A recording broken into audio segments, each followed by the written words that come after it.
Okay, we are going to begin. My name is Aajonus Vonderplanitz, and I got into health by being very sickly. I was born into a very violent household. I had a brother who was still in diapers when I was born, and he never forgave me for taking Mom's attention away in the snap when I got home. So he would do everything to torture me, and he found that if he would push me on something rusty, my mother, who's a nurse, would take me to the doctors, and I'd get a tetanus shot, and then I'd be very, very sick for weeks. So that was his favorite thing to do, find something rusty to make sure that I got on it. And back then, it was believed that a tetanus shot would last a year. Now they say 5 years.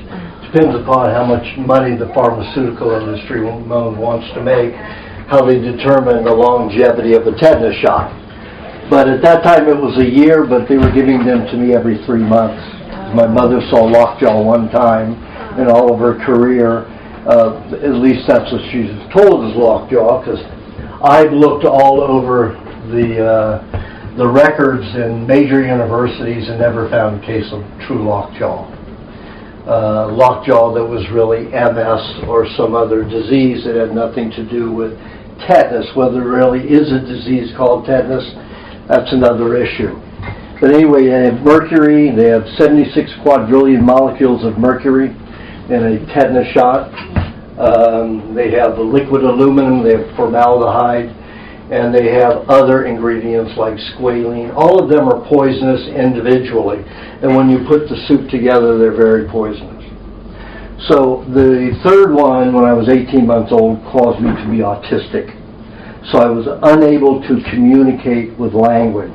I couldn't relate to hieroglyphs on a page relating to a complex word, or phrase or sentence. So I had no concept. My brain absolutely did not work in that area. So by the time I was 8 years old, I learned to parrot. So I'd repeat the phrases that I heard at home when I heard some other sound that sounded like similar to what I should be addressing. So when I got into school, I grew up in Catholic schools, and the nuns were pretty rough back then. And of course, the kind of phrases I heard in the home were "shut up, sit down, you're stupid, go away." So when I would repeat these to the nuns, they weren't happy. And the priests, I was constantly getting abused because of that. In my family, you laughed when you said you're an idiot, you're stupid, so I didn't really know what these meant, and I thought that was what you say. And I wanted to show everybody I wasn't stupid, so I just put out these phrases even though I didn't know what they meant. So that's how my life went for continually for 22 years.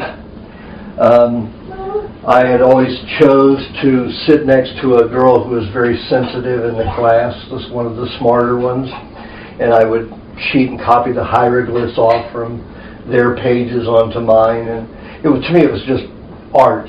It's hieroglyphs, but I knew that if I copied it from a particular person that always got accolades and everybody liked, then I was bound to be liked too.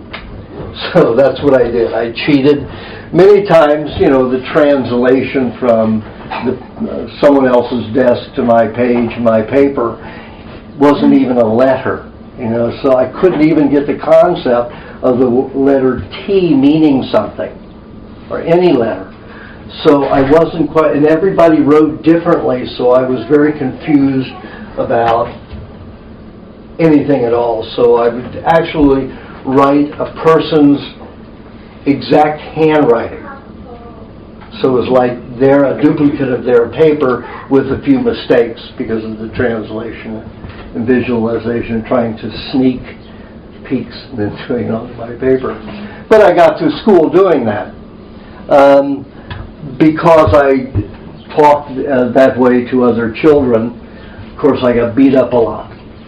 So by the time I was 8 years old, I learned to pick at the biggest kid in school, no matter what age he was, and beat the hell out of him.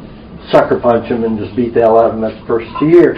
So everybody left me alone after that for the rest of the year. So that's how I survived being able to talk unkindly to people, not knowing that I was. But that's how I got by with it. And then when I was keeping colds anywhere from 3 to 5 months every year. I was bedridden for usually 3 months of the year. I had fibromyalgia and chronic fatigue from as young as I can remember. Getting out of the bed every day was the greatest effort in the world because I ached everywhere. So moving, especially during the winter here in Cincinnati, was very difficult for me. So I would wait till the heater came on. My father was raised on a farm, so he would turn the heat off completely at night. To him, it was no big thing. To me, it was traumatic. So to get me out of bed, it took a belt. So I got the belt a lot. That's the way my morning started. So I just kept deteriorating. After the third polio vaccine, when I was 15 and a half, it made me diabetic, juvenile diabetic, and gave me angina pectoris. So I was having about 3 heart attacks a week, and I had 300 heart attacks from the age of 15 and a half to the age of 22. 50 of them put me unconscious. I didn't die in any of them. And remember, I was autistic at this time. So my mother and the people at school, teachers, the principal, everything, saw me go unconscious after grabbing my chest and my whole arm, and I would fall unconscious. So they took my mother, took me to friends of hers who were cardiologists, and gave me all the exams. They only looked for congestive heart failure or malformation. I didn't have either, so they said it's all in his head. Take him to a psychiatrist. I was autistic. It's all in my head, right? No, it was the mercury, formaldehyde, the liquid aluminum, and all the other ingredients in the polio vaccine that went to my heart muscles. And what do some of those ingredients cause? They cause cramping in the muscles, a Charlie horse. And that's what a heart attack is many times when it's chemically generated. So a lot of the people who are having heart attacks out there who do not have congestive heart failure or malformation, deformation of the heart, like a valve or a hole in the heart, they have poisons in their muscle tissue in the heart. And that's all the heart is a muscle tissue. So and they are always sent to a psychiatrist saying it's all in their head. And they take psychotropic medication that doesn't correct the situation, and they continue with heart attacks all the time, or soreness going all the way through their body, projecting from the chest area, and they have no recourse for it. They stay on these medications that keeps them malfunctioning, unable to function in society very well. So the medical profession is not your friend. Remember, the medical profession is run by the pharmaceutical industry. The pharmaceutical industry writes all the procedure manuals for doctors. Merck's is this thick. And if you read through that, what's its bias to? Surgeries that the result of eternal medication, anywhere from 5 to 15 medications per surgery. Your thyroid's removed. You have to take a thyroxine and multiple other medications to supplement that. If you have other surgeries, a gallbladder, you're forever taking other medications. The more surgeries you have, the more reliant upon medication they say you should be. So, if you want to address health, do you go to a pharmaceutical house which is interest is profits and not your health? That's like me going to the guy flipping hamburgers at the corner to learn how to be a millionaire. Do I go to Donald Trump or somebody like that? Or do I go to the guy flipping hamburgers?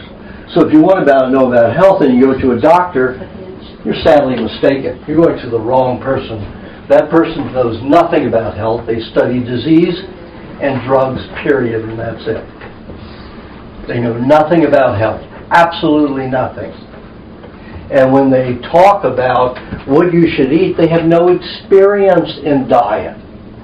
They have zero training, no hours in any of their education, yet they will be arrogant enough to tell you what you should eat and what you should not eat. That's insane. This all started when Rockefeller and Carnegie started supporting colleges with grants to make medicines so they could make profits. They robbed all of our ability to know anything. All of the people who were herbalists were called quacks. They demonized anybody who had a natural healing ability with anything that had to do with foods or herbs. Yet, take a look at it. 100 years ago, you couldn't even become a carpenter without 12 to 15 years apprenticeship. Now we have people going to colleges, learning all this trash information, and when they go out there, they're supposed to be experts. And nobody has any wisdom, because nobody does the work. That's where I said wrong. When I trained, I had a nutritionist that trained me from the age of 22 to the age of 27. And I saw the mistakes of what he was telling me to do. So then I said, when I was 27 years old, I said, that's it. I'm not going to accept anything unless it works. And I'm going to take years. So I experimented many, many years before I even wrote my book. And I wrote the book from 1990 to 1997. We Want to Live. And it was based on experience, not on theoretics. People come out of colleges, they get into nutrition, and they're new. Because they have good, adroit minds, they think that what they think is right. Take, for instance, Joseph Mercola. Good intentions, wants to help people. He went from using medication into diet. So he worked with me for about 6 months. And finally, he would call me before he wrote his newsletters. He'd do everything. That's why he got into using raw milk and raw dairy and all those kind of things. And I said, listen, Joseph, I said, people ask me about you, whether they should go to you or not. And I say, Joseph is new to this. He doesn't really know it. He has no wisdom in it. He has theory. He has what I tell him and other people he reads. And he mixes all of this information and then comes up with his own ideas. If they're applicable or not, he doesn't know. He doesn't even see patients. How could he know anything? So Joe hung up on me, and that's the last time he ever called me. So take a look at that. Now he's making $40 million a year selling supplements. Supplements are chemicals. They're not food. Once you take a substance, whether it's from food or whatever, you isolate it. And to isolate it, they have to use wood alcohol and heat or kerosene derivative. Now, how many of you would soak your food in wood alcohol for 30 minutes or kerosene and then rinse it off and eat it?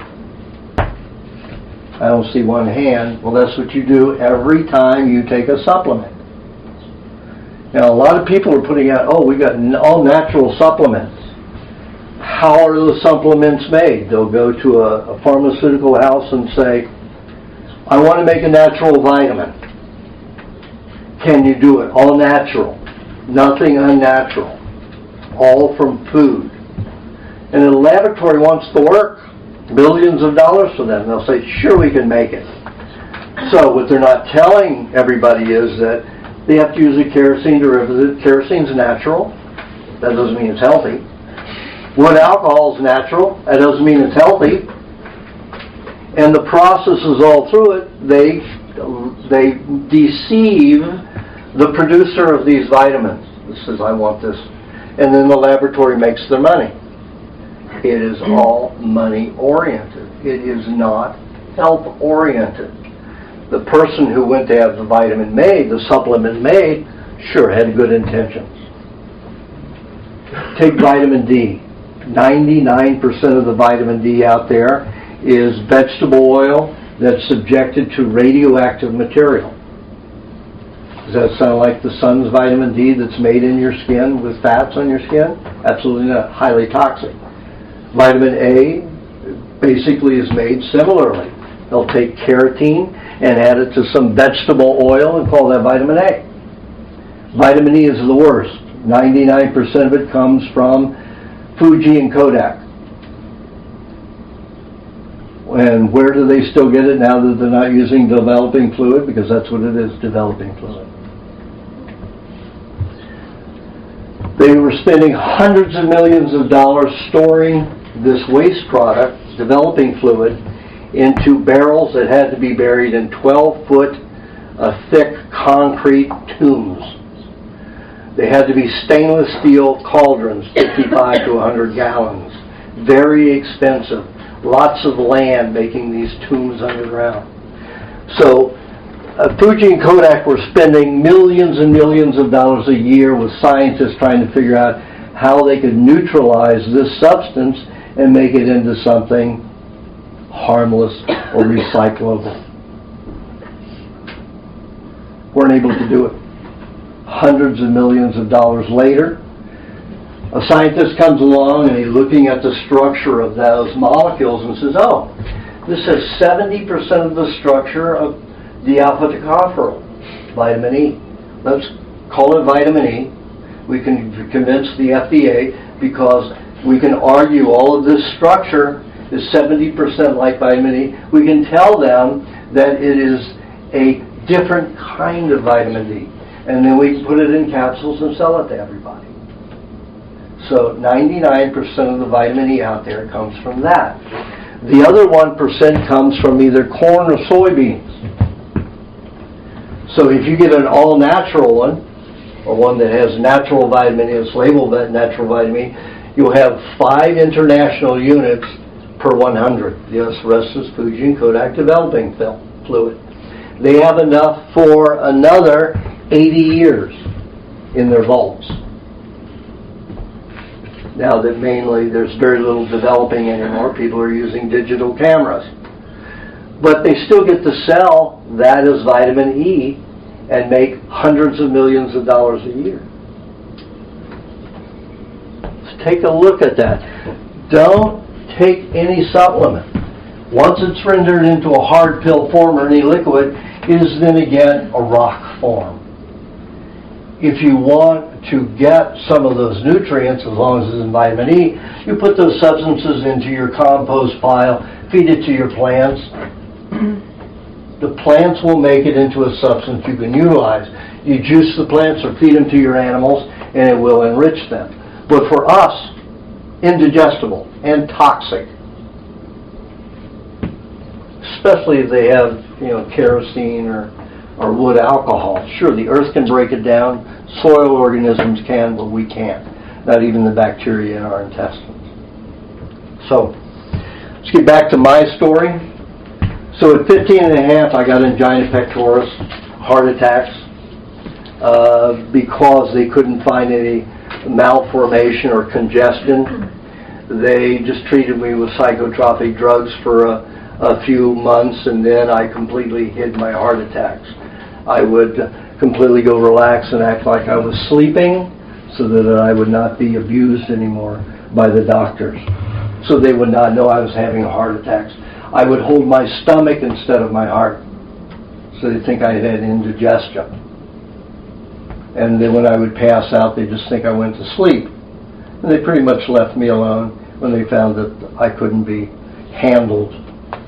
And, by the time, I was Elvis Presley and James Dean were the big things, so I imitated their stances, Started smoking at 8 years old, but I started smoking at 8 years old to give me the energy. I also started going into the kitchen at night and taking the coffee that my parents left and were going to dump down the drain in the morning when they made fresh coffee, I would put that in a jar, put it under the bed to give me some energy. So I was smoking to get the nicotine to give me energy, and I was taking coffee and eating lots of chocolate with theophylline and theobromine in it to stimulate me. And I would go through a box of chocolate-covered cherries in about 40 minutes, and there were 50 to a box. So, of course, my diabetes, was off the chart. I was injecting myself all the time, and, of course, I'd go up and down with that. Of course, the behavior with it when you're diabetic is you're emotional, you never relaxed, you're never at ease, sugar levels going up and down all the time. 1 minute you can be screaming with a knife in your hand, you're going to kill somebody. Next minute you're loving and kissing them. It is irrational chemical process of handling diabetes. If you look back on the records of Hippocrates, who was so-called the modern doctor of medicine, take a look at Hippocrates said, let food be your medicine, let medicine be your food. And we're not doing any of that, and yet we praise him as the father of modern medicine. Those are all tactics to confuse you. Hippocrates, he was considered the greatest healer on the planet, of all the technicians out there. So with that record, the medical profession has used him as their icon, and yet he was against all chemicals. He only used food. When he would give somebody who had diabetes, he would give them only a raw food diet for 6 to 10 weeks. Their diabetes would be completely gone. 6 to 10 weeks on a raw milk diet. Nothing but raw milk. That's all they were allowed. We're too toxic now for that to work. So diabetics that I get, none of them are diabetic anymore. And I've had over 120. And none of them are diabetic. You just have to get the pancreas working, period. And properly. You have to give the pancreas the nutrients it needs to make the proper insulins to do the work. And stop eating all the sugars. Human wasn't meant for that. But I'll get into that in the workshop end of it. So, I got sicker and sicker, weaker and weaker, so I had to rely upon more and more drugs. By the time I was 16, I was taking amphetamines, smoking 2.5 packs of Lucky Strikes non-filters a day, one after another. And I would, to really get the high and the energy from it, I was a fiend. I would take a cigarette and I would go,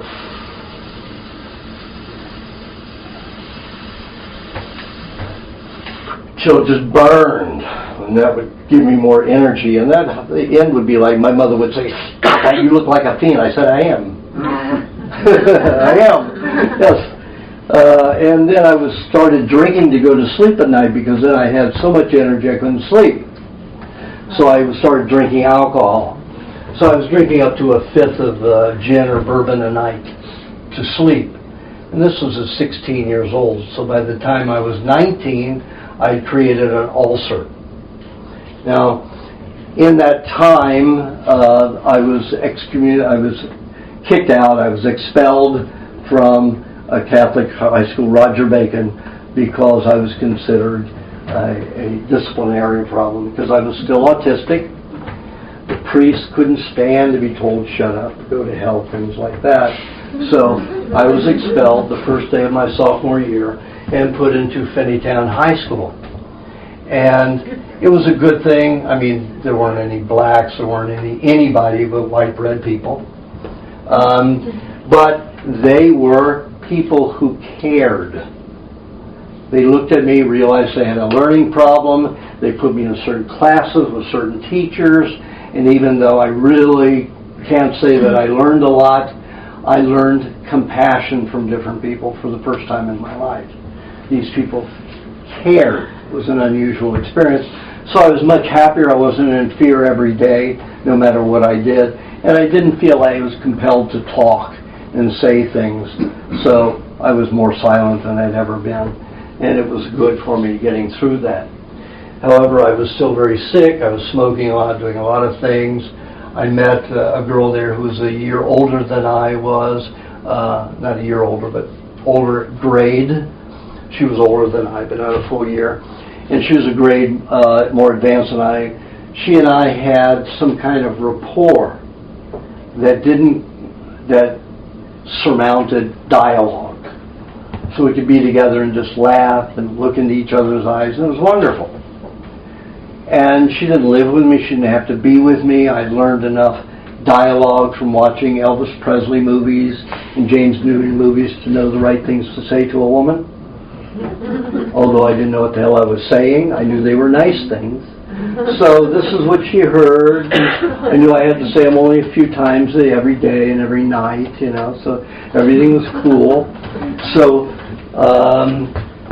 she got pregnant and we got married, and then we had to live together. I was just finished my junior year. We got married in my sophomore year. No, I mean my junior year. And then when it came summertime, she graduated 6 months pregnant. And nobody knew her 5 months pregnant. Nobody knew because she did exercises, wore sweaters. So she got out of school. We got an apartment together, and then she realized she was living with an idiot. So things got more complicated. Then the baby was born just a month later, in the first week of September, and the second week of September. And then, I was going to school in the mornings, had to take care of the baby in the afternoon, go to work at night, so we didn't see one another. And of course, I was drinking heavily. After the baby, she didn't want to be touched. The baby was so big that it ripped. They did an episiotomy, but still the baby was so large it ripped her all the way up to the rectum and beyond. So she didn't want to be touched sexually. I didn't understand all of that. I was 17 years old and an idiot at that because I had no way of understanding her education. Not that you have to have education to be smart, because most of your primitive tribes are very bright people. And I've been with quite a few of them in the last 10 years. And quite a few of them back in the mid-70s. And you can have intelligence without having education. However, if you've got a chemical in your brain causing damage, it is a malfunction of the brain, and I had the malfunction. So I ended up getting a divorce at 19 years old, went out to live with an uncle who was matriculating for his doctorate in psychology at UCLA, and at that time they were doing a lot of work trying to help people who were autistic who had psychological problems. So I was one of the guinea pigs. So they gave me 732 micrograms of LSD, didn't even take me off, so I was rejected from that experiment, but they put me in a lot of other experiments. None of them helped because they're looking for, again, a problem of stimulating the brain. That's what they were thinking, stimulate the brain. Well, if the brain is poisoned and the cells are dead and not malfunctioning, there's no way to relieve that unless you go ahead and cut out the toxicity, that part of the brain, and let it regrow, or you detoxify it and then let it grow. So they don't have any concepts like that because the pharmaceutical house does not want them to think cure. It's treat, so they make money every day, every pill you take. And how many people do you know that are over the age of 60 that live on medication? 5, 10, 15, 20, 30 medications. It's endless. My parents take 86 a day, each of them, 90 and 93. And they buy it, I don't understand.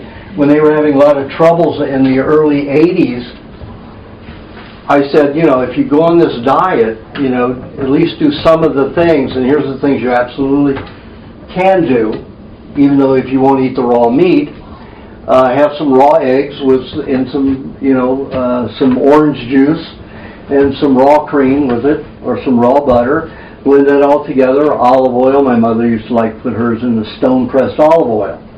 So I got them to eat the stone-pressed olive oil, which is completely raw, butter, raw cheeses, raw eggs, and not much dairy. They still had the fear of raw dairy is going to be bacterial contamination. So I got them to do quite a bit. So let's say 50% of their diet was raw and good raw foods. They got incredibly better. Then 12 years later, they decided we've lived long enough. They were in their early 60s, mid-60s at that time, early 60s for my mother, mid-60s for my father. So after they got into their late 70s, they decided it was time to go. So they stopped eating it. Now they're 90 and 93. They don't function well. My mother is on a walker the whole time. And my father had a stroke 3 years ago, and he's never been out of the bed since. Without somebody picking him up, putting him in a wheelchair. Now, when I'm here, he will drink the raw milkshakes that he improves. And I said, I will get somebody to come every day and feed you raw milkshake. Oh, I won't do it if you're not here. So, doesn't make any sense. And my mother said, oh, thank you, sweetheart. I'm ready to go. I'm ready to go. I'm not going to eat any of that stuff. So, what can you do? Throw up your hands. So anyway, they live on medication. Now, why would they take medication? If they're not going to take the raw foods to make them feel good, why take medication at all and frickin' die? The rationale is because the brain is sick, just as my brain was sick. There is a whole maleducation that we're given by all of these ads about drugs and pharmaceuticals on the radio, on the TV, and they are considered the hierarchy of praise doctors. Yet they are the most destructive, worse than war criminals on this planet. When you've been through what I've been through, and when you've seen what I've seen, and when you wake up to the reality of they don't want you well, they want to make money. Period, and that's it. Because when I see that you can heal diabetes in weeks, that's a $1,200 habit for the pharmaceutical industry. All of a sudden I've taken $1,200 away from them hundreds of times. 120 times. And all the people who they've influenced to get off of their insulin to do something else to get rid of their diabetes. 85% of the people who are diagnosed with diabetes aren't even diabetic. Almost every one of your type 2 diabetics are not really diabetic at all. Their pancreases just aren't functional. That doesn't mean it won't work. Just means it's not functional. They have one sugar blood test, and it comes out bad, and instead of the doctor saying, well, let's watch this, let's see if this continues for a 2-year period. If it continues for a 2-year period, you're probably diabetic, and let's treat it at that point. They'll immediately put you on insulin. It's an absurdity, because everybody who eats sugars and processed carbohydrates of any kind is going to have malfunctioning pancreas periodically. They're going to have fluctuating and very high sugar levels. But it doesn't mean they're diabetic. But again, the pharmaceutical industry runs it. So, out here in California, I didn't get better. I got worse. I was drinking more. My mother took me to a new school that opened up in Cincinnati when I graduated with C's and D's, and not on my own merits by cheating, except for math. Like a lot of autistic kids, I was an idiot savant with math. Give me a problem, I didn't have to do the formula, I had to write down the answer. So they always thought I was cheating. So even at Finneytown High School, they put me into a room with tests that they made up an hour before or so, and then gave them to me again. I just wrote the answers, and they were always right. So there was a new technical school that opened in downtown Cincinnati called Cincinnati Institute of Computer Technology. So my mother took me there, and they tested me, and there was no comprehension test. It was all geometry and physics and stuff like that. Of course, I didn't have to think about it. Great marks. So they took me in and they realized that I was an idiot savant, and they always put somebody with me, and they farmed me out to companies like IBM, Time DC Trucking Company, and Carte Blanche Corporation. So I was a systems analyst. So here I was, a young kid, an idiot, making 80 grand a year, and they were making more than 3 times that off of me, the professors at this university. So, but I was happy. You know, I got a small bedroom house in Beverly Hills, California, 19 years old. Well, I was 20 when I got to that point, and I got a house, and I lived pretty nicely. Then I got an ulcer. I was vomiting blood. So my uncle, of course, took me to the doctors and, you know, his friends at UCLA, and they said, oh, he's got an ulcer, we need to give him Maalox, you know, to absorb the acid so it'll stop eating into his stomach wall. And it wasn't the acids, it was the alcohol and all the nicotine that I was consuming, a massive amount of it. So I didn't stop those, I just drank bottles of Maalox, you know, chalk, to absorb the alcohol and the nicotine and the acid. So I stopped digesting, basically, and it got worse very quickly. So a tumor formed as right next or as part of the ulcer. So they said, oh, we're going to have to extract that. We'll do a vulgotomy pyloroplasty, which means they're going to sever the vagus nerves to the stomach, so I would never again secrete hydrochloric acid. So they put me in the category of octogenarians who are not supposed to be able to digest proteins anymore because they don't produce hydrochloric acid unless they have it as a supplement. Of course, that's more money for the pharmaceutical industry. So they performed that surgery on me, and then if I ate meat after that surgery, I broke out in boils all over my body from head to knees, everywhere. Anybody see Lawyer with Jim Carney? He's got one of their employees or junior lawyers has got a big pimple on the end of his nose, and he just wants to break it and squirt it, get rid of it, and it pops on him one day, and it's all over the place. So I had these all over my body, and people look at me and just want to get away. So I had to stop eating meat. Of course, I couldn't at times. I'd be so hungry for it. And I always had to suffer those boils. And they were pretty nasty and very painful.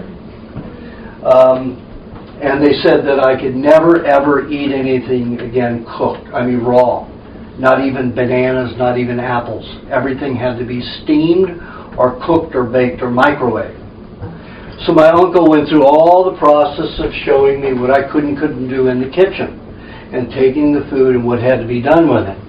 So, of course, I got sicker and sicker and sicker. The incision from here to here turned tumorous, went up to 3/4 of an inch high, up to 1.5 inches wide at places. It was a gnarly tumor. So they said, oh, we're going to have to irradiate that. So they gave me 10 weeks of intense radiation therapy. It was radiation therapy.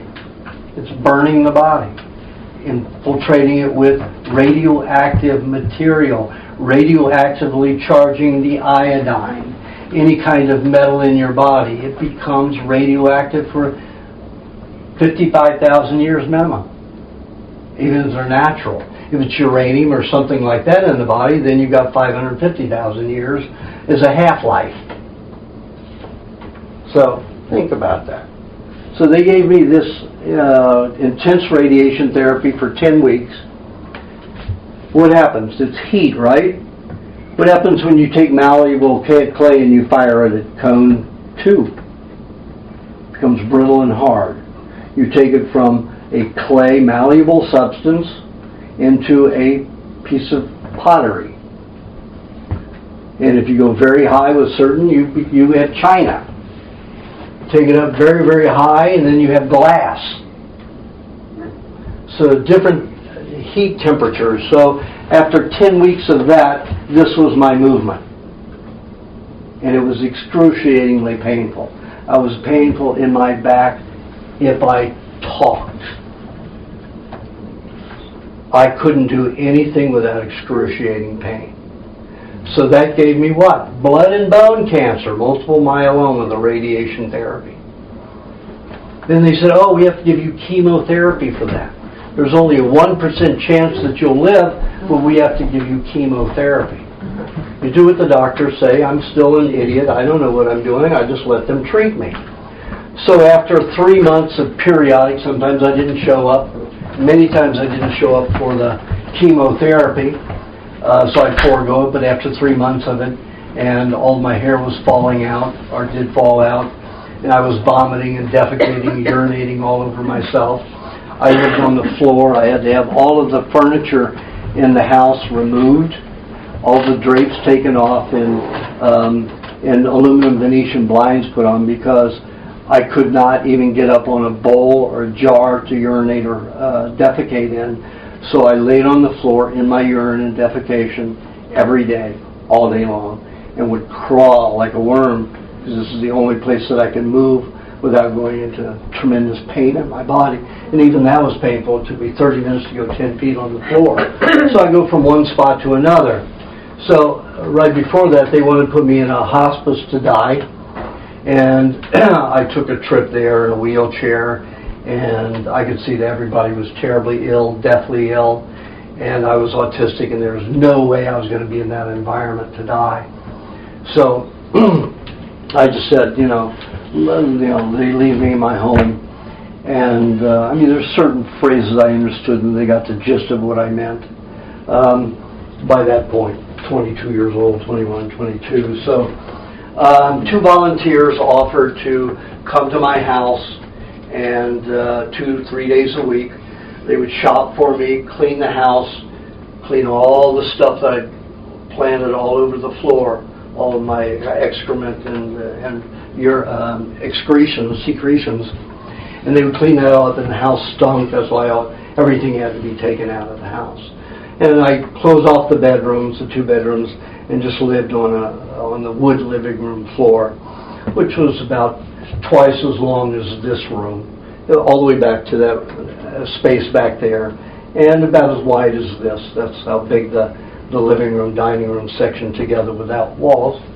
So I had a lot of places to go in a few days, and that I wouldn't be completely lying in it all the time.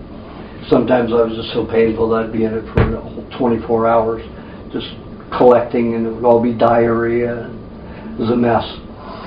So one of the volunteers was an 18-year-old African-American boy who had wisdom. How can you have wisdom at 18 years old? And he brought me carrot juice and raw milk. It took him a while for me, to taste them, to experiment with them. He was patient. And finally I tasted the carrot juice, and it tasted delicious. If you ever had radiation therapy and chemo, you notice that everything after that tastes like postage stamps and cardboard. Nothing tastes good anymore. Everything is disgusting. And a lot of people just stop eating, will get anorexia and die, just because everything's revolting tasting. So that was the situation with me. So I had this carrot juice, and it was delicious. So I drank a lot of that. I drank the milk. It was pretty good too. It didn't taste rich like the carrot juice, but it still tasted good, and it felt very good inside me. So after 10 days of drinking these and nothing else, before that my diet was to go back after the radiation therapy. Within months, all of the bone around my teeth dissolved. You have to understand, during cancer or radiation therapy, the body has a tremendous need for minerals in the body.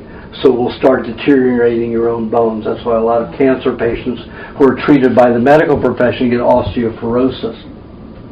So I lost all of the bone around my teeth. They dangled in my gums. So if I bit on my own teeth, I would bleed. So I was getting 2 transfusions a week. Once in a while I got 3. So I would have all of my food blended, and drink it out of big fat straws. So my diet was powdered donuts with RC Cola or Sprite with sugar on it, extra sugar in it. That was my diet. I didn't know any better. I was taught. So when I started drinking this carrot juice and raw milk exclusively, all of a sudden things began to change. My brain, I woke and I said, a new space in my brain was open. And I actually understood nouns, prepositions, everything. Just all of a sudden dawned on me. I said, oh, this is what it's all about. What I've been missing. God. So I called my uncle to have a conversation with him. He thought it was an actor friend of his, a Hollywood actor friend of his, who was imitating my voice and having a conversation with a lot of malaprops. Because as an autistic child and an autistic adult, I always related the feelings that I had for sounds to what something should mean. Wrong. So I had all these concepts about what a word meant by what I thought it should mean. So I was loaded with malaprops. But I had this conversation with my uncle. It was 30 minutes before, I told him an incident only he would know about in the family. And he denied there was the carrot juice in the raw milk. That was just my brain making a switch. Of course, he's indoctrinated by the regular medical profession and the universities, so that's his thinking. So I told him that I wanted to study nutrition. He said, well, it's a waste of your time, but if you want to explore it, it's a good thing to do. Then you can find out the rights and wrongs, and you'll find out that I'm right and you're wrong. Basically is what he said. So I called up Steve, the fellow, the African-American boy. Now, he was independently wealthy, could afraid to help. He was independently wealthy because he was a great singer. He sang for the Going Thing group, which was financed by the Ford company, and they went all over the world singing the Going Thing, the bright idea, the smart idea, Ford products. They came out with a Mach 1, and they loaded them up with one of the big Mach 1s, and all the kids in the group, nobody under 28 years old was in that group. Well, he was one of them. So he made 80 grand or more a year just by being a singer. So he was a very compassionate young man. So he was helping me, and I called him and I said, Steve, I have no more money. And he also had to step back because here I was talking mostly a lot of sense, even though malaprops were loaded in there. And I didn't have a great vocabulary, but I was able to get my point across. I had no more money, the doctors, everything. I'm going to be evicted from the house. Obviously, everybody thought I was going to die, so they left me to die in the house and not evict me. And I have no money, but I want to go buy books on nutrition. Would you help me? He said, well, it's going to take a while. Everything. We have to get a special car. We have to, get your wheelchair. We have to do all this stuff. So after about a week, he took me to a bookstore, and he gave me $110, bought $110 worth of books. In 1969, that was a lot of books because you could buy a paperback for 50 cents, 45 cents. Big, thick book was $2. Hardback picture book was $1 to $1.95. So I got a lot of books at that time for that amount of money. And there was only one book on mind over matter. And, there was one book that my uncle told me to get first, which was Sid Hartha, about this young man who grows up in an affluent family, becomes a druggie, whoremonger, murderer, and he ends up being a mystic and sage at the end because of all the stuff he experienced. He had wisdom for everybody in all areas, and I thought, people can be so much in one lifetime. Wow, this is spectacular. Because I grew up in the white bread society, and life is narrow. So that gave me a whole different reality on behavior. So I realized that I could be compassionate as well as stern. I could do all of those things that seemed to be contradictions, that they were all necessary at times, which comes with experience and wisdom.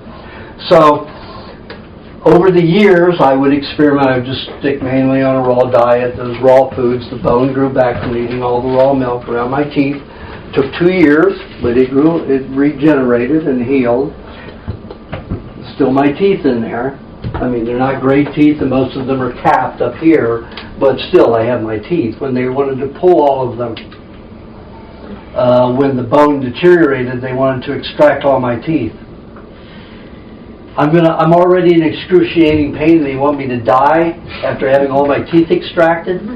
They have no common sense whatsoever. No compassion. Very few doctors have any compassion. You know, when it comes to how can you have any type of intelligence when you go, you don't even look at the patient, you look at figures on a paper, and then leave the patient. You don't know what's going on. You have no idea. The pharmaceutical industry has railroaded you into believing that numbers determine somebody's health. I've got a professional basketball Hall of Fame athlete. His cholesterol is 672 constantly. He should be dead, right? He should be having heart attacks. Perfectly healthy. When it goes down to 400, you can't even function.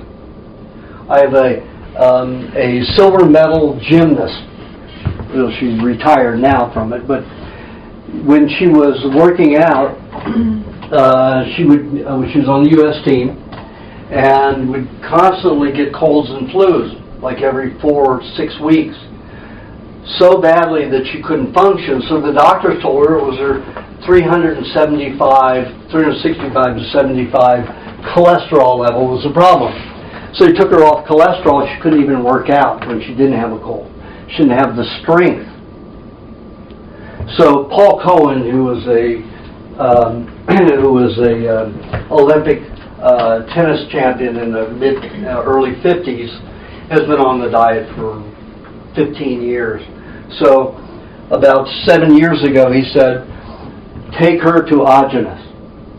He'll take care of her diet. And he was the coach for McEnroe for 10 years. He said, if I only knew then what I know now, McEnroe would still be playing and be a nice guy.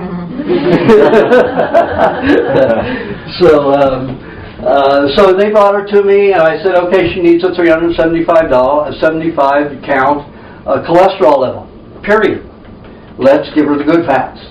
So she went on 6 months later to win a silver medal. You have to reject all medical implications of figures.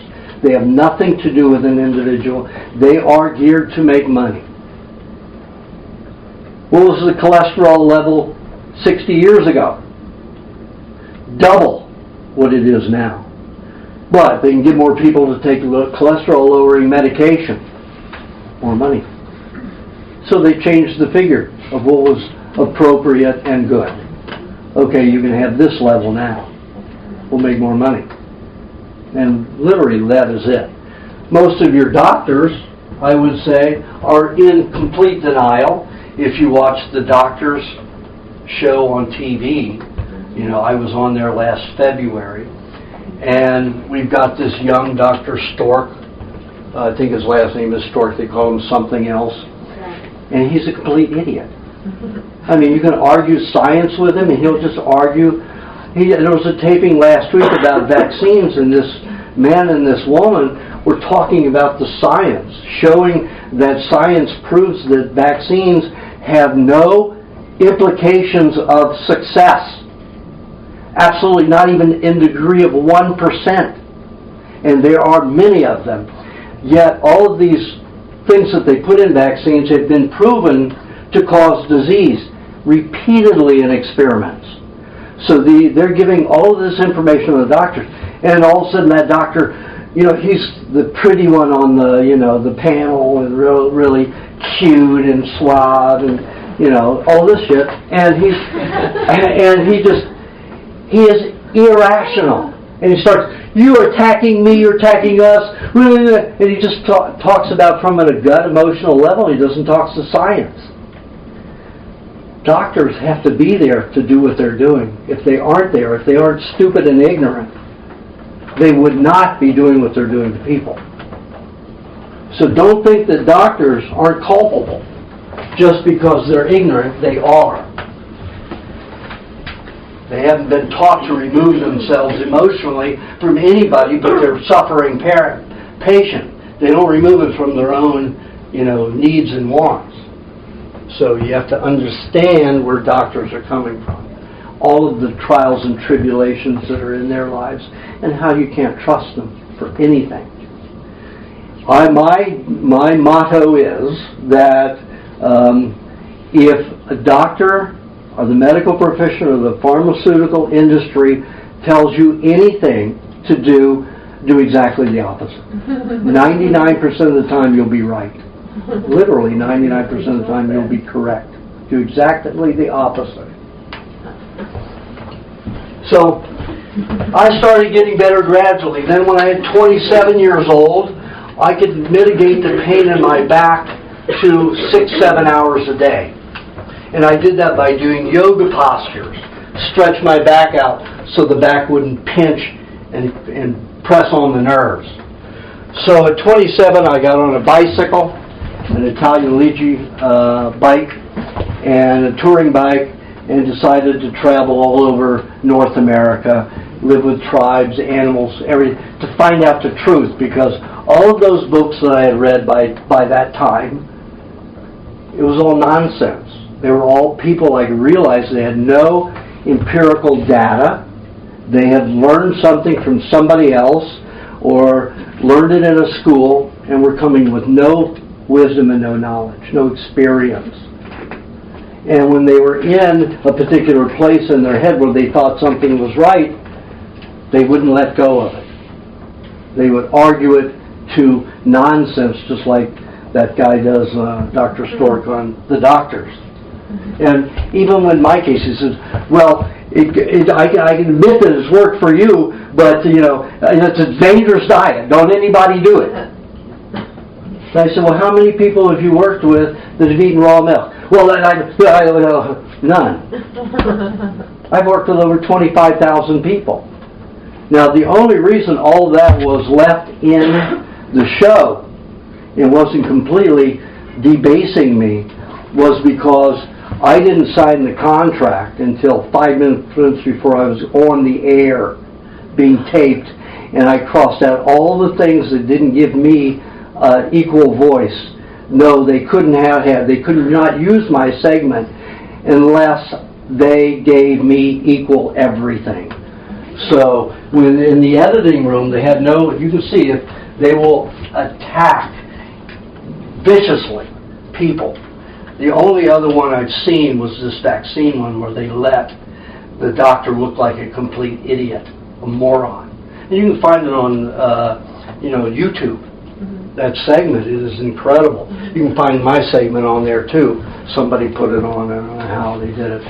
So I bamboozled them in, I said, you can't use this segment unless you read this contract, and you better give me equal clarity. So I got to put all that stuff. I said, well, how many people have you worked with? They all me. I worked with 25,000 people, and nobody's gotten diarrhea or sick from it. Well, it's still a dangerous eye, And he looks like they ended that segment, that show on, if nothing else, do not eat raw meat. It's a dangerous thing to do. They ended that whole show, that hour show, with that statement. Again, that was nothing. Absolutely nothing. So let's get into how I found out that it wasn't true.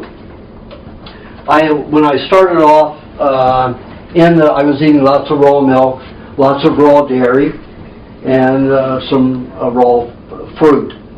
Then I listened to a lot of vegetarians, reading the books about spirituality. Of course, I wanted to be spiritual, and it's like any other religion. It's got its huge limitations. So I became a raw food fruitarian, vegan, and of course I wasn't eating any dairy unless I was had headaches and crazy and I couldn't help it. I'd run into a health food store and buy some raw cheese and eat it.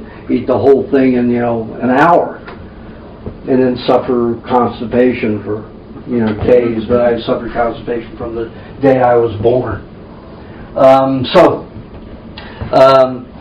I traveled around living with different I lived with coyotes, I lived with alligators, all kinds of animals. I lived with 4 Indian tribes, and they all told me what I was missing was raw meat.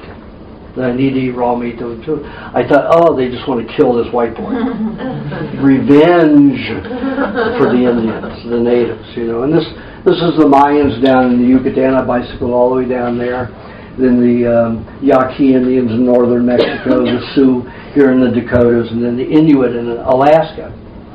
So that was 3 years that I lived like that off of a bicycle.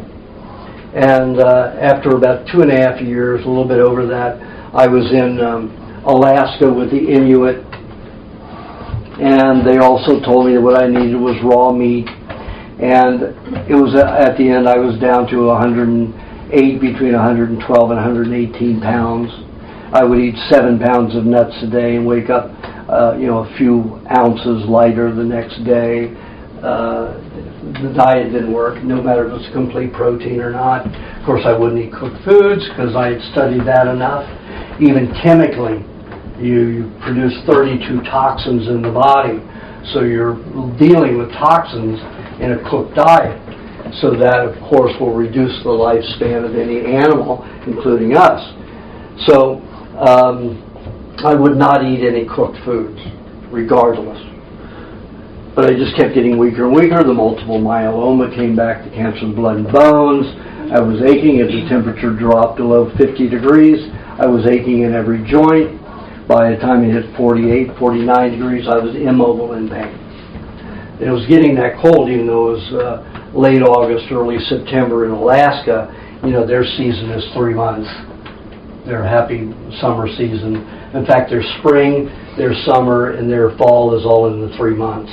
You got 9 months of winter there. So I was in a lot of pain. I was getting ready to leave, and they had this celebration, and they dug up, this stuff that was wrapped in a hide, unwrapped the hide. It was about between 6 and 12 inches under the ground, and it reeked. It stunk like a nasty slaughterhouse that had been abandoned and never cleaned after they abandoned it.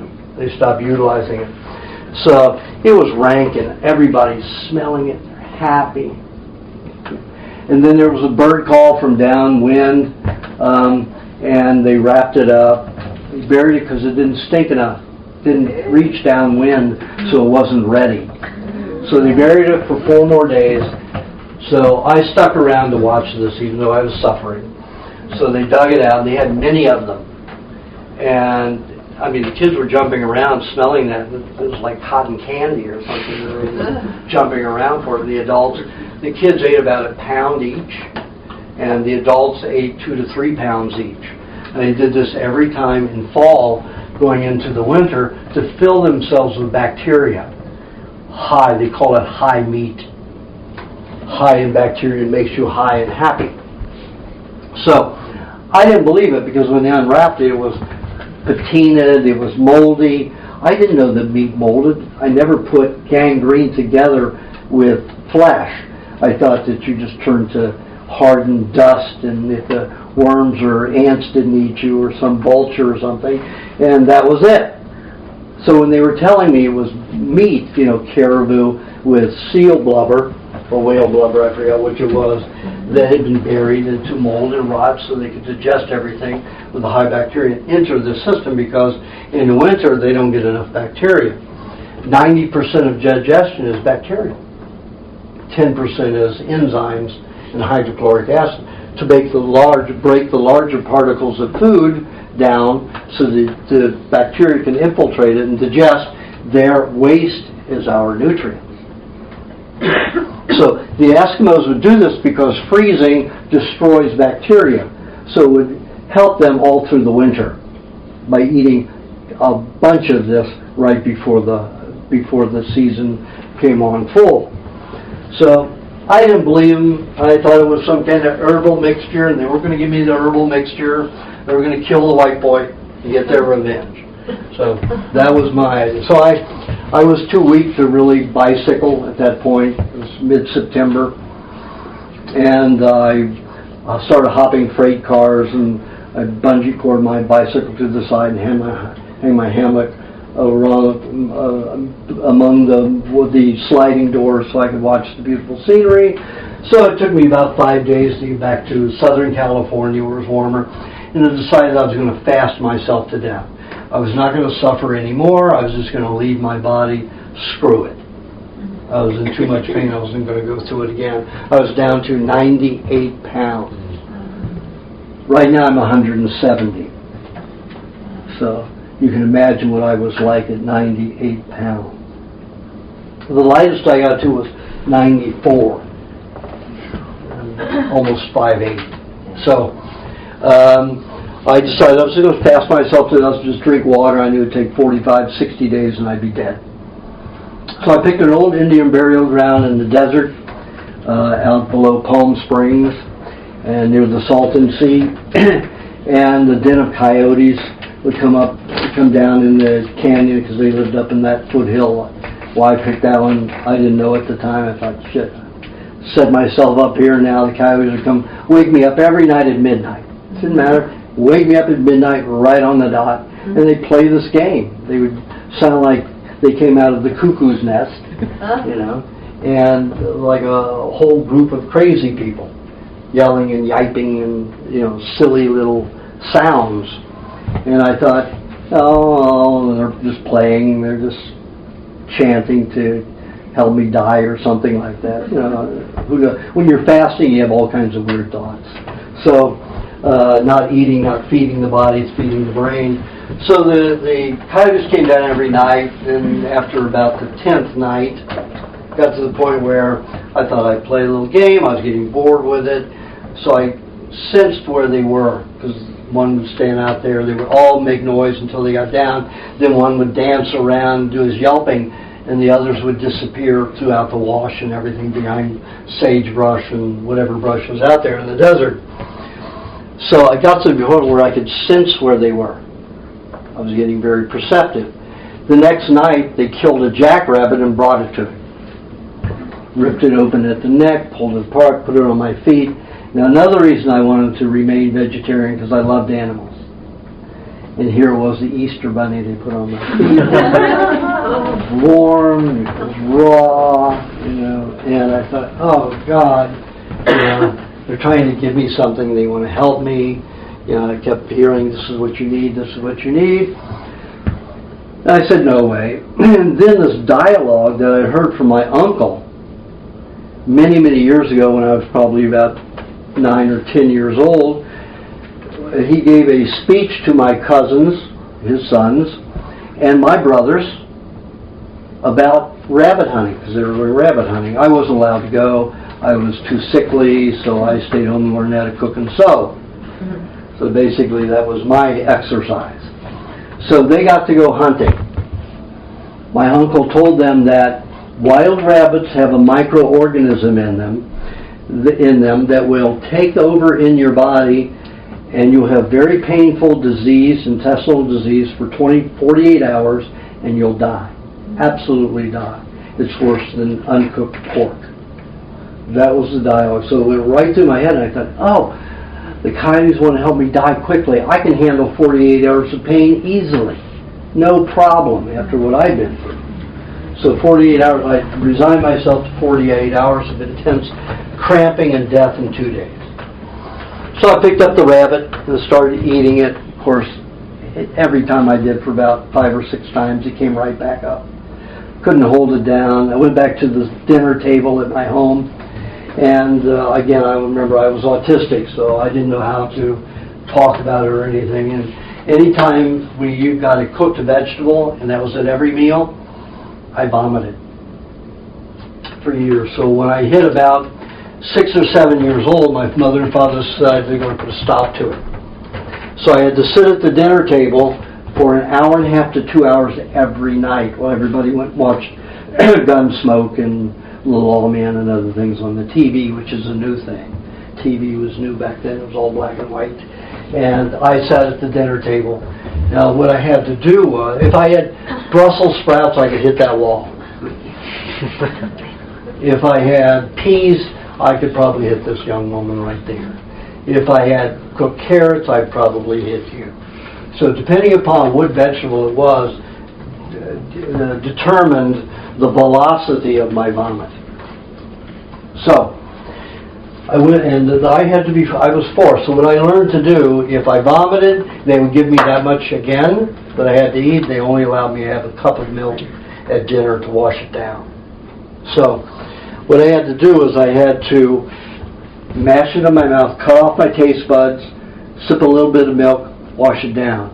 Maybe that took anywhere from 1.5 to 2 minutes per bite. And small bites, we're talking like a teaspoon at a time.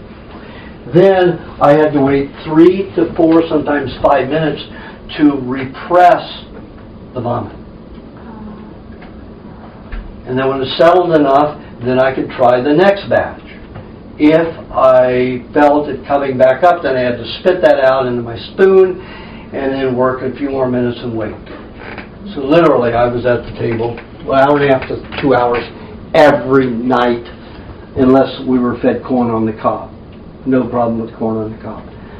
Corn cooked with carrots and peas and stuff like that, vomit. But corn on the cob by itself, on the cob, was fine. When it wasn't on the cob, I'd vomit. I was autistic. They kept saying it was in my mind. I got no control over that vomit reaction. That's the body talking at that age and with that kind of mental condition that I was in. So I remembered all of that when I'm sitting here with this rabbit, and I said, okay, I'm going to do this. So I psyched myself all the way back in, got into that state when I was at the dinner table. And I began eating this rabbit, holding it down, getting through that. And after about the 10th, 12th bite, it became delicious. So I ate about 3.5 pounds. And a jackrabbit's about 7 pounds. They're pretty big. And so the coyotes ate the rest, went on their way. I went back to my campsite to die. And I knew I was dying because I felt good. The only times that I had ever felt good in my life was in near-death experiences. 2 on the operating table with the vagotomy, and then with the appendicitis when they performed that surgery when I was 12 years old. I died on the operating table and they revived me. When I died on the operating table, I left my body. No pain. And I just hovered over my body, and then as I was leaving to go into what they call the tunnel of light, I was pulled back into the body. But there was no pain, and that's the way I started feeling as I was walking back to my campsite. I knew I was dying because I was feeling good. So I got back to my campsite, fell asleep, and I thought I'd be dead, And I wake the next morning, I'm still in my sleeping bag, and didn't die. No tunnel, no white light, no nothing. So I started to move, and when the sunlight hit my sleeping bag, it would take me 2 hours of the sunlight being on the sleeping bag before I'd be warm enough that I could move without excruciating pain. And then I'd lie in the sun for 10, 20, 30 minutes naked, with the sun beating on me, and then I could move with moderate pain in every joint of my body. With effort, but still I could be functional to some extent. And it was better that morning. I was able to get out of the sleeping bag in 45 minutes and only spend 5 to 10 minutes in the sun naked. And I was relatively functional. So I said, I'm still on my way to dying. I waited 3 days for the cramps to come in, the organism to take over my intestines, and the cramps never happened. No diarrhea, no nothing. So this was a myth that was created. So after the 3rd day, I still had more energy than I had my whole life, and I felt better than I had my entire life after eating that 3.5 pounds of that rabbit. So a sidewinder rattlesnake went in front of me at that moment, and I'd seen native Indians go up after 3 years of living outdoors, and you live with the Indians, you're going to see them catch snakes and eat them. So I watched them go up with their moccasin foot, put on the head and pick it up in front of the rattler, spin it around, snap its head right out. Without thinking, I'm butt naked, and I walk over and put my foot on the head, pick it up in front of the rattler, and I said, oh hell, what am I doing? Oh my God. And I started getting sore, and I was afraid it was going to come back and stab me and bite me in the face, in the ear, the jaw, nose, somewhere where it could get a hold of, and I would be dead. And I thought, I was getting very sore, weak in the arms. I probably wasn't swinging that thing around more than 3 or 4 minutes. I said, well, I'm dead or it's dead, one or the other. Snapped, and sure enough, the head just snapped right off. So I peeled it back. Where these cats came from these neighboring farms, I don't know, but 6, 7 cats showed up. So we all shared the raw snake. The snake does not taste like chicken. It tastes like raw fish. Maybe cooked it tastes like chicken, but the snake tastes like fish, raw fish. With a lot of vertebrae, a lot of bones. So you have to eat around the little bone. So it took hours to eat snake, hours and hours, because, my teeth were still, gums were still very sensitive, and I couldn't bite on anything hard at all. Chewing on a nut was a great chore. And 7 pounds a day, I had to eat, walnuts and soft nuts, pecans, soft nuts to be able to eat them. So I ate, I got healthier and healthier. I started hunting birds and chipmunks, and it's only 2 bites by the time you skin it. There's nothing left of those animals and birds. 2 bites, 3 bites of an animal. So I got on a bicycle and went and made deals with the farmers around the area to shovel manure, milk cows, goats, anything in exchange for meat, chicken, beef, chickens, goat's milk, cow's milk, butter, anything that I could get was raw, lots of eggs. So in about 2.5 months, I gained 50 to 60 pounds. I looked like a scaled down Arnold Schwarzenegger. I went off to Los Angeles to spread the word, and I got there and said, are you out of your mind? You're going to get a brain fluke. You're going to get a brain parasite from eating raw meat, and you'll be an idiot. And I said, I've been there and done that. I said, I feel good on this stuff. This is the only thing that ever made me feel complete in my life. No cravings, no nothing. I have to eat this raw meat, raw dairy. It's perfect. And he said, yeah, but you're going to get a brain flu. So I dismissed it, and I still continued eating raw meat 3 days a week, just 1 meal, at a time. So 3 raw meat meals a week, whether it was fish, mostly fish, chicken, and some beef.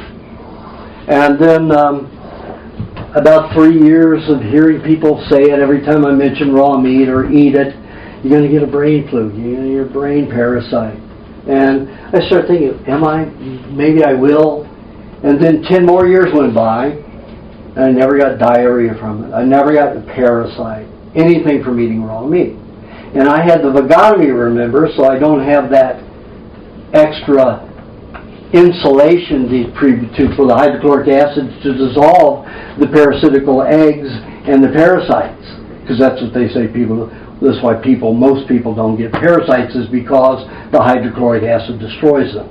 Again, that's irrational, illogical thinking and very shallow thinking of medically oriented people and people who want to defend this, that you're going to get parasites from meat, and because you haven't, it's only because you have hydrochloric acid.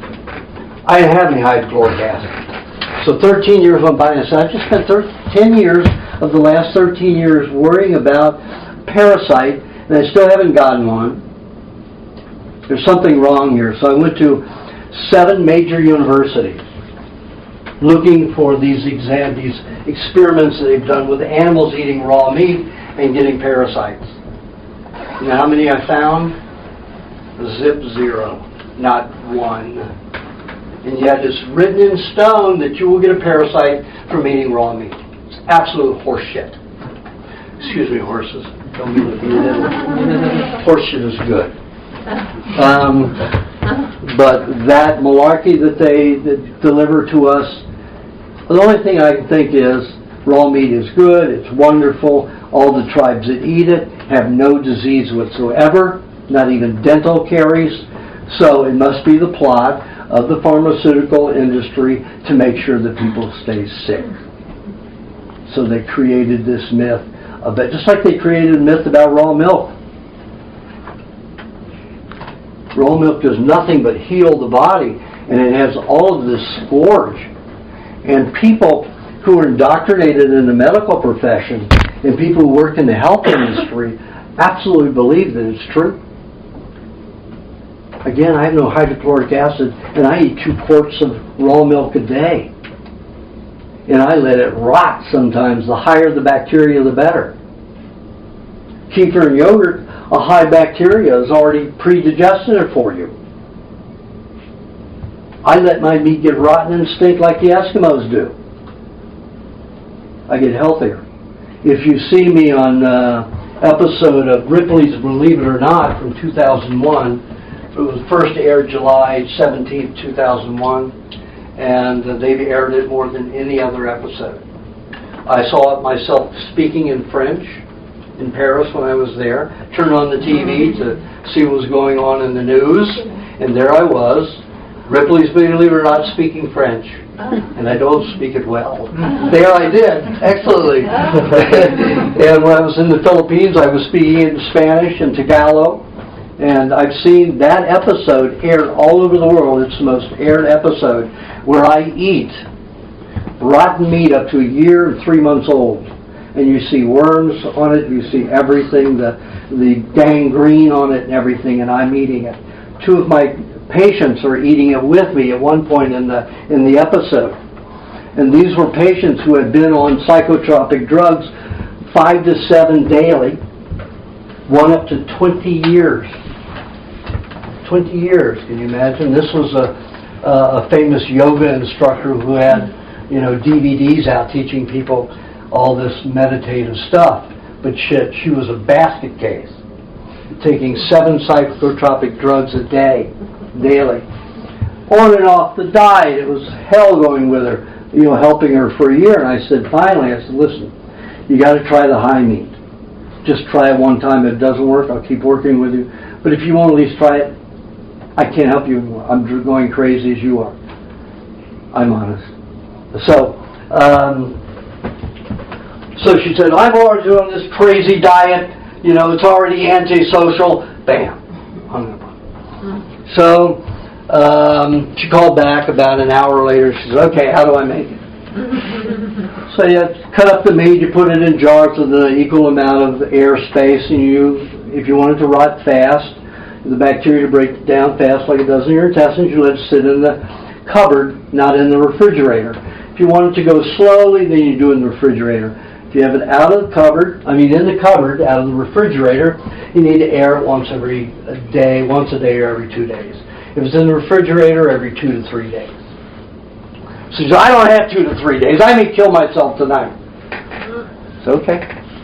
So she hung up, and then she called back, and she says, okay, you have any? And I said, no, I have a friend. I have some, but it's for me. I have a friend who has some, and he makes a lot for himself. He majorly eats, high meat every day. So he'll probably have something he may sell you. So she got in touch with him, and sure enough, she got some. She called me like 7 o'clock, 9 o'clock at night. And she says, I always screen the phone at that hour. So I get the call. She says, I got the meat. I ate some. The high meat, I ate some. It was disgusting. It smelled terrible, but I ate it. And I'm really nervous. I need you to talk to. Please call me back. You better answer. I said, no way I'm answering that phone. I'll be babysitting her all night. She'll want to come over to my house, babysit her. So I said, no. So she called every 45 minutes to an hour. Same thing. I'm really nervous. It's been several hours. I can feel gurgling. I can feel movement in my intestines. Afraid I'm going to vomit at any time. I have no nausea, but I may vomit or diarrhea at any time. So it got to be about 4:30, 5 o'clock in the morning. She said, okay, I'm going to stay on this phone until you answer. And she was whistling and very happy. And I said, it's time to answer. So I answered and I said, see, it worked. You're happy. I never worked you for a year and a half, and I never heard you say a funny thing or a happy thing, and definitely never whistle. And she says, oh yeah. Oh, I guess it worked. And I said, you did it all on your own. You didn't need my help all night. You're okay. Just eat it as much as you can, as often as you can. You have to understand that your intestines digest with bacteria. Their waste products are our food. So if you're eating high meat, It is already pre-digested. It's like eating yogurt or kefir. Pre-digested milk. This is pre-digested meat, even though it stinks. But if you were to remove that meat in the process as it's going through your intestines, it would smell like high, foul-smelling meat in your intestines. But that's how your body handles it. But you don't stink like high meat. And people who eat the high meat don't stink like that. The only trouble you have is you have a cameraman that's shooting it like Ripley's Believe It or Not. He was vomiting from the smell.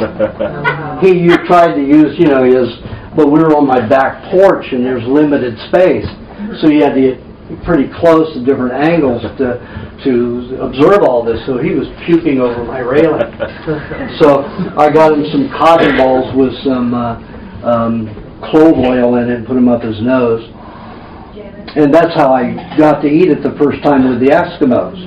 They got me to eat a ping pong ball sized amount, but they had to put musk oil on some cotton balls and stuff them up my nose because I was dry heaving at 5 feet away from it. It stunk so bad. And I felt good. I was able to get out of the sleeping bag earlier.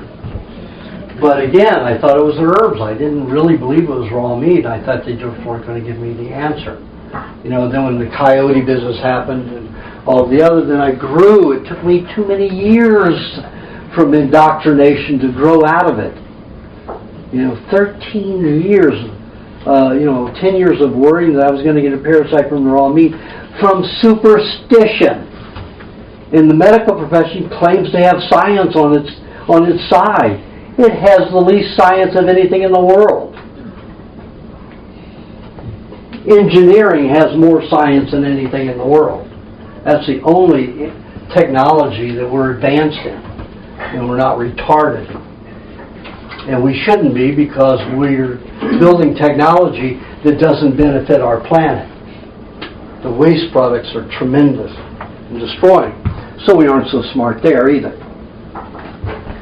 So anyway, that's how I got to, I'm 62 years old. I'll be finish my 63rd year in April, start my 64th year. I was supposed to be dead at 21 years old. Here I am.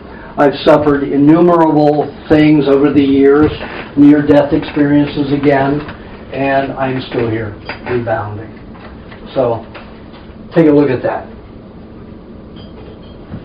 Okay, we're going to stop, take a break. We're going to go into the workshop. Now, in the workshop, I'm going to explain how your body works, how food works in your body, how your glands work. By the time you finish that workshop, you will never be afraid of your body again. You'll never have to say, I don't know what's going on. Oh my God, I have to run to the doctor. You're going to get your blood taken, get weaker, have radiation put into your body for x-rays and tests, and just destroy you. And how many diseases are caused during testing? They estimate 700,000 a year. So you can multiply that probably by 10 and come out with 7 million a year. People that are damaged and cause disease by the very therapies. I didn't have cancer until I had the Malox. I didn't have my multiple myeloma until I had the radiation therapy. Of course, we know the radiation, animals subject to radiation get cancer. A lot of them get bone cancer. Hello? Oh, well, we're going to take care of you. You go to a doctor, oh, we're going to take care of you. Yeah, we're going to give you more diseases while we explore what's to do, and then you'll need us even more because you don't know what the hell's going on in your body anyway. We don't either, but we make you believe we do.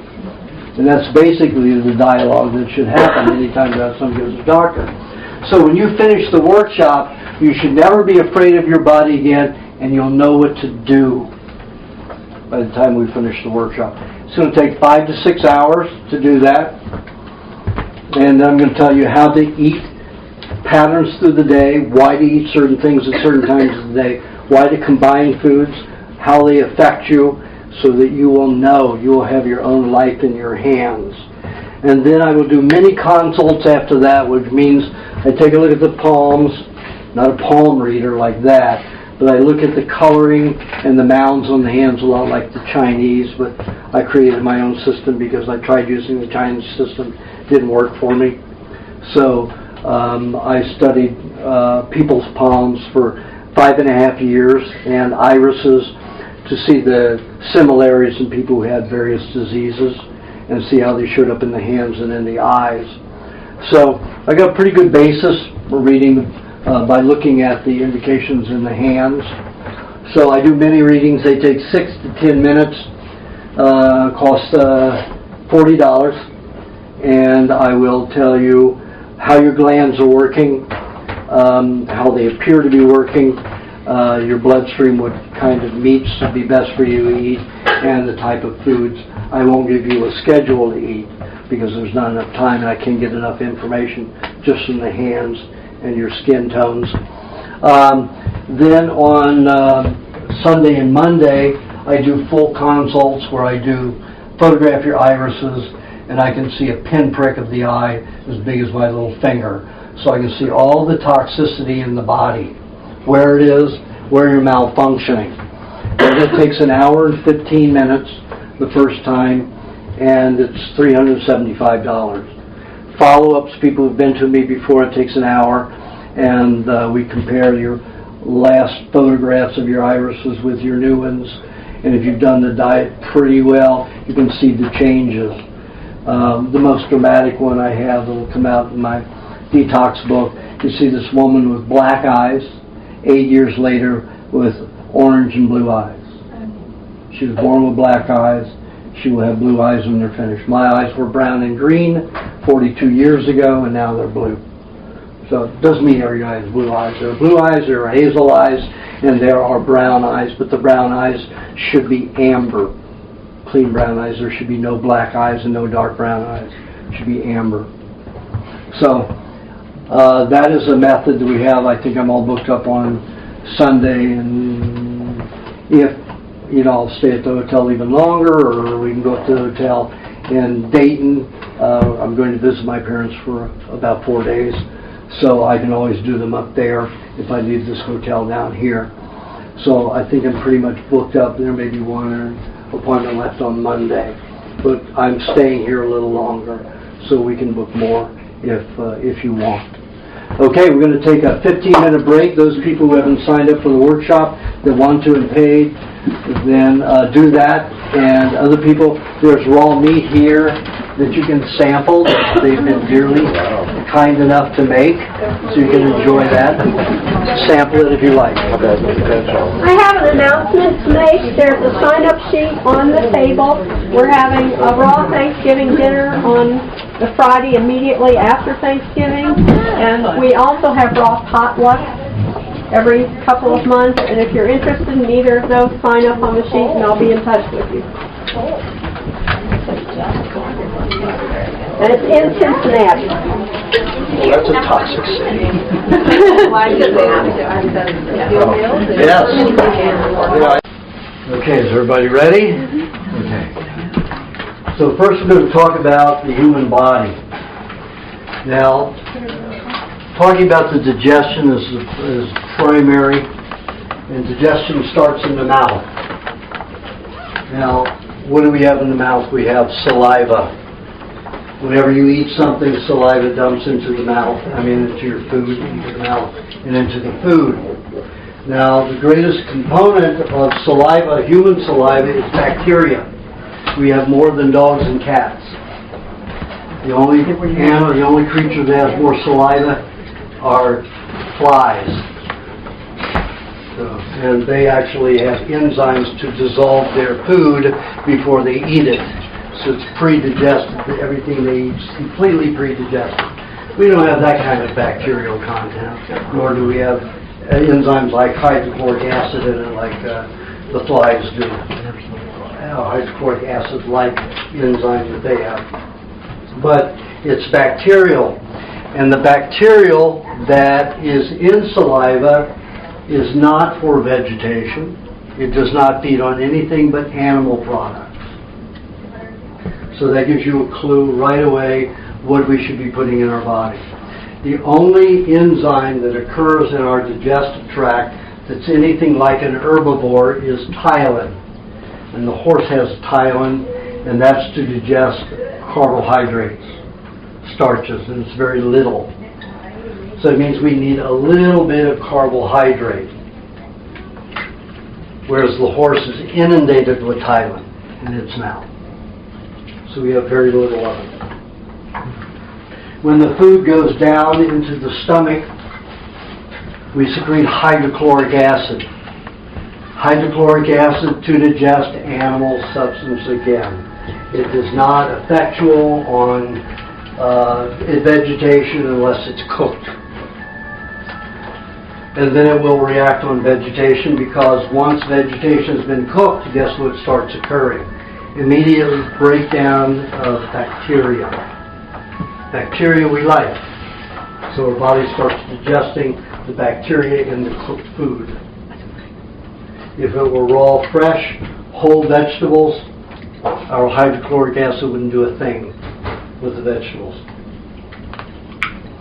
Then we move into the second area of the stomach, it's usually called the duodenum, and we secrete bile. Bile digests, breaks down fat molecules into smaller molecules so that they can be made into cholesterols. And we have 60 varieties of cholesterols that form from bile. So we have 60 varieties of bile that are formed by the liver, and 60 varieties of cholesterols that will be formed from the breakdown of those fats. So cholesterol doesn't come in any food. We make cholesterols for our bodies. And that happens with the interaction of the pancreas. So the bile helps break down fats, so we can utilize fats, and I'll talk about fats later when I get into foods. So we have the process of protein breaking down larger food particles by hydrochloric acid. First we've had the bacteria introduced into it, so the bacteria surrounds it. Then the hydrochloric acid infiltrates and breaks up in little streams that you've had from, you've broken it up, cracked it a bit with the chewing. So the hydrochloric acid won't destroy the bacteria, but will go in between and start breaking up the larger particles of food so the bacteria can infiltrate all of it and digest it. And that occurs the entire time that you're in the small intestine. You secrete hydrochloric acid, you secrete bile. As 10% of digestion and 90% if you haven't taken antibiotics and you don't have a lot of poisons in your stomach, 90% of digestion will be bacterial. Bacteria eats the substances. Their excrement and secretions are our food.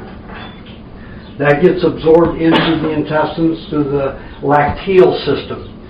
Now the lacteal system is a webbed network that attaches to the small intestine and large intestines. And it's called the lacteal system because every food, no matter what it is you eat, turns into a milky white substance. It's like fresh milk. And it's absorbed into the lymphatic system, and the lymphatic system transforms it into a slightly translucent substance, which is not really clear, milky kind of clear. And that is supposed to feed our bodies. So the lymph system is supposed to feed the body, but I'll get into that later. So then, as the food travels all the way through the small intestines, the nutrients from that area are feeding everything in the body except for the nervous system and brain. Then we have the bowel. So we go through the ileocecal valve, some people call it the eloquial valve, and it goes up the intestines all the way around to the bowel and down to descending to the sigmoid colon, where the body absorbs everything that the bacteria has broken down. So a lot of people have constipation, but it's not true constipation. True constipation is where you have a block in your intestine and then peristalsis stops. It doesn't get beyond that point. When you have the body hold up the fecal matter in that sigmoid colon, it's to absorb everything that the E. coli has digested. And that's how we feed our brain and nervous systems via E. coli. So the pharmaceutical industry wants E. coli destroyed. So your brain and nervous system don't function. So, you know their little ploy 2 years ago? What can we scare the daylights out of people? We'll take the thing we've been telling everybody for years is the best thing, spinach. Even Popeye ate it to give strength and health. We're going to say that was contaminated with E. coli and people died from it. It's a story. It wasn't true. I visited the fields where the contaminations was supposed to exist, and when it was called out, the FDA called it, not the local health department. And when the county and state health departments went into those fields to investigate it, the FDA has stepped in and said, no, it went across state lines, it's our jurisdiction. All of it got suppressed by the local government. Why did they do that? Because it's a whole ploy, it doesn't exist anyway. So several of us snuck onto the land at night and took samples, and there was nothing. No E. coli whatsoever, except for a manufactured E. coli, which is the H0157H7. It is manufactured. You can't find it anywhere in nature. The only places you can find it are universities, where they've been given a sample from the FDA. So I have found that no bacteria in food is bad. There is no good bacteria and bad bacteria, except it is all good, except where man has made a bacteria. And the 0157H7 is a man-made bacteria. It's a mutant bacteria, which does a lot of nasty things. In nature, penicillin is a good thing. It's part of the bird community. It's an avian disease. It's an avian disease when they're trying to break down their grain matter. It's a mold that helps them to digest in times of trouble when they are getting too dry to food and not enough water. So the mold will occur and start breaking down the grains and help their gizzards. We grow it, and then we sterilize it before it's injected into us. It destroys the RNA that tells it to go in hibernation, because all molds work in patterns. They'll work in 3 months to 5 months. They'll go dormant for 3 to 5 months, allow the body to adjust. Comes in, does its work, which is break down toxicity in the body, or helps digestion of matter that you've eaten and move it through. But it shuts off. Penicillin, when it's injected into you, has no intelligence to shut down. So it's always working. And the byproducts of fungus, if they collect and add up over a long period of time, cause massive skin disorders and dehydration and drying of the tissue inside, cause sclerosis, multiple sclerosis, all kinds of diseases. So they say, best thing, penicillin's been the best thing since the wheel. For the pharmaceutical industry, yes. Because one round of antibiotics and an injection of penicillin will destroy 2% of the body's entire bacterial levels. 99, understand this, 99% of your body is bacteria. All functions are because of that bacteria. Every time you take antibiotics for 7 days, you destroy 1% of the body's bacteria throughout the system, not just in the intestines, everywhere. A shot of penicillin will destroy 2% of the body's bacteria. Each time you're reducing your functionality. So, antibiotics are the worst thing you can ever do. Even Dr. Mendelsohn, who wrote Confessions of a Medical Heretic, said that no antibiotic's a good antibiotic. None. So the large intestine is where E. coli and other bacteria will make the final stages of digestion of fats and proteins, making them the finite particles that feed the brain and the nervous system. Now, as evidence to prove that that's the case, when my patients eat high meat, they're happy and giggling in 10 to 20 minutes after they've eaten high meat. Why?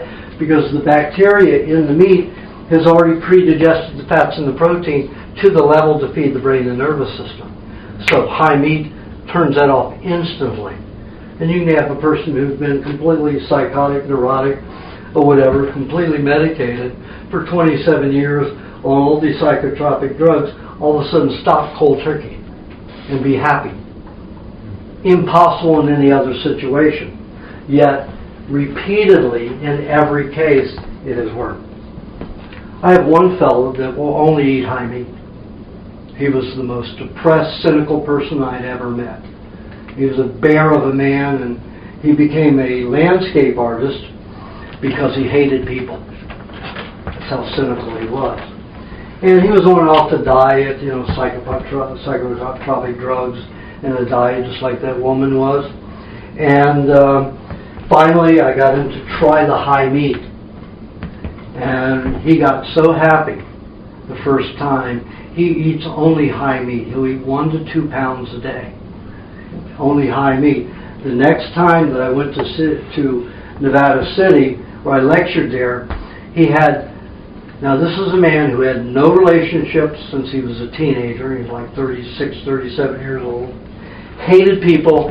He had 3 girlfriends at that workshop. All 10s. And he's about a 6.5. But because he got happy and felt so good and his brain started working, his nervous system started working, he became one of the funniest, most charming people in the world. You know, it's difficult to have one girlfriend and have them together. You have 3 girlfriends, and they were all great-looking girls, all at this workshop, happy together. You've got to be charming to pull that one off. So that's what the high meat has done and what it can do for everybody. So don't be afraid of the odors and don't be afraid of the bacteria. It is not your enemy. It is your friend. They are your friends. Okay? The medical profession wants you sick. They do not make any money unless you are sick. It is that black and white. So, that the E. coli and other bacteria are the final stages for digestion to feed the brain nervous system. If you have low bacterial levels, the body's going to hold that fecal matter up and you're going to have so-called constipation. And I'll get into how to relieve that later. And then when the body secretes or excretes the fecal matter, then what is left feeds the rest of the world. And we have our soil level that increases every year, so the planet gets bigger every year. It gets fatter because of our organic waste. If we didn't have any organic waste, then we wouldn't have that reaction of feeding the planet growing. So that's our contribution. So we don't digest everything unless we're in a starving or low food intake period. So if there are times when food is low, you'll find that you will have very little excrement. If you eat a lot, you'll find out that most of the time you'll have more excrement. And that just means feeding nature a little bit better. And if you're like I am, I live out in the mountains of Malibu, I don't go in the toilet, I just go out and feed the other creatures. And let me tell you, that fecal matter doesn't stick around. It's gone quickly. Not by flies either, by coyotes, by wolves, by the hawks, the ravens. They all come down for mine. There's a good raw substance and a good raw meat in it. So don't worry about how much fecal matter you have. Don't worry about the color of it. Don't worry about if you have diarrhea. That's all a process of the body adjusting its bacterial levels for proper digestion. None of it is a problem. It is only a natural process of cleansing and digesting properly. So do not fear diarrhea. Do not fear constipation. If you're constipated and you're actually still moving stuff, it's just hard. You have too low a bacteria. The way to increase that is to eat high meats, to help give more bacteria into the body, or doing a suppository of 3 tablespoons each of butter, coconut cream, and dairy cream with a 1/4 teaspoon of honey. Only a 1/4 teaspoon. Put that in a 4-ounce jelly jar, mix it together, then put it in a bowl of hot water. This is before you go to sleep at night. And you'll take a bulb syringe, fill it with the warm, it has to be a little above body temperature, up to 105 degrees, and then get on all fours and bark like a dog, and then squeeze it up inside you, and roll your tummy like a belly dancer, you know, with your shoulders to the ground, your knees, your buttocks still up on your knees, and then it'll move from the sigmoid colon and move up the descending colon and cross over. Then it will start feeding the E. coli from the back end. And they really need fat, because most of your fat's all absorbed by the time it gets down to the sigmoid, the ileocecal valve. As soon as the food has moved into the bowel, almost all of the fat in the raw food diet, if you haven't been on the raw diet for 30, 40 years, is all going to be absorbed. That means the E. coli and the bacteria in the colon get very little fat, unless you eat a phenomenal amount of fat. And still then it will absorb a lot. So then it moves, you know, then if you feed it from this end, of course, then the E. coli get the fresh stuff. Well, if it's high, it's even better. Sour cream is even better to put up in you. Moldy butter that smells like blue cheese is the best. Anything that's pre-digested is always better to put inside. Slightly fermented coconut cream is better than fresh to feed the bowel. Remember, the bowel gets the end of digestion anyway. It already has things pre-digested that come into it. It's just the final stage. So. And the third on that was butter, coconut cream, and the third one, was it dairy or was Dairy cream. Dairy cream, okay, thanks. 3 fats. Okay. Because they need a variety. I found it Okay. uses a variety. And how much? 3 tablespoons each. Interesting how many of us are writing. We get the visitor formula down. And usually you only have to do that once every 2 weeks. Some people once every 3 days. You have to see how long it satisfies you and then use it again. And there's no harm in ever doing it. I mean, if you push it up in there and then, you know, you stand up right away and you move it, not going to do much for you. Very, very little. So you've got to keep it in. And rolling your stomach while you're down, shoulders to the floor or bed, wherever you are, and your buttocks up is going to move it. Then you can lie on your right side and roll your stomach some more, and that'll help it travel down to this side too. So you can all take belly dancing lessons. Roll your stomach. The belly dancer didn't teach me. I learned that when I was a kid, as an autistic kid, to get the food to move through. As I was sitting at the dinner table, so it wouldn't hang up in the stomach, and that would help move it through. So, okay, let's get into that. Takes care of the digestive tract. Now, all along the way, all of the bacteria, all of it, is meant for animal matter, dairy, eggs, meats of all kinds. Our body has to adapt and change to handle vegetation, nuts, starch, anything like that. It's a whole change to the system.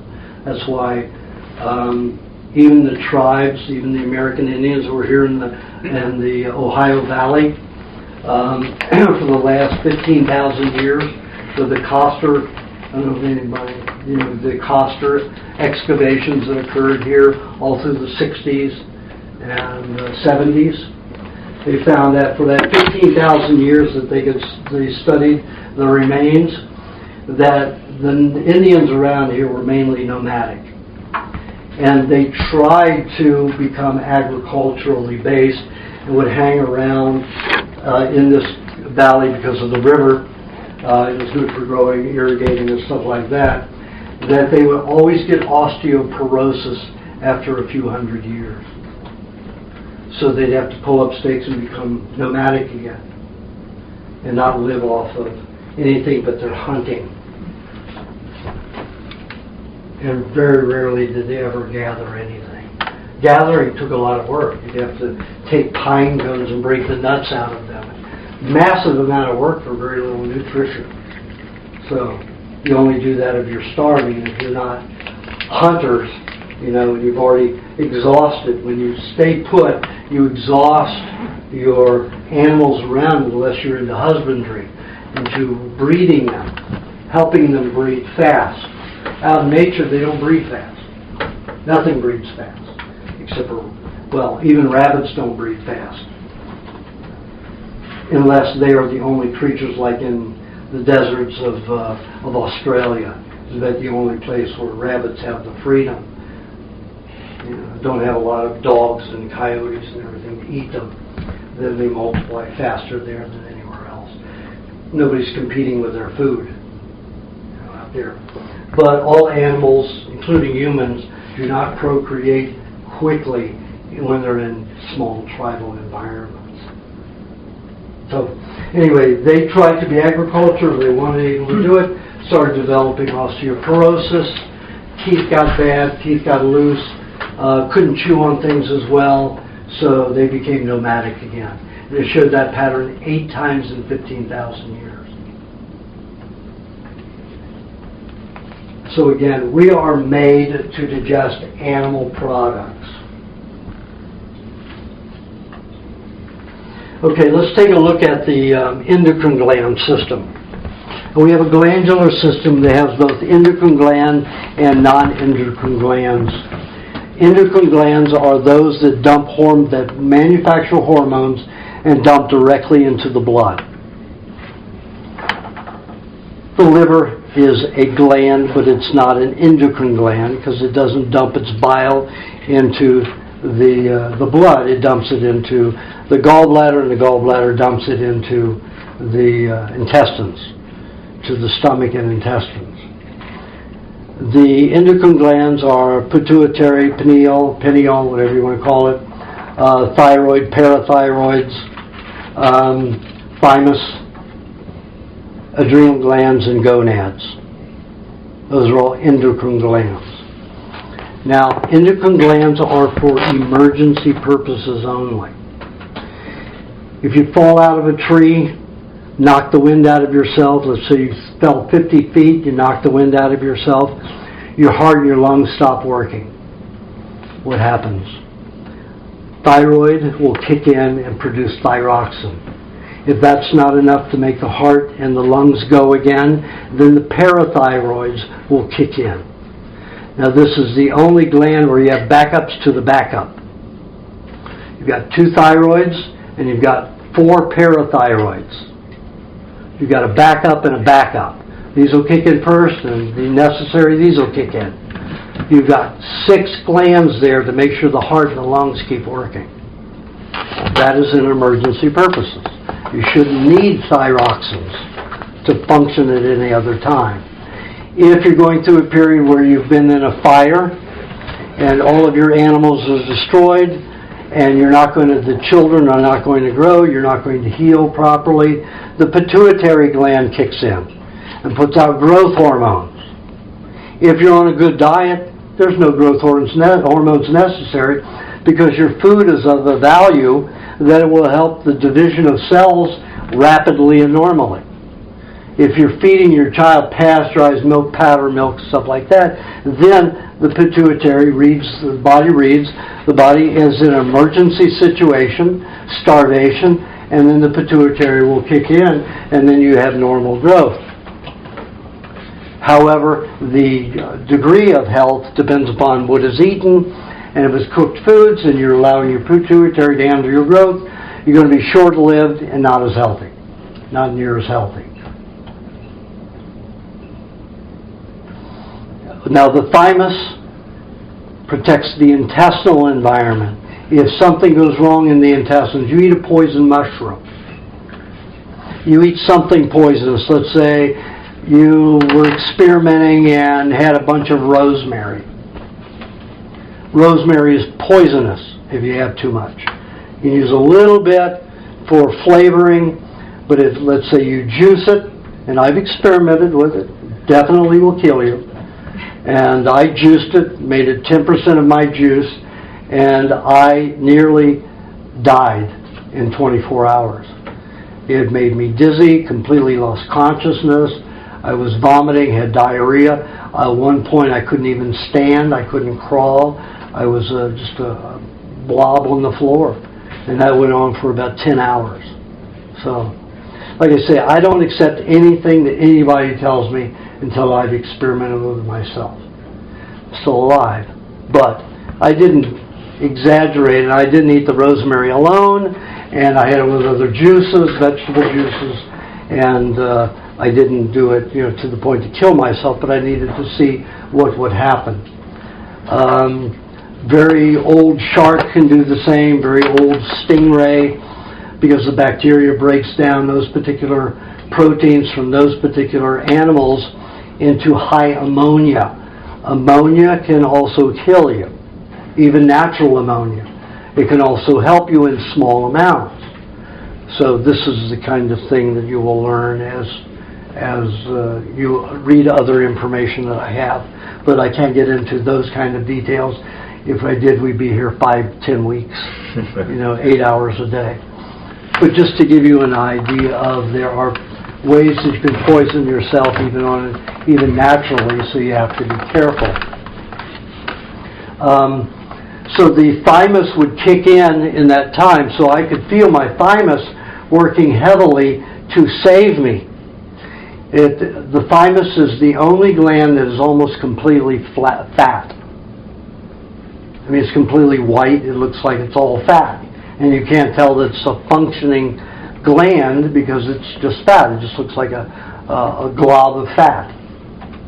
And it has you can't see the functionality. It's all prostaglandin effects, which means the activity happens within the cells in that tissue, and the whole gland doesn't have a particular shape that has muscle tissue. And all of our glands have muscles. The heart and the liver are both organs, and the liver is both a gland and an organ, and the heart is just an organ. But those two are predominantly fat. Predominantly protein, very little fat in them.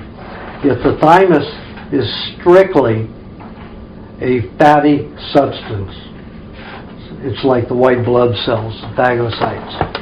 And it will go in and protect the intestinal tract in emergencies and help. And if you haven't poisoned yourself too badly, the thymus can prevent death and even severe, illness or too severe reactions. And as we go down, we know with the adrenal glands, let's say, you've been beat pretty badly. You've been hunting and you got trampled on by a herd of buffaloes or something, and you're not going to get up and move.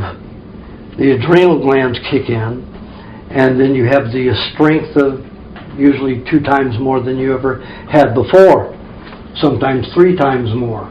There's a woman that the car was running over her baby, and she went and picked up the back end. It was a 3,000-pound car.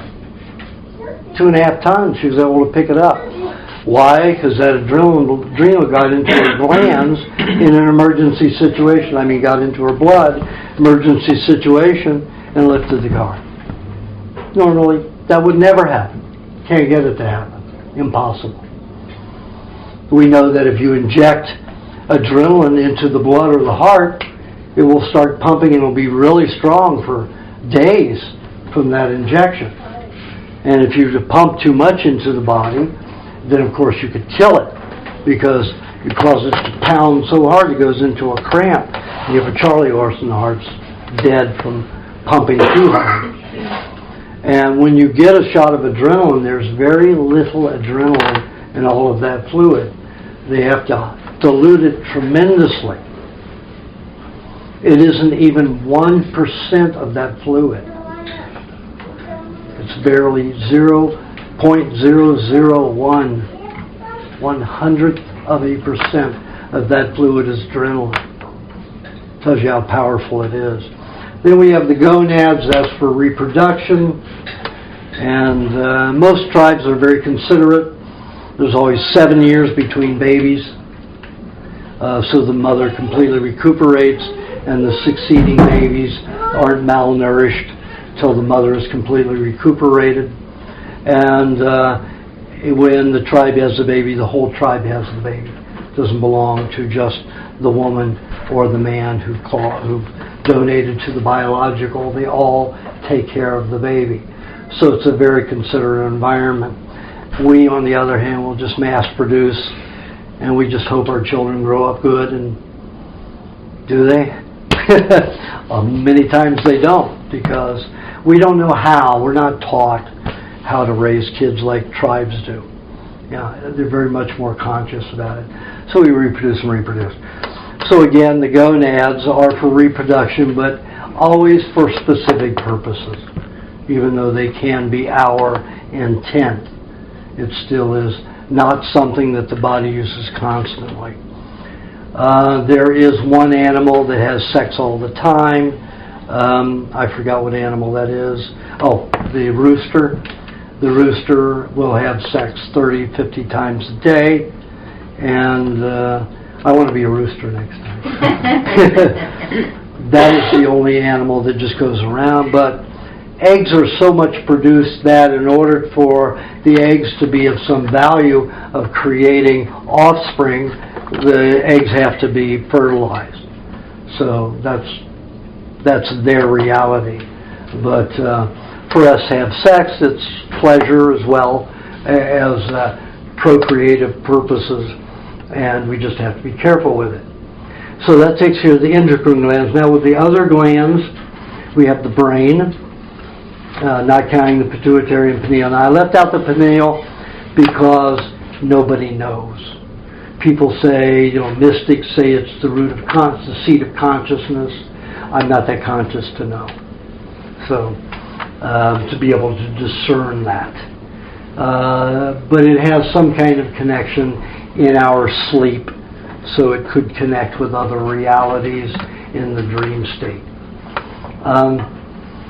The brain is an organ, is a gland and an organ, and of course it handles the information from the body, and also creatively it handles it from its own creative processes. But mainly the brain is to make sure that we can function as a human being, as an organism.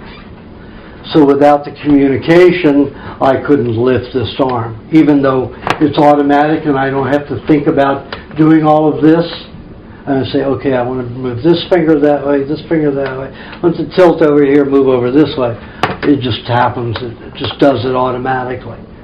That's the communication between the brain and the nerves, the spinal cord, and it goes through all out.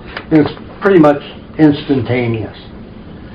Unless you're a cell, then you see it as a very slow process, all of that movement. But for us, it's instantaneous. Now that is how we function. The light and electricity, there are light and electrical currents that travel through the nervous system to the brain, and that registers information. So how do we transport light, and how do we conduct electricity?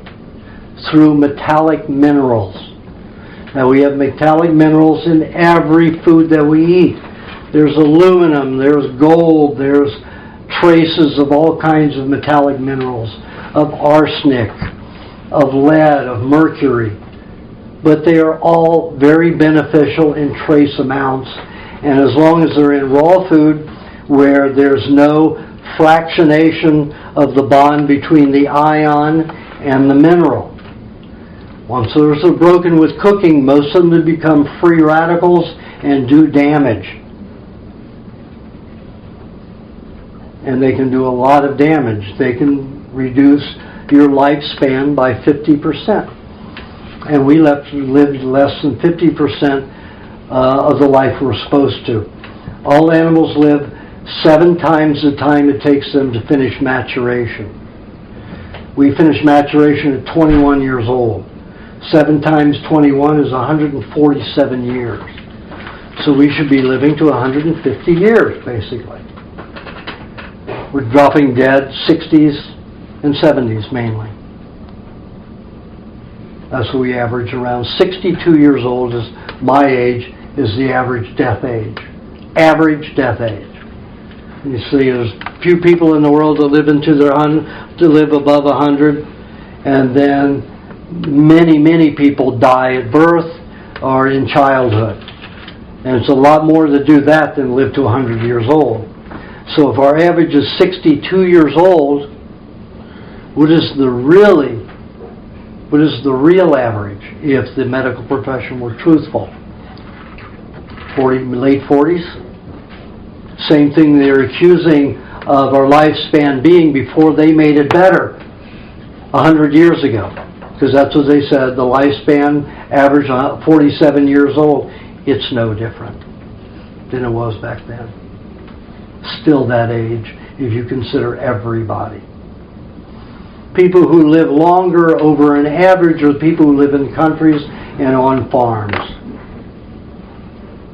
Very few early deaths. Why? Because they're not, unless they're using chemical farming.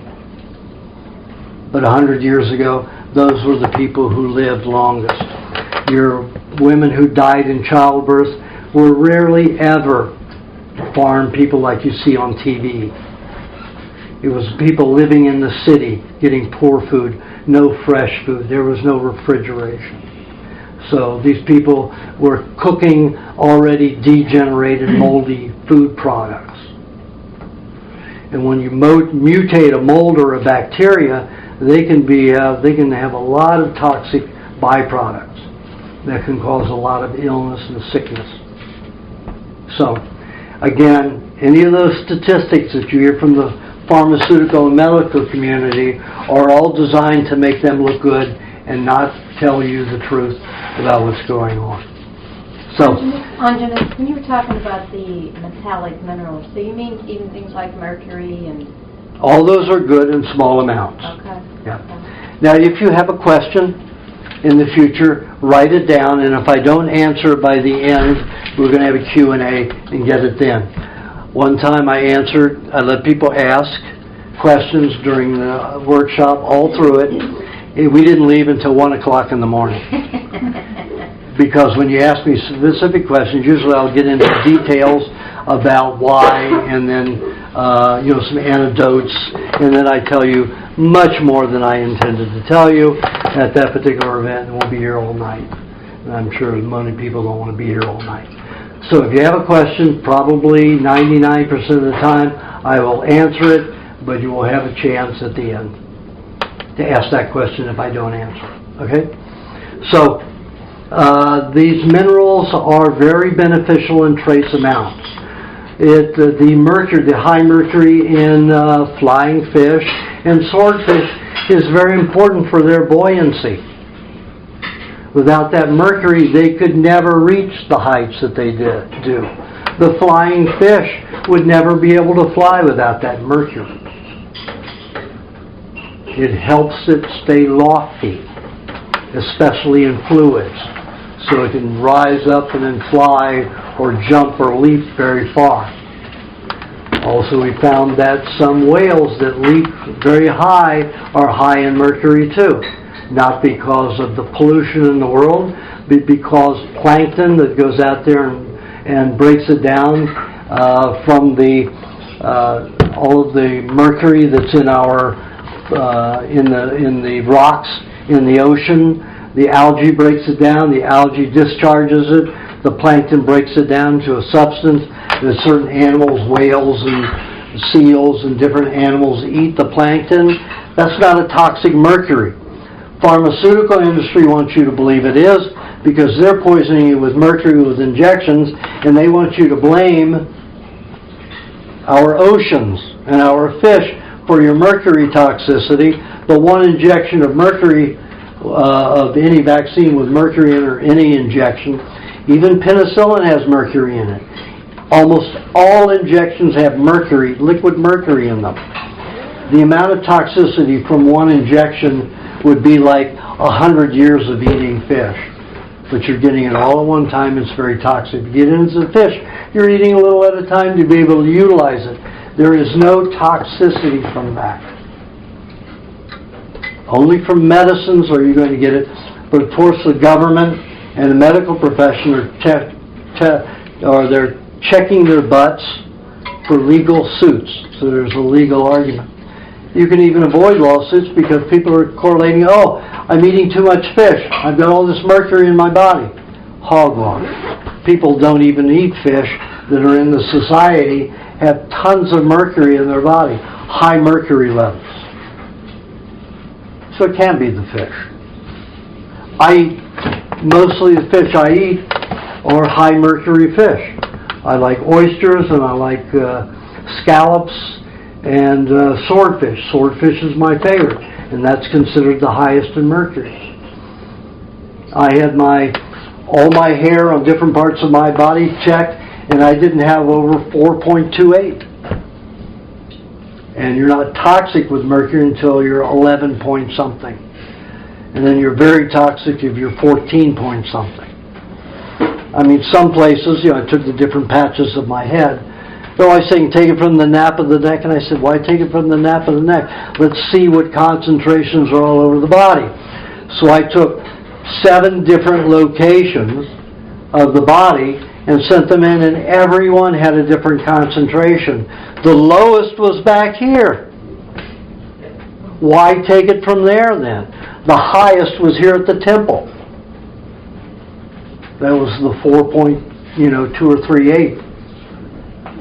So, again, even the naturopaths are locked into, taking it from the least toxic area. Why? Because laboratories are doing it. Where the laboratories get making most of their money from? The medical profession. But they're farming their work out, we'll do your hair analysis for you. So here's where we want you to take it from the nape of the neck. And I say, why? Oh, that's where you'll find the most concentration. Well, let me see the records from your test showing that you've analyzed other parts of the head. Well, some university did too. I said, well, what university? I want to go check. We don't know. We just know it's true. So I did it. Now, what I did was, so I'm on the radar for the medical profession. They've come after me many times. They've threatened me. They poisoned the food in my house. Last April 2nd, I was held down in a hotel room and injected with 3 vaccines, and I broke out over the next, or with whatever they injected me with, for the next 5 months with terrible eruptions that I was barely able to move. And this is the result. I've got these all over my body, and I nearly died from it. They weren't expecting me to wake up. They had a cloth over my face with something in it. It wasn't easier because I knew what that smelled like. But they were pushing me down when I woke up, and by the time I came conscious, something ached in my arm. Looked over, hypodermics dangling, and there were 2 more next to it. And they pushed, one of them pushed the cloth against my face, mouth, and nose again, and I was out in a few seconds. So within 24 hours, I was broken out. I have tiny little scars everywhere. I have freckles. I have minor freckles. Freckles come from vaccines, toxicity, a lot of them, in people who don't normally have freckles. And people who eat a lot of moldy potatoes eat freckles. That's why the Irish have so many freckles. Different things create freckles.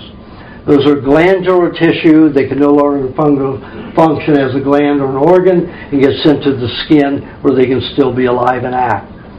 So from those injections, I became like Robert Redford, and I had very little freckles in my body before that. And then all of these, I got huge open scars that became white and detoxed better than these did. And it looks like I had actual shrapnel in these different spots from this detoxification. So the medical profession is out to protect itself heavily. The reason they did that to me, I think, was I did a radio show on February 8th, 11th last year, and somehow somebody, a caller in, or the host, I forgot who it was, mentioned the swine flu that was just starting to come up. And I had been through the swine flu fiasco of '76. I knew the people who stopped the swine flu caper. Ida Honoroff, who was a consumer advocate, and Dr. McBean, Mary McBean, in San Diego. They knew that it was a hoax. They filed suit against President Ford, Rockefeller, who owned the pharmaceutical house that got the contract on the vaccines. He was our vice president, and then the Surgeon General. So he filed suit. Now, because Ida Honoroff was a consumer advocate and syndicated in 3,200 radio stations all over the United States and Canada, she was listened to. So she said, you watch the polling place where these people are getting their free government paid for injections. They're going to be dropping dead and getting very sick. They counted 2,300 drop dead within 6 weeks. Do you know what the count is if you go to the CDC? 48. There were 3,200 people that dropped dead. And a lot of the news networks, the smaller ones, carried it. The bigger news networks didn't. But they still carried it because back at that time, most of your news networks, especially papers, were still owned by families who had pride in giving out news. They weren't conglomerate owned by General Electric and Disney and those companies that own the networks now. It is completely in the hands of corporations, and those corporations feed each other, especially the medical profession. So I brought up the names where people could go to get the information on the swine flu fiasco of '76. I got so many calls for that. I got calls, for information. They wanted more, wanted me to be on lots of TV and radio stations, and I was getting death threats for 3 weeks. So I left the country to get away, and they got me. April 2nd, I woke to that, and then, of course, I was blacked out. When I woke in the morning, I just thought I remembered, I thought it was a nightmare, until I went to turn over, and everything in my body ached. It was like I went back in time, 30 years. And these 3 bumps were there with a hole in the center, so they were injection spots, started breaking out with all kinds of different forms of skin eruptions within 12 hours, and these that lasted months and months. I still worked, I still went and did workshops, I very rarely sat like this, I was walking around and still functioned. And I was able to do that, even poison to that extent. So, this diet can get you through anything. Not that you will go without being scarred, but this diet is that powerful. This food is that powerful that it can sustain you through almost anything. So, and of course, I know what foods to eat and, to mitigate those experiences, because I was in Asia at the time on an island that wasn't very advanced. There was very little I could get. I couldn't get butter. I couldn't get dairy of any kind. I had some butter with me, which helped. So I had to seek out the foods, the particular kinds of fish like the shark and the stingray, and I had to look in ports and stuff like that to get what I needed to survive through it, and I did. Now, all of that experience in more detail, you'll find in my next newsletter if you, subscribe to the newsletter, and you'll get all the photographs, because I did document this one, and all the stages of the eruptions and what they looked like. And I mean, you see things coming out of it, fibers and, insects and all kinds of things that are coming out of this that were injected into me. So they were injecting some, like in the sky right now, you see all those chemtrails in the sky. They're dumping microbes from the sky which have some eggs in them. And if they happen to procreate in your body, you're going to be diagnosed with Morgellons disease, or Morgellons, depending upon how you pronounce it, where you have fibers in insects that breed inside your body and come out your skin. A lot more of that is happening only since the chemtrails. And a lot of people have analyzed the chemtrail discards, and they're pretty bad. They caught a plane doing it, I was reading an article. They caught a plane in China, and it was a Russian outfit, the crew that was doing it with an American government plane with discharging toxins in the air. They could evaporate like 40,000 gallons in like 8 hours, discharge that much chemicals into the air. And the Chinese military brought them to the ground, and they're under arrest for murder. And they found all this chemical and insects and all kinds of biochemical warfare agents that were produced in the United States on that plane. So our government is not your friend, because you have to understand who's running the government. The government is spending all of Social Security. They say it'll run out in 2041. But with my mathematical ability, it's going to end 2021, 2017. What's going to happen to our baby boomer people? Not getting their Social Security, not getting their retirement. There's going to be a revolt, and who are they going to go after? They're going to go after Washington, D.C. So what do they do to get rid of you? Swine flu, chemtrails, people going to drop dead early. Not going to make it to retirement. Those in retirement are going to drop dead. Whole swine flu fiasco. So far, and if you look at John Rappaport's site, he keeps the statistics on what the CDC claims, what the news claims, and what is actually laboratory tested.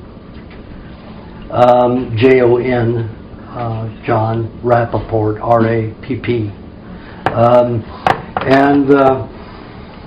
He showed that the statistics show that there's only 48 people so-called had been actually tested chemically in a laboratory and so-called proved to be swine flu. So I said, wait a minute, you can't get swine flu unless it's injected in you.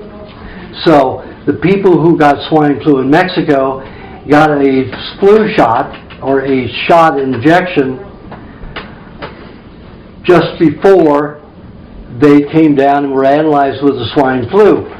30 days before that, Obama was down there having a conference with the president and the vice president, and a shipment of vaccines was accompanying with him. Medication, document. So all of a sudden, 30 days later, we've got a swine flu epidemic. Now, to have swine flu, because it was so rare and it only exists really in birds, the only way that you can be looking for it is you have a particular structure of waste products that normally come when a chicken or a bird of any kind is breaking down toxins in itself. So you'll have this broken down fluid. Viruses are not alive, they're like soaps or solvents. So you go and fractionate parts of the cell that are damaged so that we can rebuild them. So when you have these fluids that are the end product of the cleansing, that's what they call flu. Never been known to procreate. They don't remanufacture themselves. They don't self-duplicate. That's like saying Tide soap duplicates itself. It's the most absurd, and it's contagious. It's the most absurd thing if you know chemistry.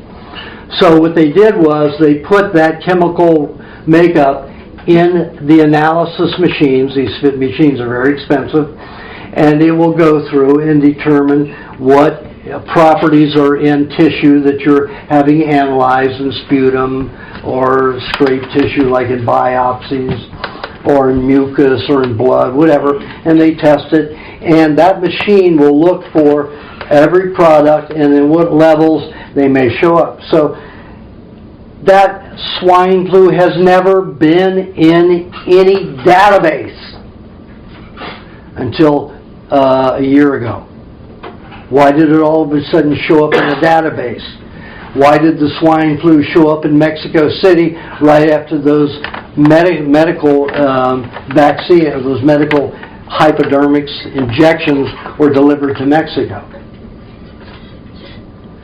If there is any contamination, only 48 people have actually been found to have the test showing that they had swine flu biochemic makeup in it. People die, they guesstimate, throw shit out there. And they guesstimate 36,000 people die 36,000 people die every year worldwide from normal flu. So we're supposed to have had the flu starting to occur last February, and here we are already into November, mid-November, and only 48 people have been actually diagnosed with swine flu. And the CDC is throwing out, about 40,000 people have died of swine flu worldwide. The CDC themselves said, we're going to stop testing for swine flu back in April of last year. Now, why would they say they're going to stop testing for it? So they can throw out any number they want. You have to look at the inconsistencies and the fraud that's going on here to realize how bad these people are.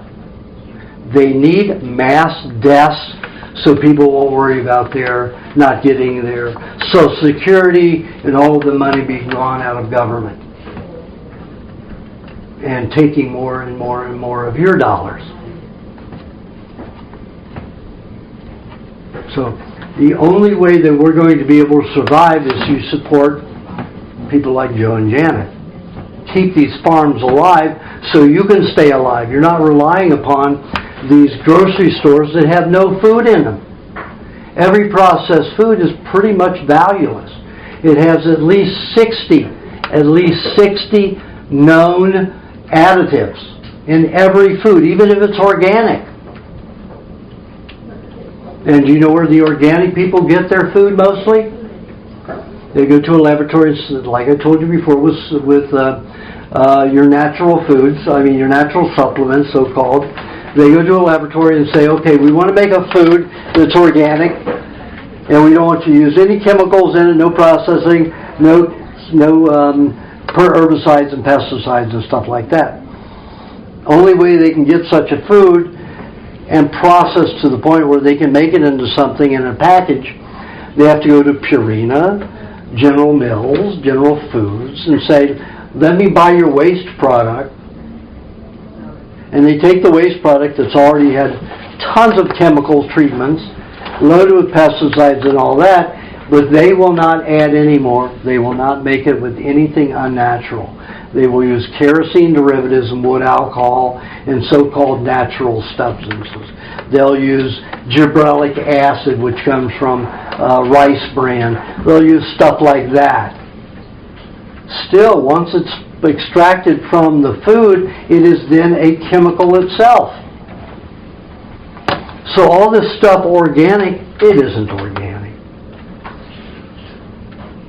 The only place you can get organic food is if you're getting produce that was labeled and is organic. Even your chickens and your eggs, organic chickens are organically grown. One of the biggest hoodwinks of all of the FDA and USDA. Your organic chickens, 99.9% of all the growers of them are you feeding soy to their chickens, soy that was organically grown. What happens to chickens if they eat raw soy? They die. What happens if humans eat raw soy that are non-fermented? They die. So the only way humans and birds can eat soy is if it's highly processed. And usually a kerosene derivative. Plus you have to use heat to destroy the enzyme which can cause death. Now herbivores, cows, goats, horses can eat soy. Their meat tastes like cardboard, but they can eat it without repercussions. And it's a great protein source. Easy to grow. Beans you could poison to the hilt And even if you don't have any leaves on your vine, you'll still get beans. That's why they love beans. They can destroy anything and still grow them and have beans. Even if the worst plant growth in the world is there, no leaves on the vine at all, it will still produce beans. So they feed this processed soy to chickens and still call it organic because the soy had been raised organically. But it's not organic by the time they feed it to the chickens. I went after the FDA for it, the USDA, and I've gone after chicken manufacturers who sell to health food stores. And they said, it doesn't matter. The FDA says it's okay. I said, you're in a health food store business and you're telling me that's okay? I said, you're as corrupt as the pharmaceutical industry. Well, that's the way it is. They don't give a shit about your health. It's all about their profits. They can feed cheap protein to these chickens. They'll get fat, strong, they'll get plenty of disease, but they know they're going to butcher them before you ever see it.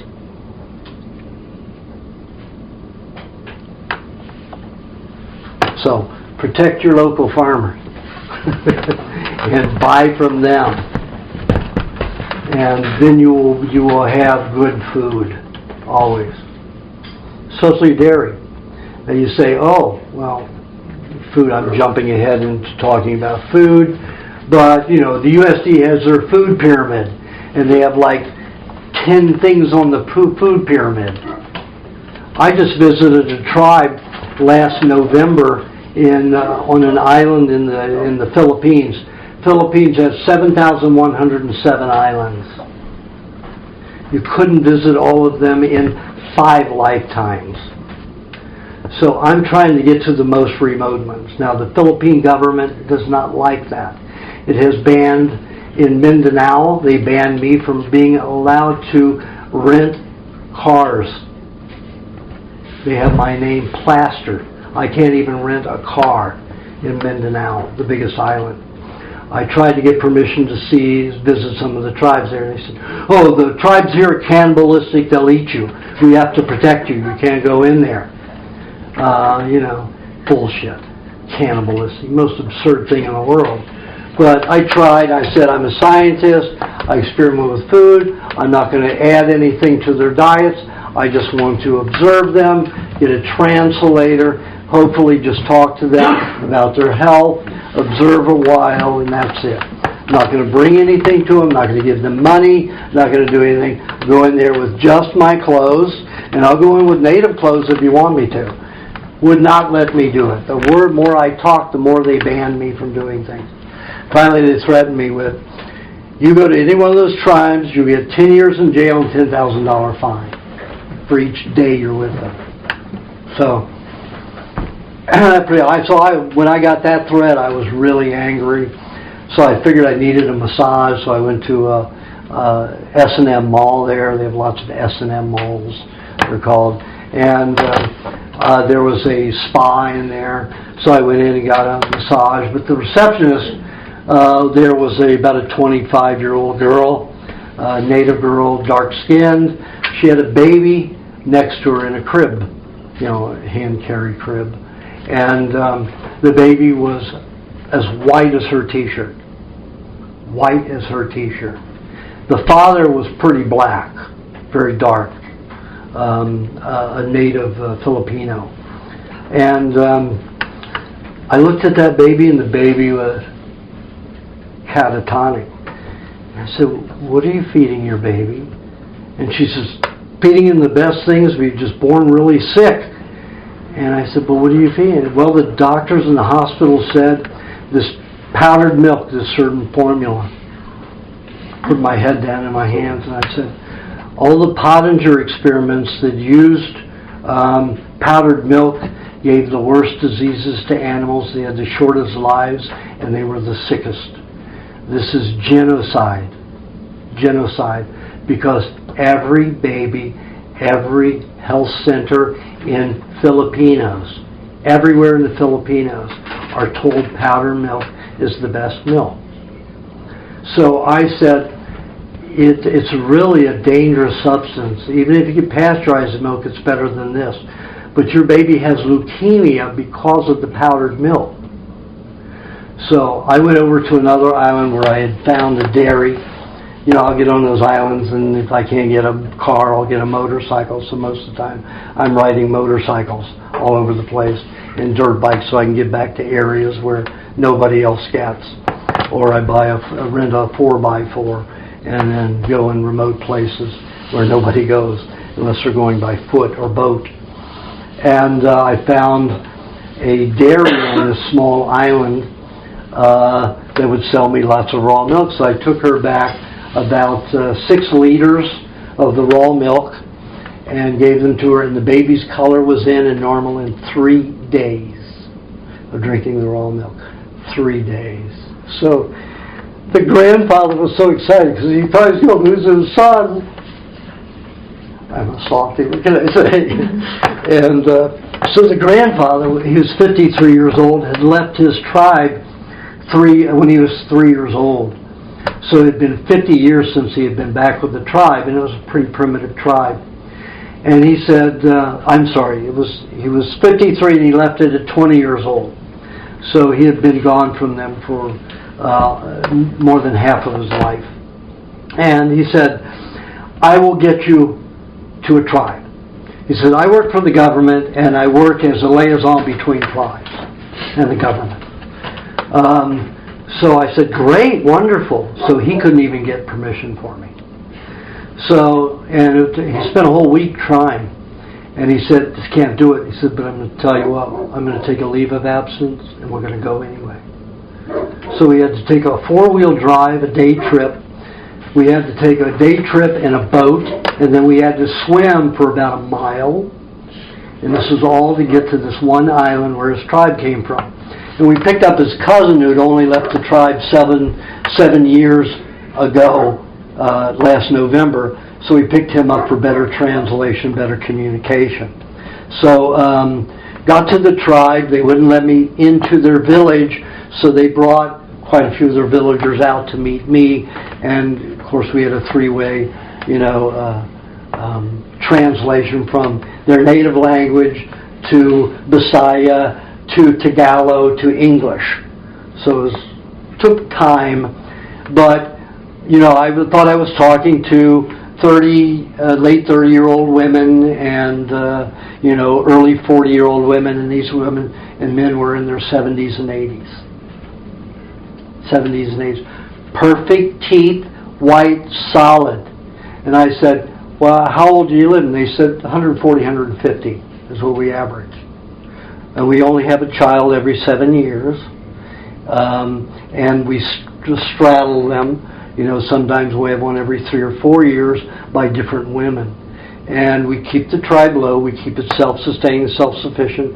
We live like this. We go fishing every day. We eat raw fish only. And we eat coconut meat and a fruit once in a while, a banana, a green banana or a green mango. And they don't eat much fruit. So they eat three foods. That shoots the hell out of the USDA's pyramid. The USDA pyramid is to keep your manufacturers in money and you eating your garbage food. That's all they ate, fish. And these guys were stocky and big, and the women were solid. And I had this concept that if you ate fish, you'd always be skinny. And these guys were huge, and yet the Maasai tribe in Africa only eats red meat, and they're the skinniest, tallest, strongest, healthiest tribe that they were before the 8-year drought, or 9-year drought now.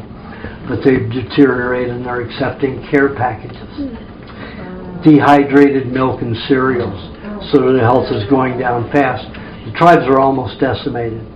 They've lost over 2/3 of their tribal members and 3/4 of their herds by the droughts that were induced by our government, in conjunction with the UK British government. They created an environment by spraying over those. They created a desert where they couldn't feed their cattle anymore.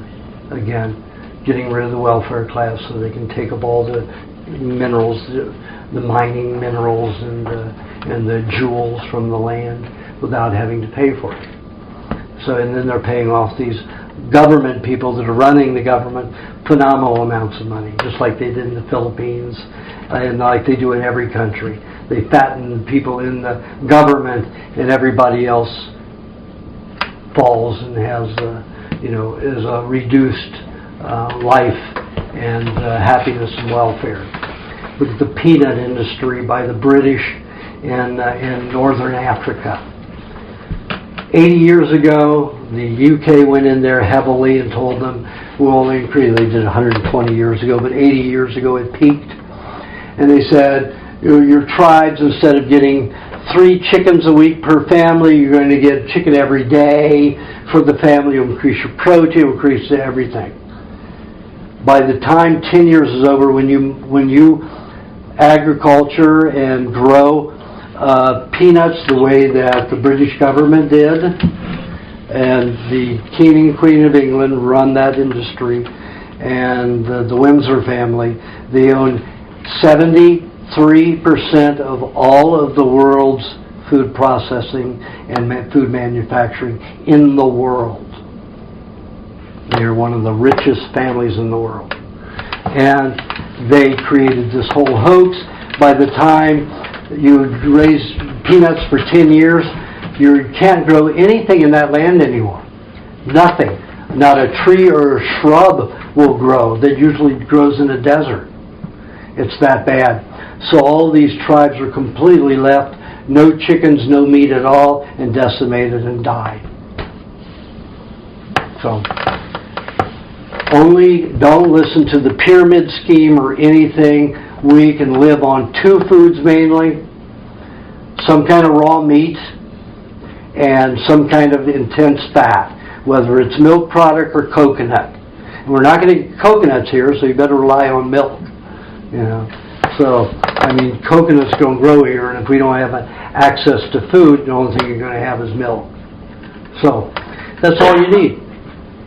Meat and milk. Of course, if you have disease and problems, you're going to need some vegetables to help cleanse the body.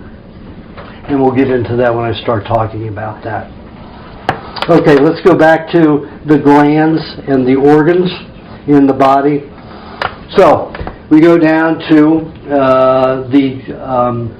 the tonsils. Now, why do we have tonsils and adenoids? They protect the brain.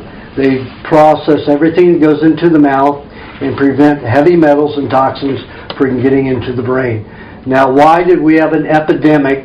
The epidemic of tonsillitis start in the late 40s and early 50s. Canned foods came out with World War II.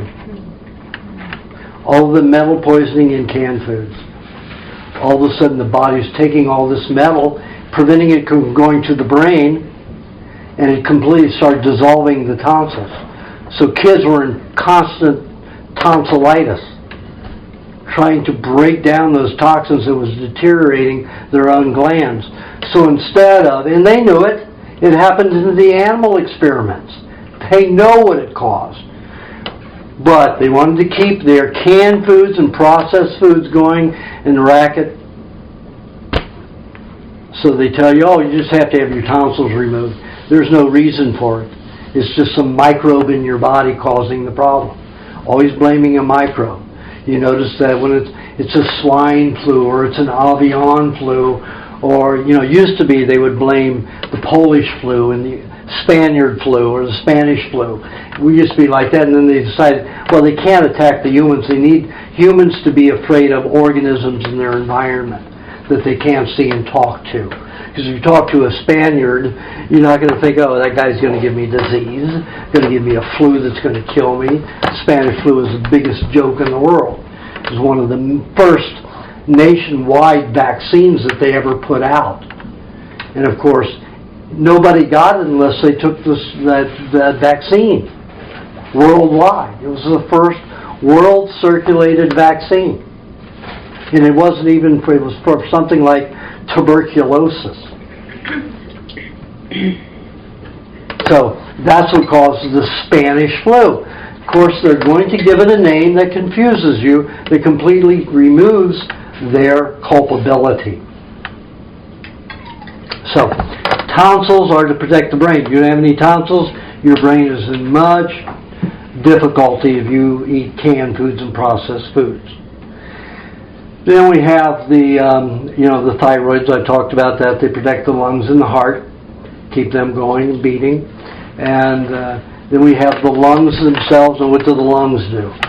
The lungs absorb oxygen so that the red blood cells can transport oxygen everywhere in the body. The white blood cells, the phagocytes, white blood cells, are mainly fat cells. They're about 80% fat, 60 to 80% fat. They absorb toxins and will help escort them, dump them into the bowels or mainly out the skin so that the body can discard the toxins through the skin. And I'll get into that when we get to the organ of the skin. So that's the process. So the lungs, where we absorb the oxygen, most of it, we can't absorb it from the skin too. So absorbed from the lungs, major part of it, and that is how we get our energy. Is from oxygen mixed with fats. Whether they're fats made from a carbohydrate, fats made from a protein, or fats made from fat. And the quality of fat is dependent, but we'll get into that when I talk about fats in food and how we process them.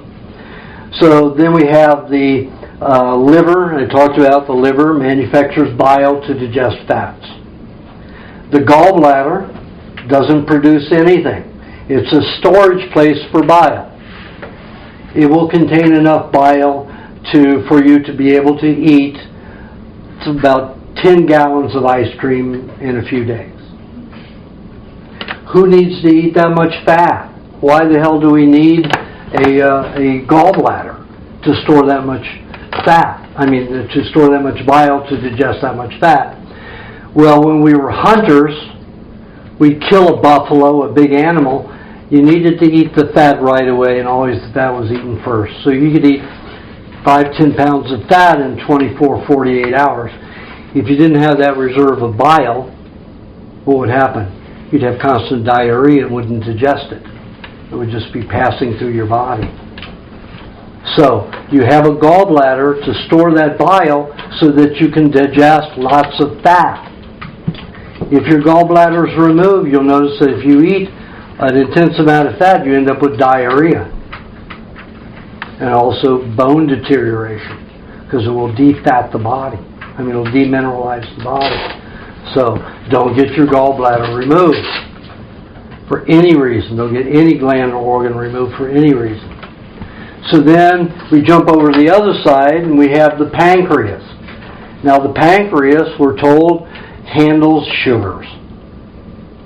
Wait a minute, if we're a tribe, if we're a creature that isn't fit to eat sugars, what is the pancreas doing? Well, if you study the pancreas like I have, you find that the pancreas is the architect of the body. It registers every food that goes into the body, from your mouth to your stomach. It analyzes what structure they are, and because even the flesh from one animal is different from another, it has to be disassembled differently and restructured differently for the best of your body. The pancreas is responsible for all of that. If you're inundated by eating lots of carbohydrates, then what happens? The pancreas spends its time dealing with toxic sugars all the time. Nothing else is happening. I found that when you eat a cooked food, the pancreatic fluids increase exponentially, because now the pancreas not only has to learn what to do with those proteins, restructure them, it's got a lot of missing nutrients. So the pancreas will send out hormones to address every cell in the body and say, like thugs going around saying, you got a mess here, I need some raw enzymes, some proteins, some fats, some other nutrients, some vitamins. We need to carry them to the intestines to be able to digest all this toxic matter. So it's robbing from the bank of health in your body and your cells. So you get weaker and weaker. So we see this tribe, these people were as fit could be. The tribes in the Andes who also live on raw meats, the 90-year-olds are doing a 100-mile run every year.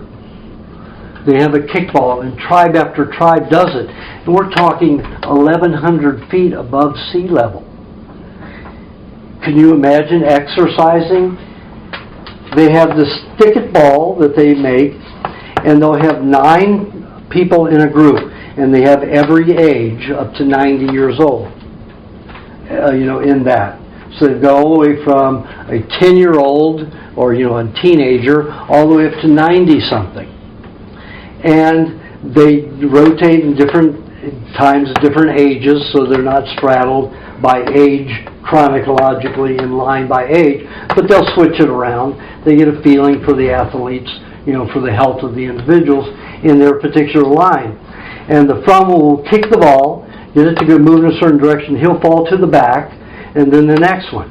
And they'll do that for 100 miles. How many people here at 90 years old can walk a block without losing their wind at this altitude? So you have to take a look at it.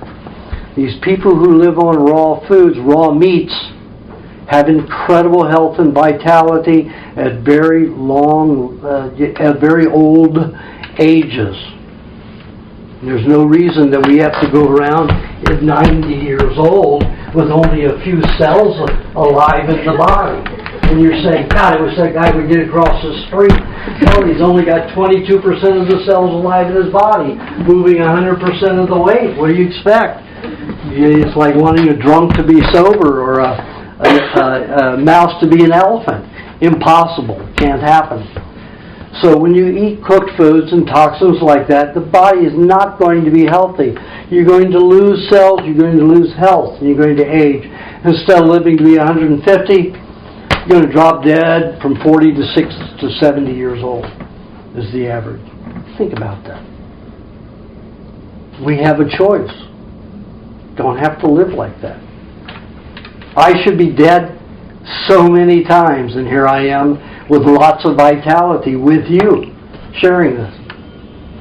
Why? Because I know what to do. I know how the body works, and I never panic and distrust it. Like when this happened to me and those guys injected me, I didn't go right to anger. I got to, what do I do first to reverse this and get this crap under control that's in my body? What can I do first? And in that newsletter, you'll see what I did, because I'm not going to go through it here. So the pancreas is the architect of the body. It's also the defender for toxicity. Go around and make sure there are nutrients enough to digest the foods that can't be digested from being cooked or processed. Then we have the spleen right next to the pancreas, and we find that holds red blood cells. Doesn't produce anything. It's not really a filter. It just holds red blood cells. Now, why do we need red blood cells, like 1.5 to 2 pints of extra red blood cells? It's like a liter of red blood cells. Why do we need a storage of a liter of red blood cells? What happened if you fell out of a tree, cut your jugular vein, you lost a cup of blood? You'd become a tiger's dinner. You'd be dinner, or lunch or breakfast, whatever it would be, because you'd be anemic. As soon as the blood clots, as soon as that wound clots, the spleen will dump that cup right back into the blood. No anemia. No tiredness, no lethargy. You don't have to wait 60 days to manufacture a whole cup of red blood cells, or 30, 40 days to manufacture a cup of red blood cells. You have them right there in the spleen. Also, when you get cold, the spleen will dump a massive amount of red blood cells into the bloodstream, and the kidneys will draw the fluids out. So your blood thickens, and guess what? You're warm. The body is an incredible organism, working with so many other cells in the body. Do you know that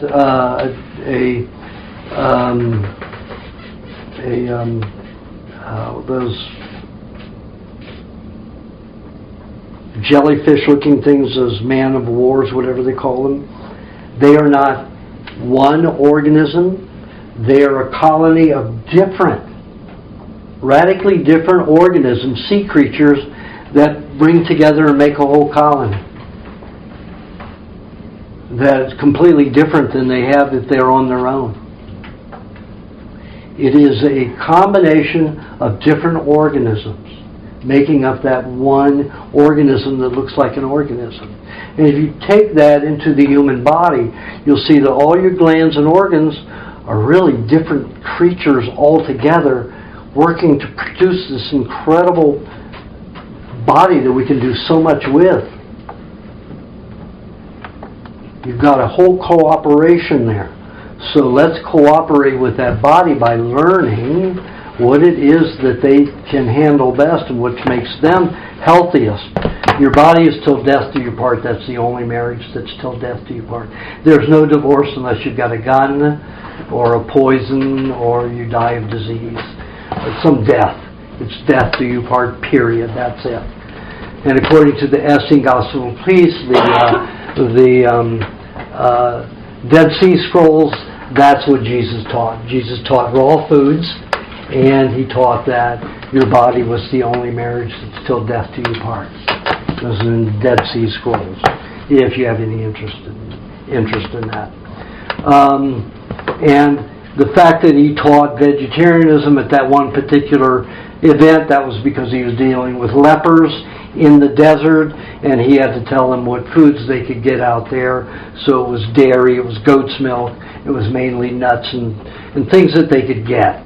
He wasn't teaching, vegetarianism. A lot of people who are vegetarians point to that and say, see, Jesus taught that, but Jesus also taught, eating fish and stuff like that, and he fed raw fish at the Sermon on the Mount. That's how he got it to go so far. He said, no, we're going to serve this to you raw. You will be more nourished. So he's able to feed a lot more people with very little fish because their bodies were satisfied and more happy with the raw fish. So they're able to go to them throughout the day in a desert environment where it's difficult with eating raw fish. It helps retain the fluids better. You don't get as dehydrated. So there's a science behind all of it. And religions like to take it off in a whole different, la-la land avenue when it is very, very specific and very, very down to earth.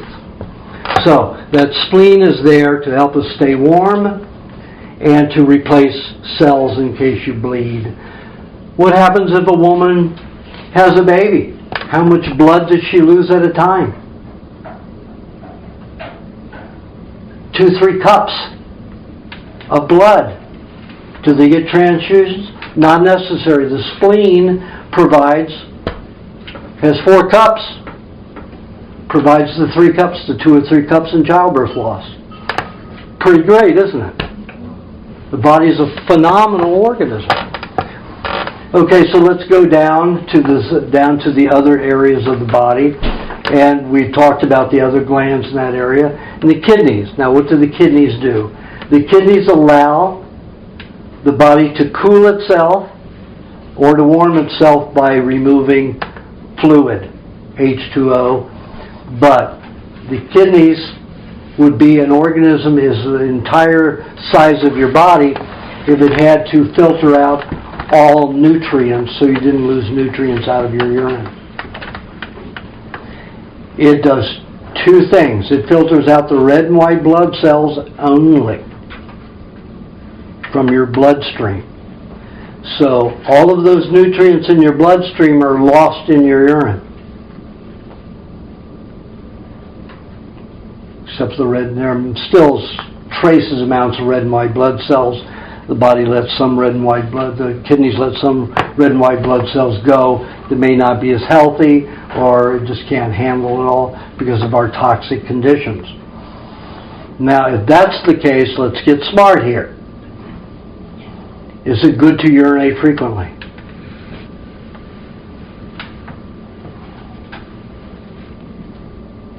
Is it good to drink water? What happens if we drink water? We dilute the acids and destroy the bacteria in our bodies, in our intestines, in our stomach. Gets absorbed into and goes to the kidneys. Now, of course, it goes a lot into the bloodstream. It goes everywhere into the body, into the neurological fluid, in the lymphatic fluid. It goes everywhere. And the kidney is really fighting hard to dump all of this excess fluid. So the urine gets lighter and lighter and lighter, trying not to dump the blood, trying to get it out of different areas of the body. But what is that water doing as it washes through every part of your body? It's drying it out. H2O cannot be absorbed into the cells unless it's ionically bond with other nutrients. If H2O gets absorbed into a cell without nutrients, guess what? It dehydrates it. It dries it out. You keep putting water on your arm, and what happens? It dries it out. It doesn't lubricate it. You put good butter on it, guess what happens? You're lubricated for days. Water, you just keep getting drier and drier and drier until your skin starts peeling away. Think. When did water become an issue? 1961 and 62. The trust fund of the people who own Coca-Cola decided they want to get into the water bottling business. So they hired a bunch of doctors to say that we need to drink 8 glasses of water a day. Before that, you went to school, people who weren't athletes took a sip or two a day. We're talking 2 ounces of water maximum that was ever consumed in a day. Unless you were an athlete, you may consume a couple of glasses or glass and a half. Not 8 glasses, 2 glasses maximum. But mainly you went after milk and orange juice. Those were our main fluids in the 40s and 50s. Then all of a sudden water comes in, because they paid these doctors to tell. It is still alive today. Water is one of the worst things you can drink, to dilute and cause problems in the body. Your urine should be thick, should be at least dark yellow. Mine comes out amber, unless I'm drinking, a lot of vegetable juices, and then it'll come out, yellow, a deeper yellow. But I don't drink water. I haven't had water in 2 weeks. But once in a while I'll take a sip, During the fall and winter I'll take a couple of sips. In the winter, in the summer and spring, I might have a cup a week, half a cup a week, because we need some solvent. And that's what water is. Water is a solvent. If you look in an archaeological book, the first thing that they have under solvent is water. What happens? It rains. It dissolves rock, plants eat. Water is a solvent. The universal solvent. Why would you want to drink water? Except to have some toxins broke down in your body because you're a cooked food eater. These tribes, none of them drink water. Even your cooked tribes in the deserts of Australia, they don't drink water because they know they will die in that desert if they drink water. So they'll take roots and they'll grate them and wring the vegetable juice out of it. And half a cup of vegetable juice will take them 100 miles in the desert. Half a cup. because they've never been introduced to the type of processed foods and the 60,000 new chemicals that are put in food now in the last 60 years, since processed foods became full-blown after the World War II. And it's my understanding that World War II was forced to bring in these processed foods. King and Queen of England wanted processed foods in full force in the world. Make big money that way. So they created rationing because of the war. Our farmers weren't producing any less food.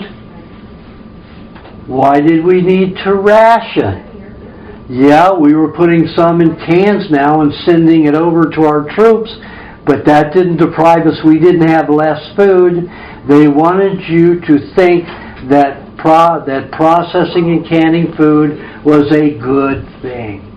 It helps our troops.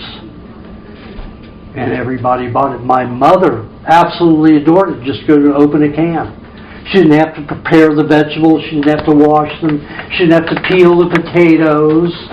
She didn't have to do anything. Just open a can and there it was. But they didn't tell you that there was 60 varieties of chemicals used to make them. There was metal poisoning from the metal cans in your food. They didn't tell you all of that. They didn't tell you it was going to create tonsillitis in your children. They didn't tell you that it was going to create autism and learning disorders and all kinds of psychotropic problems. Schizophrenia, all of that from metal poisoning, from these radical minerals disrupting the processes of light and electricity throughout the brain. So the kidneys are there to remove excess fluid. You watch a dog pee. Does a dog sit there and pee for an hour? No, it trickles a little bit here, it trickles a little bit there. The only reason the dogs drink a lot of water is because we feed them kibble, dried food, and there's no fluid in kibble. In all food, we have plenty of water, raw food. Meat's 55% water. Milk is 86% water. Fruits are 90 to 92% water. Jesus, that's a lot of fluid. If I drink 2 quarts of milk a day, which I do, how much water I'm consuming? If I exercise, I would probably pee less, but I pee 3 times a day, 4 times a day, and it's always very thick with nutrients. And the only reason I'm doing that is I'm drinking more fluids than I did since this poisoning. So I need more fluids to help break this down and get the body going a little bit better.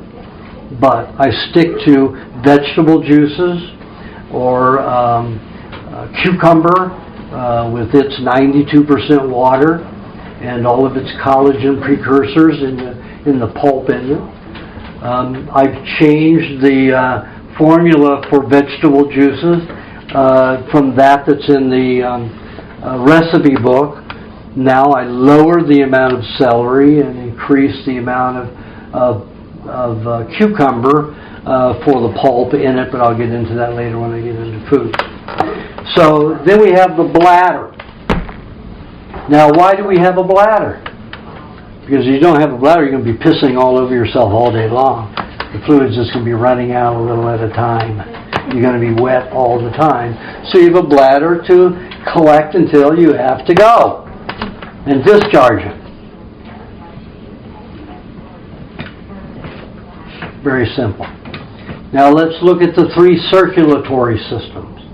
We have the blood, we have the lymphatic, and we have the neurological fluid system. Each one of them is a complex web network throughout every microscopic particle in the body. Tiny, what they call, in the bloodstream, they call them capillaries. They don't have a name for them in the neurological system unless you're very familiar with anatomy and physiology. There are names for them. And you don't know those systems because you're not educated on that level at all. They want you to know as little as possible when you go through school. So you've got these systems flowing everywhere. The only one that's unusual in those three systems is that the lymphatic system has nodes and glands. And we have most of those glands in the jaw area, around the ears, all in the throat, all in the shoulder area. Then the next network, huge network, is under the arms and breasts, this whole area. The next network is right here, all the way down into the thighs, all the way up here. Now the lymph system runs all over the body, but those nodes are constant, those glands are concentrated there, and the nodes are throughout the system. Now why is that? Because the lymphatic system is the system that is ultimately the most important system in the body in our toxic society. The lymph system is connected to the lacteal system that feeds off of the intestines, where all the nutrients go. All the nutrients go to the lymphatic system first, are supposed to. So that means that the lymphatic system renders that lacteal into lymph fluid, which can do thousands and thousands of things. It can clean the body, it can nutrify it with fats to make it stronger, fats to protect the body. And that's the main nutrient in the lymphatic system, is fats. But do we ever find the lymphatic system feeding your body? The second chore of the lymphatic system is to cleanse the body. It's responsible for removing all waste products and any culpable substance in the body that could do damage. It'll contain it in the lymph nodes until it can be neutralized to an extent. If it needs to be neutralized more, it'll be transported to one of the lymph glands for further neutralization and for liquefaction, and then to be ejected out the skin. The skin is the last organ I'm going to talk about. The skin is responsible for discharging 90% of all the wastes and the toxins in the body. We want acne. If this had discharged through this stuff, had discharged through my intestines, my glands, I would be dead. When you see the pictures of how bad this was, it was oozing, there were crystals coming out of it. There were all these solutions that could only come from a chemistry laboratory put into a human body. That's why I did that and logged it. Nothing natural happens like that to a human body ever, unless it is injected into the system. So the skin is responsible. So I did everything to make sure it discharged through my skin and not out my bowels and urinary tract, because they could have been eaten away. I tried to keep it from coming out my mucous membranes too, but I couldn't stop it from coming out here. So I picked one hole in my nose, and I was bleeding every day, crusty stuff that looked like impetigo. Impetigo is a result of vaccines also, and a lot of children get impetigo because of all the vaccines. So you got this crusty, crystallized yellow to amber fluid that was dumping out of my nose. And I was discharging probably about 2 ounces a day of stuff out of here, probably about a cup a day out of all of the other sores in the rest of my body, a cup of toxins that were formed from my body fluids every day. 2 ounces alone, separate from the cup, out of my nose. And a tumor finally grew at the end of it, and the tumor was half the size of my little finger here to this joint. So it was a major tumor to be in the nose. And of course I put some fecal matter on it. I went like this, took some fecal matter and put it on it 2 times a day for 4 days. Tumor was gone in 4 days. So we'll get into that when I start talking about bacteria and all that stuff. So I know how to handle it. I knew how to survive. If I didn't, I would definitely be dead. And that's probably what they were expecting. Oh, he's got swine flu, and he said, you know, on that radio show, nobody can get swine flu unless it's injected into them. And see, he has swine flu and he's dead. That's the only thing I can rationalize to do what they did to me, was to give me some disease that would kill me and point to it and say, see, here's what raw food did to him. Didn't work. Didn't work. Because I can outsmart them. I'm way ahead of them. Because I know as much as they know. And you can better believe the military knows everything. Every diet, what works and what doesn't. They keep tracks of everything. They've experimented with everything. Right here at GE, there were lots of backroom experiments going on right out of the plant over here. They had nothing to do with the jet engines that were being produced by General Electric. My father was under top security, and I saw some of the drafting plans that he brought. And he wasn't allowed to tell us he did anything. But because I was a whiz about mechanical stuff, I looked at his plans and I knew exactly what he was creating. They were creating concentration camp torture stuff, and he was a facility engineer for making chambers for torture and for chemical release of gases in those chambers. And my father was involved in some very ugly stuff. And he was an ugly person, you know, emotionally and mentally. So, and I'm sure that they put us through some of the experience, us as kids, because we weren't a nice family. We were no Brady Bunch, and we weren't, Leave It to Beaver or anything like that. None of us got along. We hated each other. Everybody hated each other in the family. How can that be unless there's something in that house chemically disrupting everything? Of course, there was lots of medication, and I'm sure my father brought canisters home, released them in the basement, in the vent system. There was all kinds of stuff going on. So, these people are not our friends, and they can hurt us, but you'll know how, after today, to defend yourself with a little bit more research. With my newsletters will really help you if you get forced with the swine flu stuff coming up.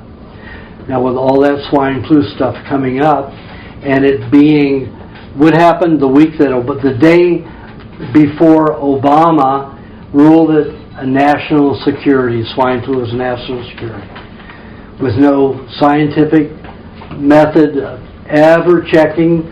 Remember, the CDC stopped all definite checking of swine flu in April, and it was fulfilled worldwide in June.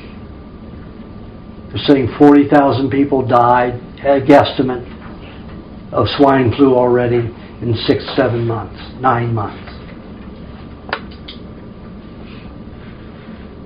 So, what happened the day before Obama declared it a national security? Governor of New York declared that there's nobody in my state that's going to be forced to take that vaccine. Day before that, a court in New York, the Supreme Court of New York, said the healthcare workers did not have to take the swine flu vaccine. Because they were saying all firemen, all healthcare workers, we're going to have to take the vaccine. Obama threw it out by saying national security. You know what that means. If he claims the national security, that means that the laws of the state are no longer in power. So if they want to declare a national security and make sure everybody gets vaccinated, Obama did it by declaring it a national security.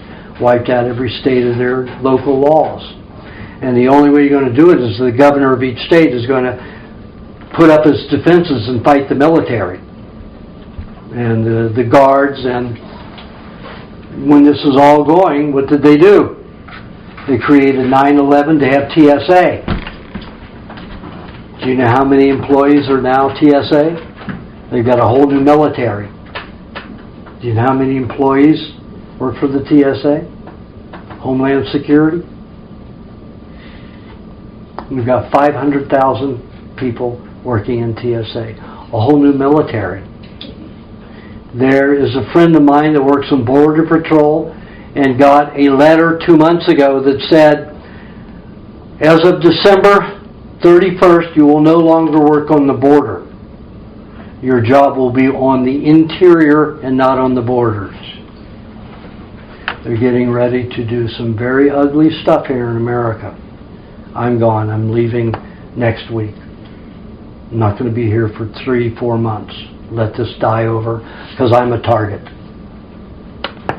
And in that's the last newsletter, I told people how to make a 2-month supply of survival kit with raw foods. Make you stay very healthy. And you stay out of the cities. That's where they're going to be after people. They're going to pick a few, according to my understanding, of people that are in the military that are being trained. They're going to pick a few little country cities. Could be Hamilton, Ohio here, Fairfield. They could pick this area as an example. Go and gather you out of your homes, take you in, put you into concentration camps. They have 528 concentration camps now formed in the United States under Dick Cheney's direction for the last 8 years or the last 9 years, and they're still being developed. So get ready. And December 15th, that's when they've declared that the military and everybody's being advised that that's when they're going to have to watch for it. So you're going to have to fend for yourselves if it happens. We stopped it in 1976. They were trying to pull off the same thing. But we had too much of the media on our side. Now they bought up the media in the last 30 years, so we don't have that at our, to battle it anymore. We don't have the forces behind us. Most everybody is going to be ignorant and think that we're really under an epidemic when it's going to be the vaccines that are causing the disease that they're saying is killing people, that they're going to blame on swine flu, just like they blamed all of the deaths from typhoid, or was it something other than typhoid, back in 1916 and 16 through 18, when they gave that first worldwide vaccine, and they call it the Spanish flu. They're going to blame it on that. Now, all the people who lived in the country and didn't get vaccines, they didn't have any deaths. There were no deaths in the country. None.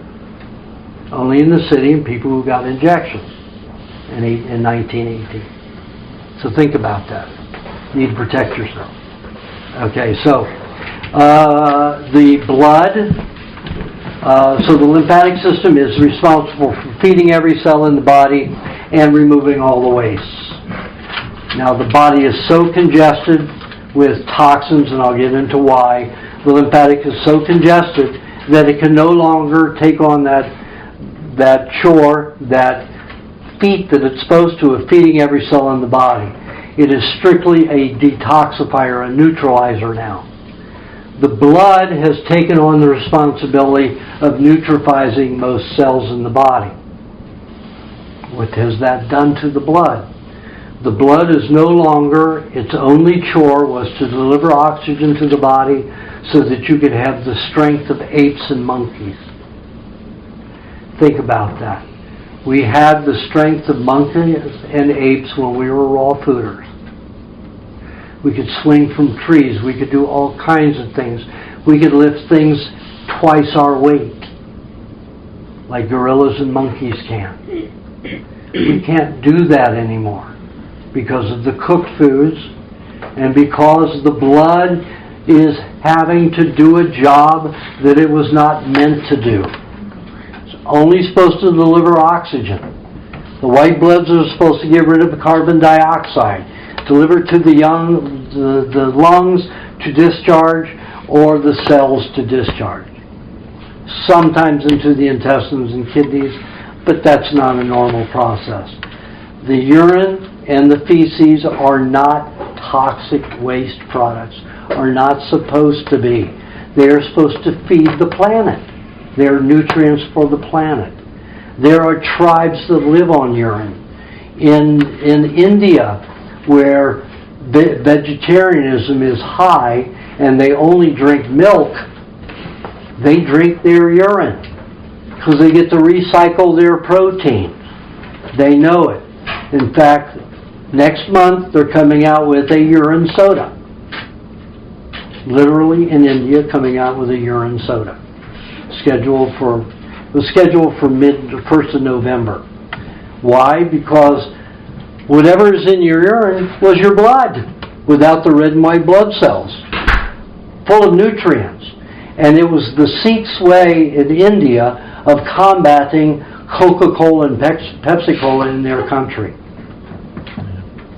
So they've devised it, they've bottled it, they've even made it slightly fermented and effervescent, and it is going to, in India, you know it's going to take over. Word gets around, and what's going to happen? So Coca-Cola and Pepsi-Cola, which are two of the biggest industries in the world, they're as big as, the pharmaceutical industry almost. They have put 10,000 people into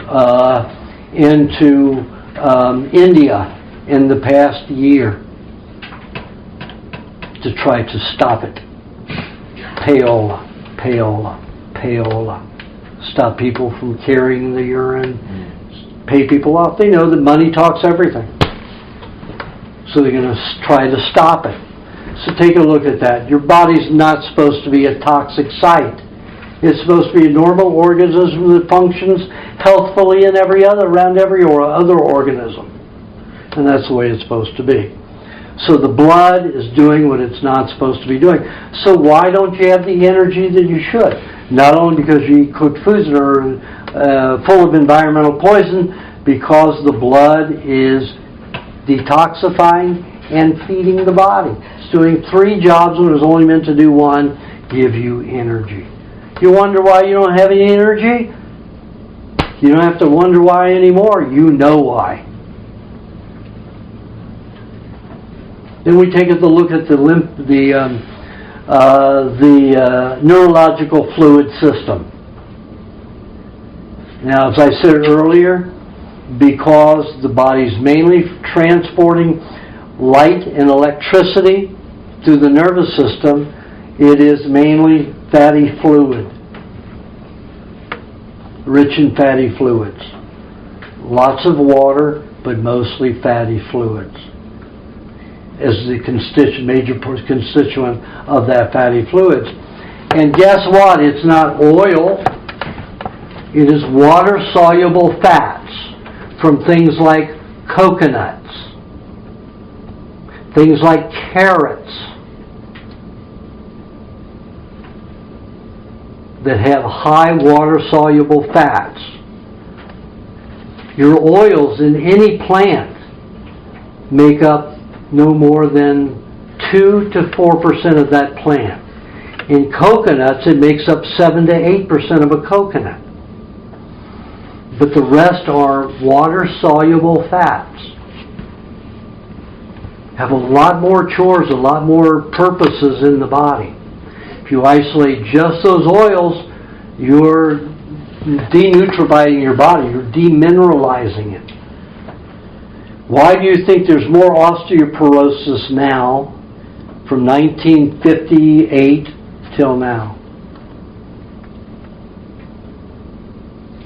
Because they started using margarine, vegetable oils. They took the pig fat out, the lard. They removed all the all the animal fats and told you they created hardening of the arteries and heart disease. They were causing all of those ill problems. Yet, you go look in Borneo and New Guinea, And you see those tribes that only live on the cooked meats, they have no arteriosclerosis, they have no heart disease. Nothing to do with animal fats. Nothing, even if they're cooked. Again, we've been lied to. Vegetable oils do not stay fluid in the human body over time. They harden and crystallize and cause hardening of the arteries and heart disease. So the very thing that they told us would cure us, which is margarine, all the vegetable oils, safflower oil, all that kind of, those kind of oils, especially hydrogenated, which made them into plastic, harden in the human body. Now an herbivore, an animal that eats vegetation, that kind of vegetable oil, has a body temperature of 101 to 105 degrees. Ours is 98.6 and lower.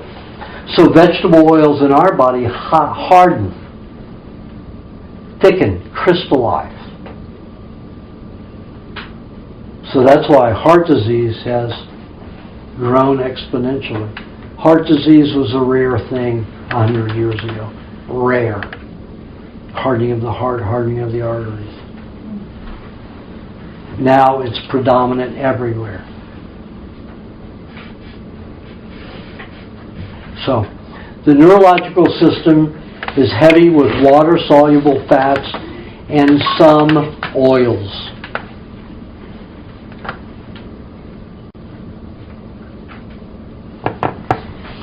And it uses the metallic minerals. And of course, if you're cooking your foods, most of those metallic minerals are going to be free radical because they don't have their ionic bonds.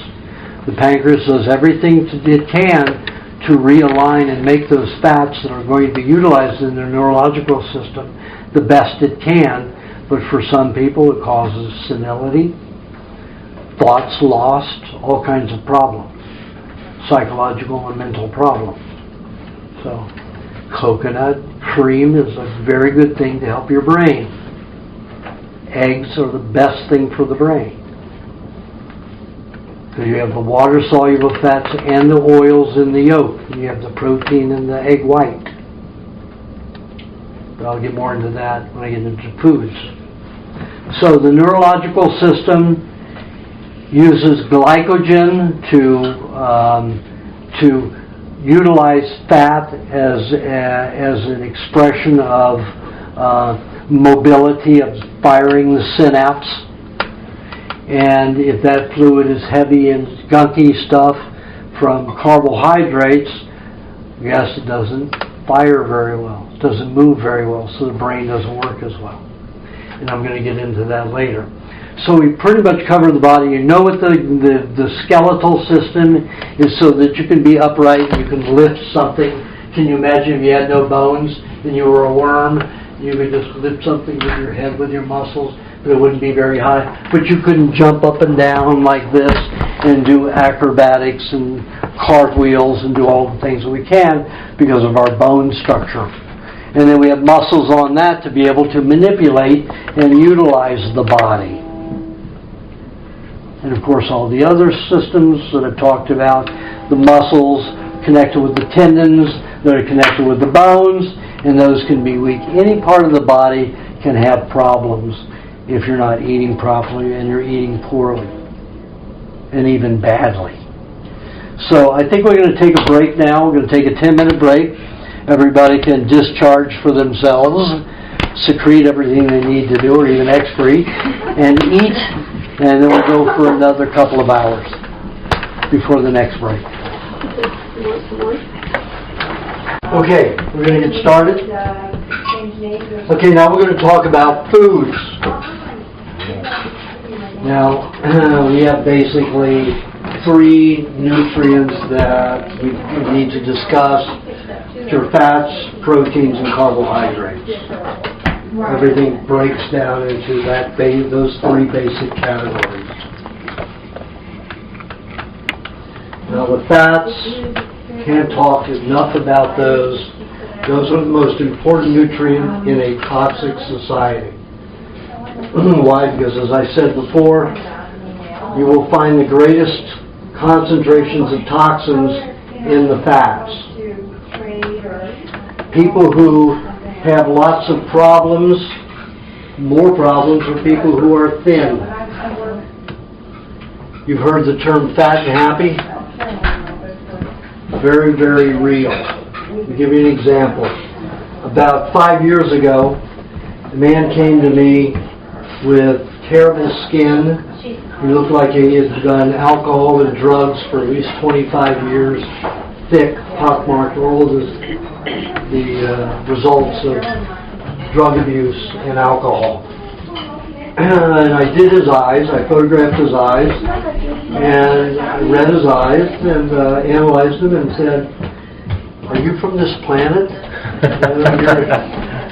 You know, he's like in his mid-50s, and his body, the insides, his intestines and organs, were all that of somebody in their, early 30s.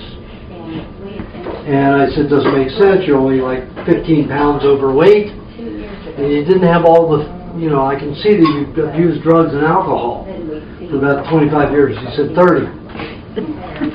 So I said, okay. So, and you have very little damage.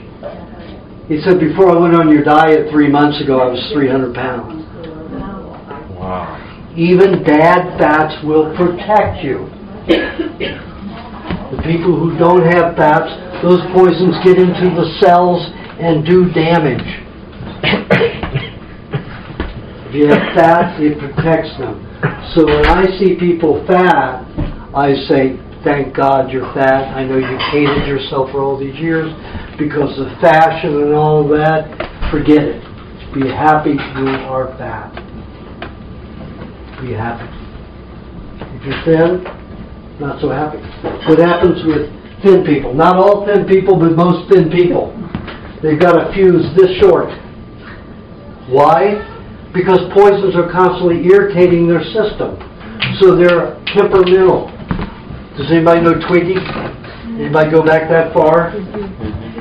Okay, I took her on one date. And I would never date her again. I never called her again. She was hysterical. And that's when I learned I stay away from skinny women. And most everybody does. In Hollywood, I get that all the time. All these skinny women that want to say, but I'll be fat. And I said, yes. But I won't get anybody. I won't have any relationships. I said, how many relationships do you have now? They don't have the temperament. I remember I had one producer, director, head of one of the vice presidents of ABC Films. And she was a writer and producer, pretty famous, did a lot of Nickelodeon stuff. And she was thin-phobic. And she had a baby at 46 years old. And within a year after, as soon as she had the baby, she was in chronic fatigue. She couldn't do anything. She couldn't even get out of bed to take care of her own baby. Thank God she was rich and had money to take care of it. But she went through, in that next year, she went through all of her savings just to survive. And then she was sent to me. And then, within a year, she was really functional again on this diet. But she wanted to stay skinny, and I said, okay, you stay skinny, and you have less energy, you can't do all the things you want to do, and you're not going to be as successful. And you'll think you're going to have a relationship, but how many of you had? She says, I've had maybe 18. I said, okay, you're 48, 49 years old. No, I guess she was 49 when she had the baby. So she was 50 when she came to me. I said, okay, you're 50 years old, and you've had 18 relationships in that time. What was the longest lasting one? 3 months, and that's who she had her son with. And I said, with that kind of track record, don't you think you should try something else? Maybe if you got fat, you might be a different person that attracts some other type of person that wants to be with you. Maybe you're not such a nice person being so thin. Very aggressive, very And that's the way those producers, they like the producers aggressive and nasty because they save the most money. So, sure enough, about 4.5 years into the diet, she got fat. Finally, she was depressed. So she allowed herself to get fat. Then she got happy and she was so funny. And guess what? She got a boyfriend that's 15 years younger than her and was a ex-Chippendale model. He was doing her 2 times a day. And then, a year and a half later, when she got skinny, he was gone. Because her behavior went back to what it was when she was skinny. So think about that. Everybody who thinks that they're going to not get a mate because they're fat are looking at the wrong person, themselves. You know, you'll be a much different person if you have weight. I know you're looking at me and say, Aajonus, you're pretty skinny. I'm 18% body fat. I don't look it because I've been eating only raw fat since 1972. Strictly, I mean without any, since 1974. And it takes 40 years to clean out all the old fats in the body and everything, to be completely rid of all of that. I've still got some time to go, because I don't consider myself on the best diet until I started eating meat on a daily basis, and that was December of '82. So, I've gotten rid of all that old fat, and when you cook a fat, it swells up 2 to 50 times its normal size. So you can have all these huge fat molecules that are 50 times their normal size, have very little fat in your body, but they're all swollen. Take, for example, pork rind. Very thin little strip, and after you fry it, what happens? That pork rind is this big. That's what happens in the human body. They swell up. They swell in the body. So I have a lot of fat on me, but it's very reduced in size. People who look like I do have, muscles cut like I do. I mean, most people like that, they have maybe 7% body fat. I have 18. When I was very ill and trying to get well, like after the poison mushroom that I ate, I was 30% fat. I let myself get puffy and big.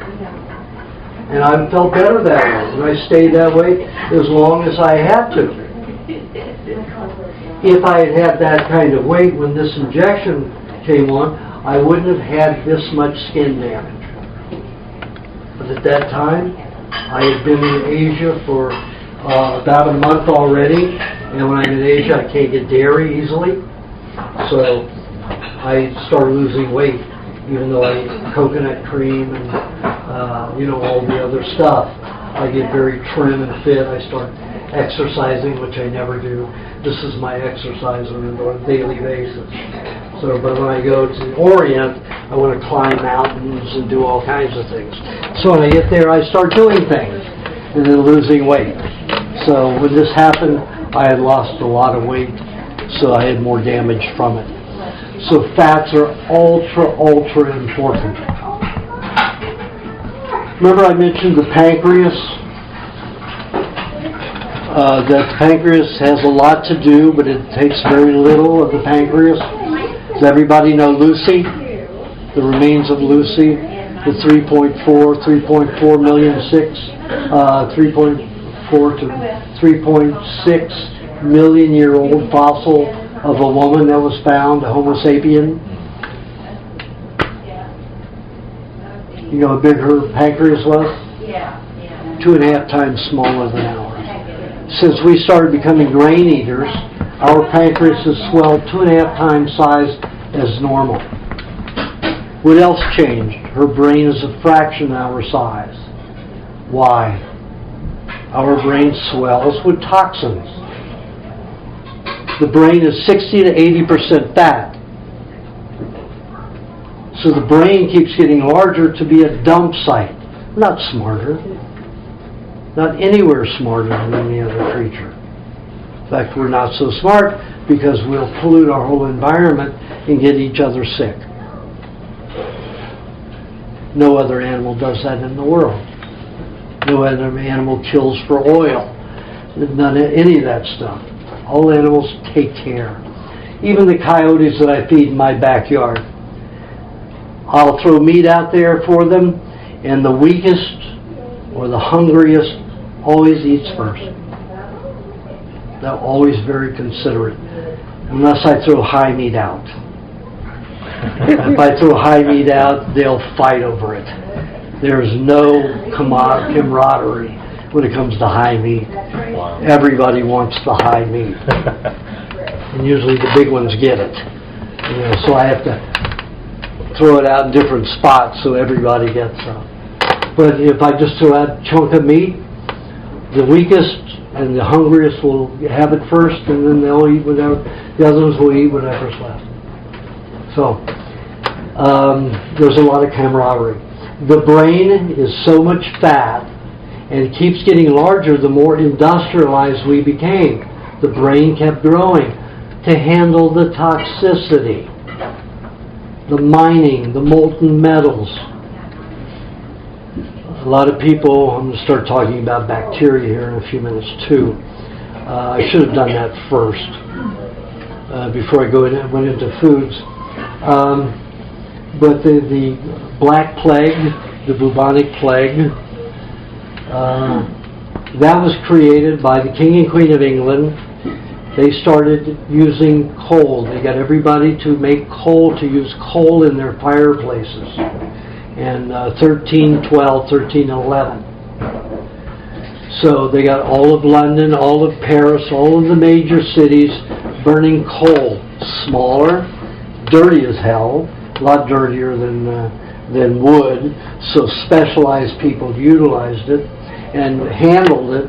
And almost every person who was either a chimney sweep or a deliverer of coal got emphysema and died at a very young age, usually in their late 20s to early 30s.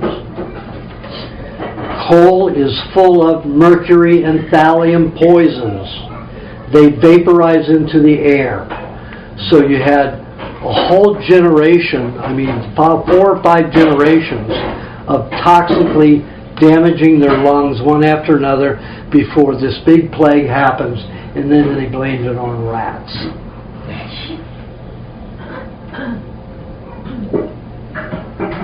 Think about it. All of the people who lived in the country that used their wood, because they weren't going to buy expensive coal. Of course, by the time you got in town, wood was expensive too. But the King and Queen of England were charging a lot amount of money. At first they charged less than wood cost, and then when they found it burned quicker, hotter, the coal, then people started using coal over wood. They had the people in their lap, and then they raised the prices just like everything else. And of course, the rest is history. People continue to use coal. The Amish don't have a clue. I'm just now educating them about the toxicity of burning coal in their homes. Even burning coal at all. Go back to burning wood. Yeah, you have to cut it, but it won't be toxic for you. So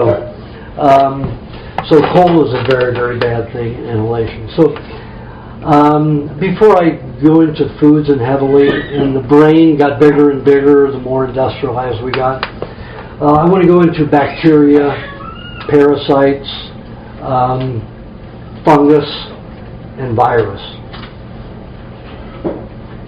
All of those are good guys. Bacteria mainly will always eat your food to help you digest. If you've got any decay in the system, you've got a cell that died, what is going to break that cell down? Is that cell just going to disappear? No, it's a whole organism. It needs to be digested and removed from the body. What's going to digest it? Bacteria. Common. But the medical profession will point at those bacteria and say, see, they're destroying a cell. What kind of a cell? Not a healthy cell. A dead cell, or a cell that is dying and it needs to get rid of. you have to watch the medical profession. So, bacteria is always good that's inside your body. The only bad bacteria is man-made bacteria like the 0157H7 that you'll never find anywhere but a laboratory and never in nature unless it's planted. And then it will never be alive.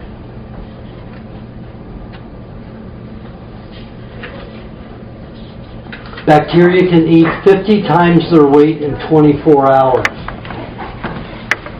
Both intestinally as a digestive aid or to get rid of dead cells in your body or any kind of organic waste product. Bacteria eats. Bacteria eats fecal matter, waste products, whatever it is. Other bacteria, compounds, networks, microcosms and macrocosms of bacteria keep everything moving. On this whole planet, it is bacterial.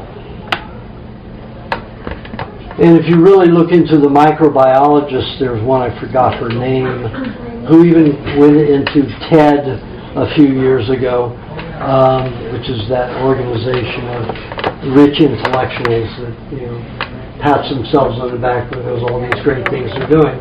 They don't have a frickin' clue either. They're closer, but they really don't have a clue because they're rich people. They like their toys and everything, so they can't get out of use of those. But anyway, there's a microbiologist and a bacteriologist who said 99% of the body is bacteria, you're 1% human. And that's so true. So we shouldn't be, and she believes in bad bacteria. And she hasn't studied it thoroughly. She's so young yet. She's like 40 years old, and she just hasn't had the experience, the independent experience. She knows that bacteria is good, but there's still bad bacteria out there, and they're whatever the pharmaceutical industry says they are. She hasn't discovered that they're not bad. So I would like a janitor in my body that eats 50 times its weight in 24 hours and reduces the waste to 1 to 5%. Hey, give me a janitor like that any day. I'll take it. Parasites are even better.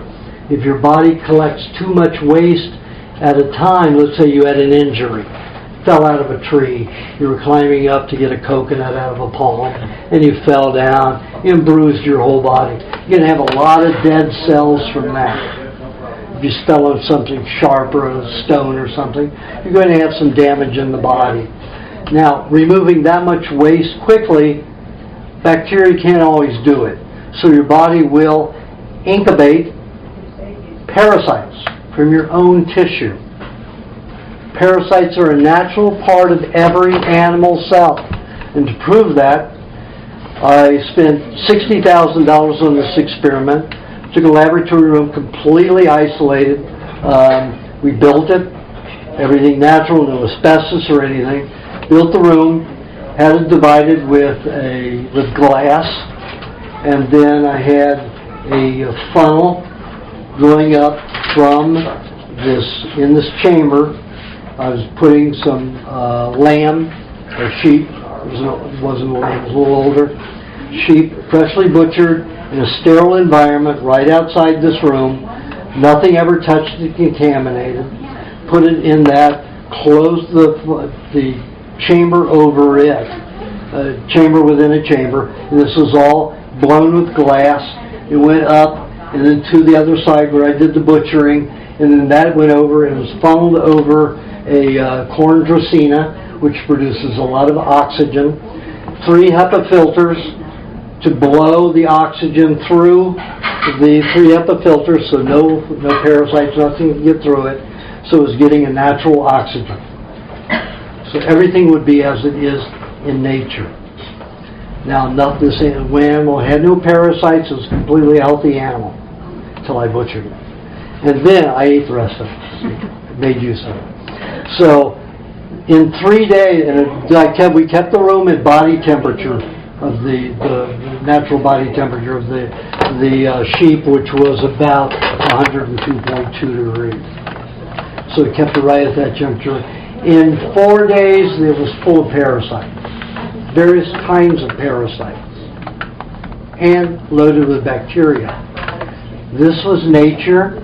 Just remember, every animal cell you have, and you're full of animal cells, that's all you have is animal cells, has seeds for parasites.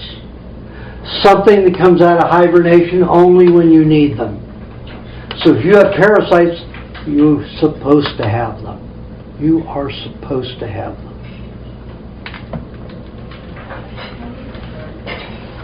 So we talk about digestive bacteria and detoxifying bacteria. We have the same thing with parasites. Joel Weinstock, a gastroenterologist, full professor at the University of Iowa, 20 years ago, took a look at the pigs on the farm, very healthy pigs, in the slop, in the dirt, in the fecal matter, urine, lived it and breathed it every day. The animals that were in the university were kept in very clean stalls, concrete, and they were cleaned several times a day. They were given sterile food. Everything was perfect, and these animals were sickly. So he said, well, I'm a gastroenterologist, so I'm going to take a look at the digestive tract.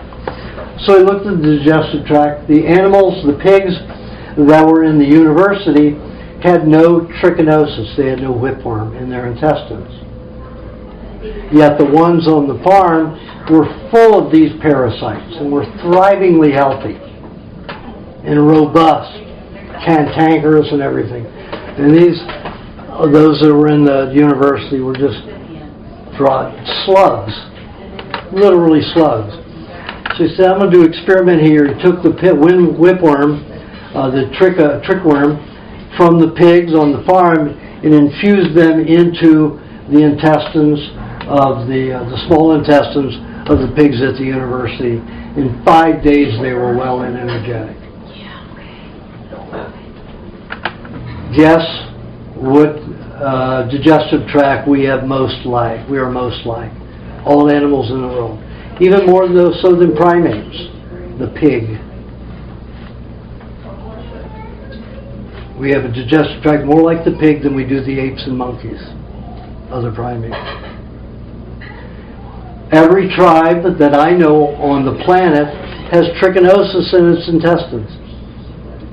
In Thailand, they tell them it's bad, they give them antibiotics, they tell them to sterilize the food and stop eating raw fish and raw meats, and they get sick and they get old and their teeth rot early, and they go on to this 80% rice diet, and they age and deteriorate. And yet the older ones that eat the old way, lots of raw meats and very little of anything else, thrive and were very healthy and are old. We are supposed to have trichinosis. When I have somebody who has a history, an unruly history of constipation, I say, go to my Amish farmers, get some pig's intestines, small intestines, eat it. Eat a half cup, a whole cup, just once. Your entire digestion will change, the constipation goes away, everything is, because you are now digesting something proper. So 9 out of 10 cases were completely well after eating that. And it lasted for 5 to 6 months. Now Joel Weinstock saw that and he said, well, I wonder if this will happen with humans because they're supposed to have trichinosis too. And yet we're told trichinosis is one of the worst diseases you can get. Cook your pig until you can't tell it was ever an animal before. It's charcoal. So he went to the FDA, and the FDA told him, you can do the experiment on, let's say, how many you want, 6 to 10 people, but they all have to have suffered for more than 10 years and had no relief from medical therapies. And that's when I first learned, you mean it's the law that a doctor, a licensed doctor, cannot recommend any alternative to the pharmaceutical approach unless a person has suffered for 10 years and failed? That's the law. That is the law. So no, I don't care how good intentioned your doctor is. if he is a licensed doctor, he'll be under charges if he tells you anything alternative. And they will come after him. I know lots of doctors they went after for that. And I only know the one that won, Dr. Privatera. So, a good friend of mine. So, parasites are a good thing. So he said, okay, he got 6 people who had suffered 10 to 32 years with inflammatory bowel syndrome. They suffered from drinking water. They suffered from taking any kinds of food into their body. So he filtered the whipworm's eggs in a certain way and then put them in Gatorade. Now Gatorade is highly alkalinizing. So he figured that will neutralize the hydrochloric acid, wouldn't destroy the eggs, and they would pass into the intestines and incubate. And he was right. I tried to do that many times, but I never thought of putting it in Gatorade, and I would never put it in Gatorade. Now I would put it in vegetable juice and then do it that way. But now I just tell them to eat the whole intestine and don't worry about it. The eggs they're already there. You don't have to worry about separating the eggs. So he gave the 6 people the whipworm, and it all incubated. And within 5 days, 5 of the 6 were asymptomatic, able to eat absolutely anything. Can you imagine the one who'd suffered for 32 years, all of a sudden in 5 days able to eat anything without any gas, any distress, no vomit, no diarrhea, no nausea, anything? Because the parasites were in there. They can eat 100 times their weight in 24 hours. So you know how they can digest that food for you. So all their waste product neutralifies the system incredibly.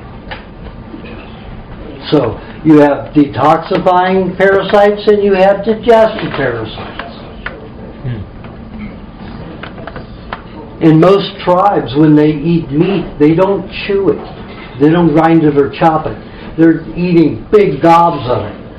So, of course, the hydrochloric acid can never be enough to break it down. So that these larger parasites to break it down.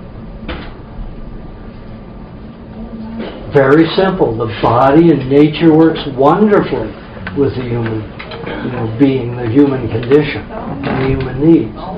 And if you don't trust it, if you think there's some attack, you're going to be attacking it. Your very nature. Now, fungus is a little different. Fungus do the same things. They can be digestive aids and they can be detoxifiers. Gangrene is a way of breaking down dead cells, rotting cells, damaged cells. But it only usually works in a heavily, let's say, you fell off of a cliff and you kept landing on a particular leg. And the leg had so much damage on it, and it was bleeding all the time, and the body really could not repair it. And you don't know how to doctor it, to dress it. The body is not going to be able to keep up with that kind of injury. So the fungus will come in and start helping the process of breaking the tissue down faster. Most people think that they're going to lose their leg. It stinks, it's rotten, nobody wants to be around that, and then everybody panics, and instead of let's see what the gangrene does. Let's watch its process. But nobody has that kind of patience. So they'll amputate, something like that. There was a Dr. Walker that introduced me into the urine therapy type of arrangement. He showed me a horse that broke its leg and damaged it pretty badly on rocks. And its leg was damaged severely. And it turned gangrene, and the owner was going to kill it. And he said, if I heal that animal, can I have it? So he said, yeah. So he took the horse's urine in rags, wrapped it around the leg, every day would refill them and rewrap them, wring them out, and put the new urine in and wrap it. In 10 days, the leg was completely healed. Completely healed. Your body is not supposed to be throwing off waste products. It's good nutrients. When I was giving a workshop in 1982 in Jekyll Island, on Jekyll Island, Georgia, I was giving the same kind of seminar, and I was talking about urine as a benefit, and that the Hindus drink urine to supplement their protein loss because they don't eat meat. And this man raised his hand. He said, "I don't want to ask you a question. I just want to reinforce, because you just opened my eyes to something that we did." He said he was a retired Miami policeman, and he started working way back in 1890 something as a policeman. So he was like 89 years old at this time in the 80s. No, that was when he was born. And he started working about the 1910s. And he said in 1927 they outlawed us using urine as a medicine. Before that, we were using urine as medicine. If anybody had a heavy bleed, was in an accident bleeding to death, we'd urinate into a cup and we pour it on the wound, and the bleeding would stop in minutes. He said when they outlawed that, we watched thousands of people bleed to death. Because you can put pressure on it, doesn't really do it. They'll bleed internally. When you put the urine on it, it sealed the wound properly. So, do not be afraid of anything that comes out of your body. Be afraid of what you put in it.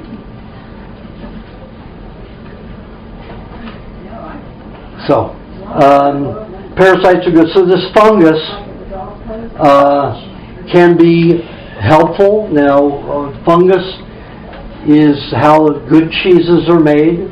The good stinky German cheeses are full of smelly, foul, disgusting looking fungus.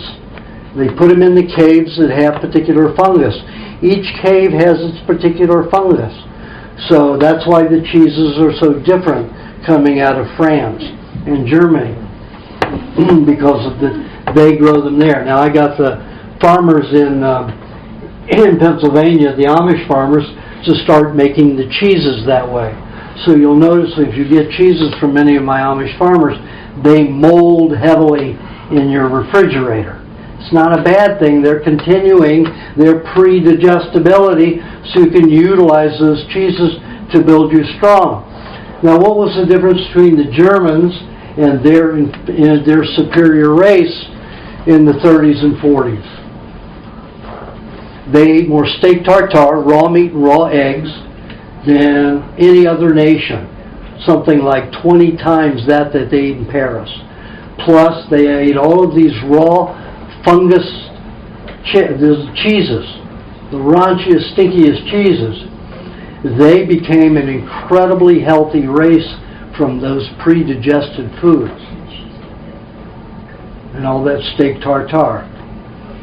And they let the tartare breathe and age a little bit, like 24 hours. So you get full of bacteria before they even mixed it with the egg. And they would down the egg white and put the yolk with the meat to give it extra fat. So they ate the protein. Now you go into a restaurant, they just throw the egg white away and just put the yolk with your raw meat. I was in Finland 2 years ago giving a workshop, and almost 2 years ago, and I ordered at a Marriott hotel steak tartare. And I was telling the chef how I wanted it. And I said, I don't want you to separate. I want the egg white mixed in with the meat just like the egg yolk. And he said, that's not steak tartare, that's an egg omelet. That's a meat omelet. I said, then give me a meat omelet. That's what you want to call it. So, always eat your egg white. Don't have, if you go into a restaurant and they serve you steak tartare, ask for your egg white on the side in a cup, and they'll give it to you. So this fungus is very important for all kinds of things. Your athlete's foot, it is there to break down toxins. From what? From all the heavy metals, from medication injections that deposit in the feet, and most of them deposit in the feet. A lot of your byproducts from penicillin deposit in the feet.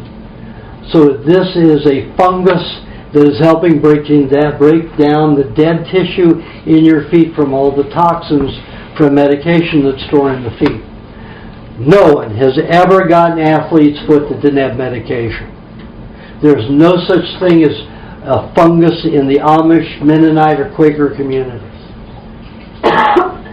People who take medications, who take antibiotics and penicillin, get fungus of the feet that athlete's foot. Nobody else does. So, those are still corrective fungus. Those are still good fungus that help clean up the toxicity in your body. Fungus are good. Then what happens if you've had so much pollution, you've had so many additives, you've had so many antibiotics that there's very little bacteria in the body, no way to get parasites out of hibernation, and the fungus won't grow either because it's too toxic of an environment for the fungus. What does your body do?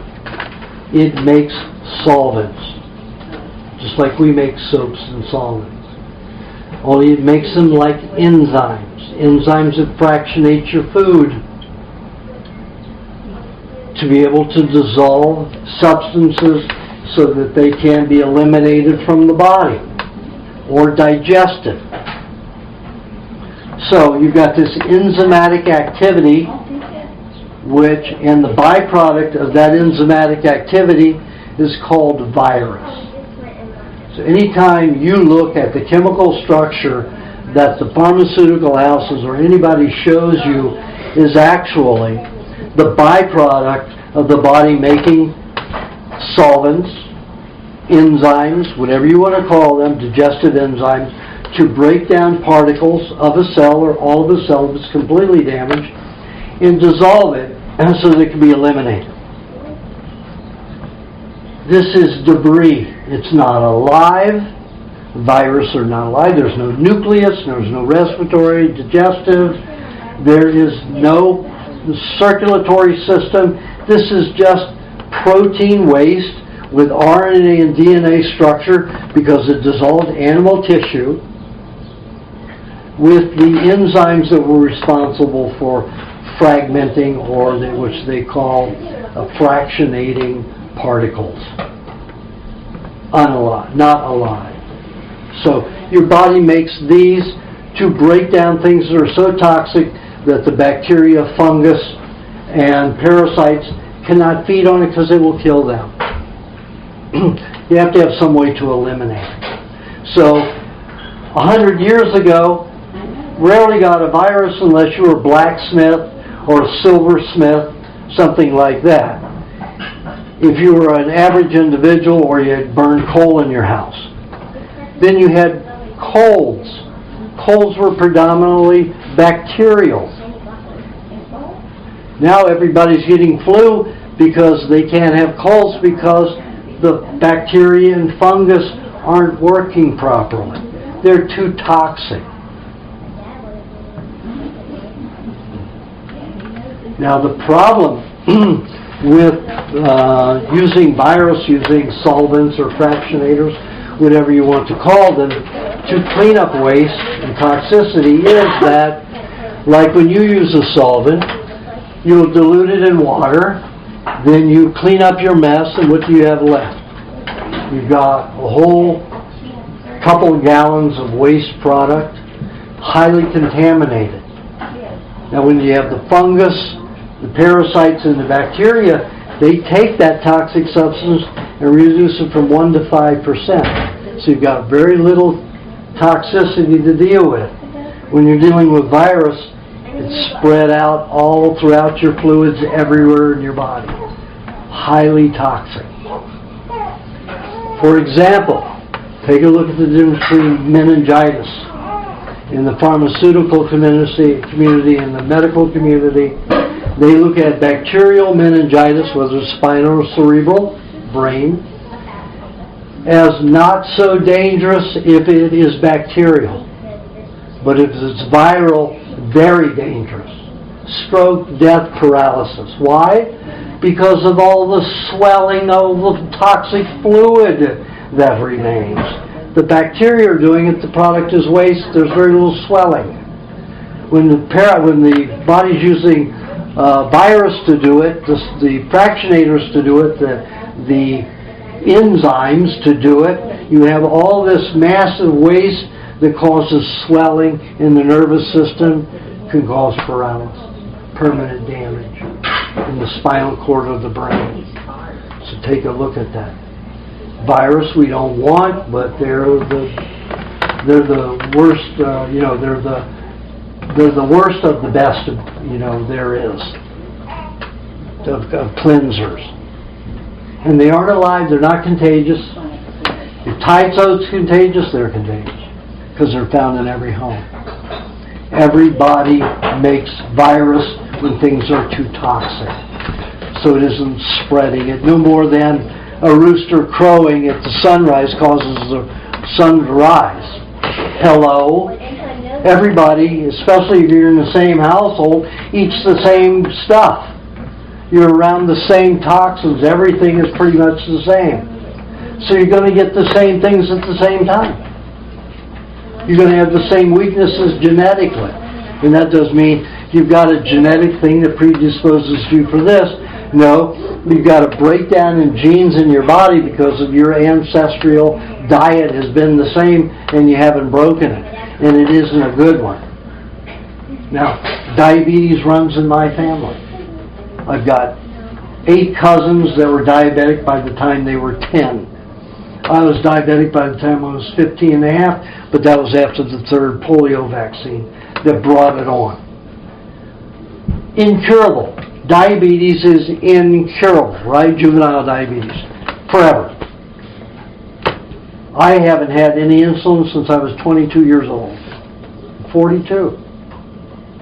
I had a medical workup for the first time since 1970. Since I left the doctors in 1969 with my cancer therapies until about 7 years ago. I was invited to Washington University Medical School in St. Louis because they were looking at people on raw diets. It was a cardiologist who was a famous sport cardiologist for famous, football teams and basketball teams and all of that. So he heard, he mainly was vegetarian, but when he heard I was consuming massive amounts of butter and fat, he invited me and several other of my patients who had been on the diet for at least 5 years. And we eat massive amounts of fat. They were checking the cholesterol levels and stuff like that. And found that, and they did the diabetic test, the glucose tolerance test. And I said, let's do it with honey. And they said, no, everything is geared toward that. So the first time I had sugar since probably 1974, and that was by mistake that I had it. But probably 1972 was the last intentional time that I had sugar. And so I took this, and I was wired. Just wired like I'd have a cup of coffee or something from the sugar. But they found that my pancreas worked better than any pancreas they'd ever seen, and it was smaller than any pancreas they'd ever seen. And they had my history as a juvenile diabetic. My body took that toxic sugar, and usually when it gets down to 104, it stops. My body took it down to 54. Got rid of that sugar. Down to 54. They hadn't ever seen that in anybody. The lowest, I think, was 96. So they said they had the best working pancreas they'd ever seen. Plus, the massive amount of fats, they were putting the ultrasound. I wouldn't do any x-rays. And they use ultrasound to check the cholesterol buildup on the arteries. They were going all around the heart. They were spending like 20 minutes. Usually it takes 10 minutes. They couldn't find any, so they were really working at finding it. So they kept me under this, ultrasound for like 25, 30 minutes around the heart, looking for something they weren't going to find and didn't find. They found some of my carotid artery right here, but that had been there since I was very young, and it hadn't gotten worse. But it hadn't gotten better either, even though I'd been doing all this stuff. So I started taking vinegar in small amounts, and I got rid of it within a year and a half. So, I discovered things along the way. I'd become more intelligent, more versed, and wiser about everything every year. So that's why I encourage people to come back and hear the new stuff, in workshops, even though 99% of it or 96% of it is the same stuff you've heard already, but there's so much you never get it all in the workshop. And I do have the DVDs now, and they have 6 hours of information there, so you can hear it over and over and over again. And, you can always catch up with the new stuff in my newsletters, and you don't have to come to the workshops and hear it every time, unless you just like my presence, which some people do. And even though they have to sit for many hours and listen to it, and that flatters me. It's nice, but it isn't necessary. Like I say, if you subscribe to my newsletter for $85 a year, I think it is, and buy the DVD for $260. My God, how many times can you listen to the workshop? Innumerable times. I've had students when I was teaching that came to my workshop 16 times, and they got as much out of it the last time as they did the first time, because I put so much in there that you have to go through certain experiences to understand the lot that I'm talking about, and it will trigger realizations each time that you hear it as you live it. So if you have the DVDs, you can live it anytime you want to. I didn't say livid, I said live it. Each time that you want. So, you can enjoy that information without having to wait for me to return once a year. Also saved me from having to do so many, because now I'm starting to, decline on doing workshops, unless there are at least 40, 50 people there. So you guys are very special here in having a small group like this. The parasites, the fungus, all of those are good guys. Never look at them as bad, no matter what you have. If you have fungus, you can help those fungus by using urine therapy on the area. If you have open wounds, like about 2.5 years ago, I was in a motorcycle accident, and I took all of the skin off. I was wearing a short sleeve t-shirt and short pants and sandals on a big 350, 370 pound Harley. And I had been on a Harley probably since I was 20 years old. And and I was in this little town in Thailand, and these people, these foreigners who looking the wrong way, they drive like in Britain, they're on the opposite side. It's on the wrong way, they go the wrong way, they drive the wrong way. They stepped right out in the street in front of me, and it was either hit one and kill one, or bury it on my leg. So stupidly, I buried it on my leg. And it split the tibia all the way down to the ankle, and the femur sits on top of the tibia joint, and it broke off the top of the tibia and jammed the particles, bone splinters up in the femur joint. And the tendon, you have two tendons that go here to keep the knee in place and flexible and straight so that it doesn't move out of place easily. Ripped this one all down here so it was buckled there. This one ripped up here so it was buckled there. And the pain was excruciating. It was 40 minutes before I got off the street. And, I don't go to doctors. So I took a taxi, and the taxi there was a pickup truck with an awning over it. So I got into the taxi. took me back to the hotel, and there, it was like 10:30 at night by this time, and I was in such excruciating pain, and I looked at that leg, and it was, just gnarly, and I thought, it's out of place, chiropractors at this hour, I'm going to have to go to the hospital and just ask them to put it back in place. So, there was a woman who had been a nurse that had retired, and she saw the accident. She stayed with me the whole time, and she spoke pretty good English. And I speak just a little Thai. That time, now I speak a lot of Thai, but back then I didn't. And she stayed with me the whole time, and stayed with me for 12 days. So I paid her to be my nurse and to help take care of me. So she called. I said, call a taxi and take me to the hospital. She called the paramedics. Paramedics came to get me. There were 4 paramedics and a driver. They had all this modern equipment in this little town, because there are lots of, foreigners who come to vacation there. So they had this great fancy wheelchair, wooden, that moved down into a gurney. So when they needed a wheelchair, they could use it as a gurney or a wheelchair. So they put me in that, and they get me into the vehicle. They put it as a gurney, and I slid in. Got to the hospital, and of course the interns work at hospitals at night. There's no regular seasoned doctor on, and the intern went over. There was skin gone everywhere. No bleeding. Relatively no bleeding at all, because I eat cabbage juice, which, green cabbage juice, which has lots of vitamin K and U, and it will stop clotting like that.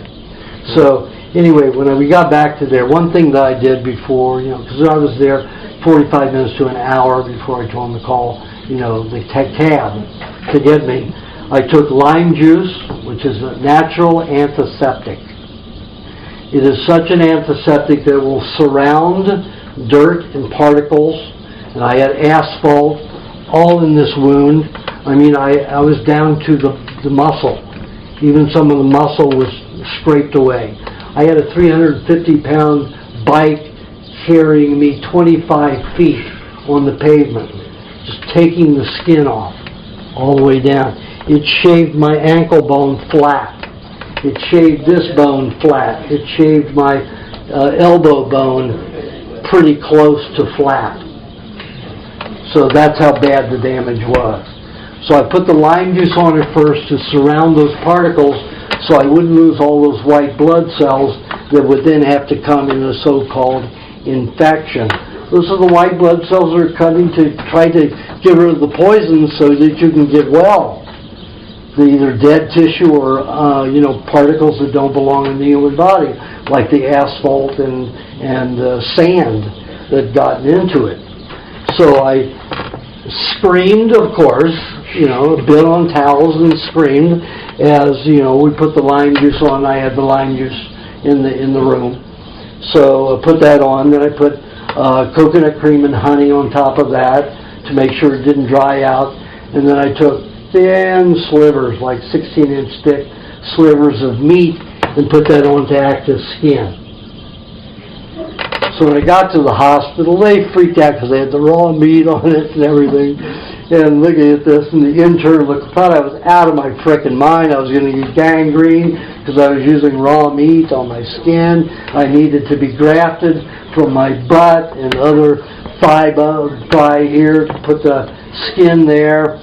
Of course, he wouldn't touch my leg. He said, that's mangled. He said, I'm not going to do a thing without an x-ray. And even then, I'm an intern. I'm not going to do something that badly damaged. So he called the osteosurgeon in, and of course called him out, got him out of bed at 10 o'clock at night.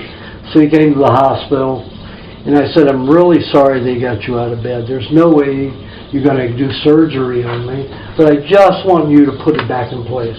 It's out of its socket. I just need you to pull on it and put it back. I can't do it from my angle. I can't get enough grip on it to do it myself.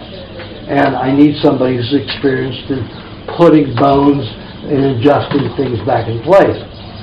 He said, I'm not doing a thing with the looks of that leg. Who knows, you may have shattered the entire bone. I said, well, feel it. You know, isn't that, this lump here is the tendon ripped here and here, but if you feel it, you know, it's painful to touch, but those pieces are there. It's a good solid bone. There's nothing shattered in there. And he said, I'm not touching it unless you have x-rays. I said, I don't want x-rays. You know, radiation stops healing. I said, okay, I'm in too much pain. I'm not going to argue with you. You get 2 shots. You got one from this angle, and I want you to take from here to here and from here to here at this angle. That's all you get is 2 shots. So I told the radiologist the highest amount that he could turn on, the longest he could leave for exposure. You know, I was telling him how to do his job, but it was on me. And he was kind of he was amused. He thought it was a good idea to teach him some new things. So he was very nice. So I got the x-rays. Of course, it showed the bone broken right down the center. It was opened in the back, a fraction, and the particles jammed up in the femur joint. He said, you're never going to walk around without surgery. We need to reattach the tendons. We need to clean out the joint. Those very pointed bone fragments are going to jab the nerves in your joint. They're going to prevent you from even walking. You know, so you may as well take the leg off.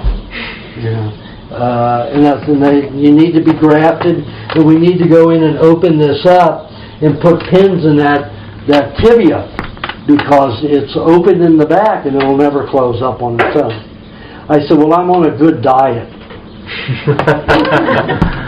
It almost went like that. He just tensed. And my exaggeration a little bit, just about like that. And I said, listen, if I can't walk in 6 weeks, I'll be back to use your services. Please give me your card. But we saw from the x-rays that my body had put the bones right back in place. Everything was in place. So I got the hell out of there. You know how much that Life Squad and all those people cost me? $18.50. Here it would have cost $10-12 grand to do that. So I did not get any surgery. 5 days later, I talked to the woman that I knew very well. She was from America, a Thai from America, who had built the hotel right next to her property, which is a block from the beach. Her property, her own home, was on the beach. This is across the street from the beach, across the road. So I was like 300 feet away from the beach.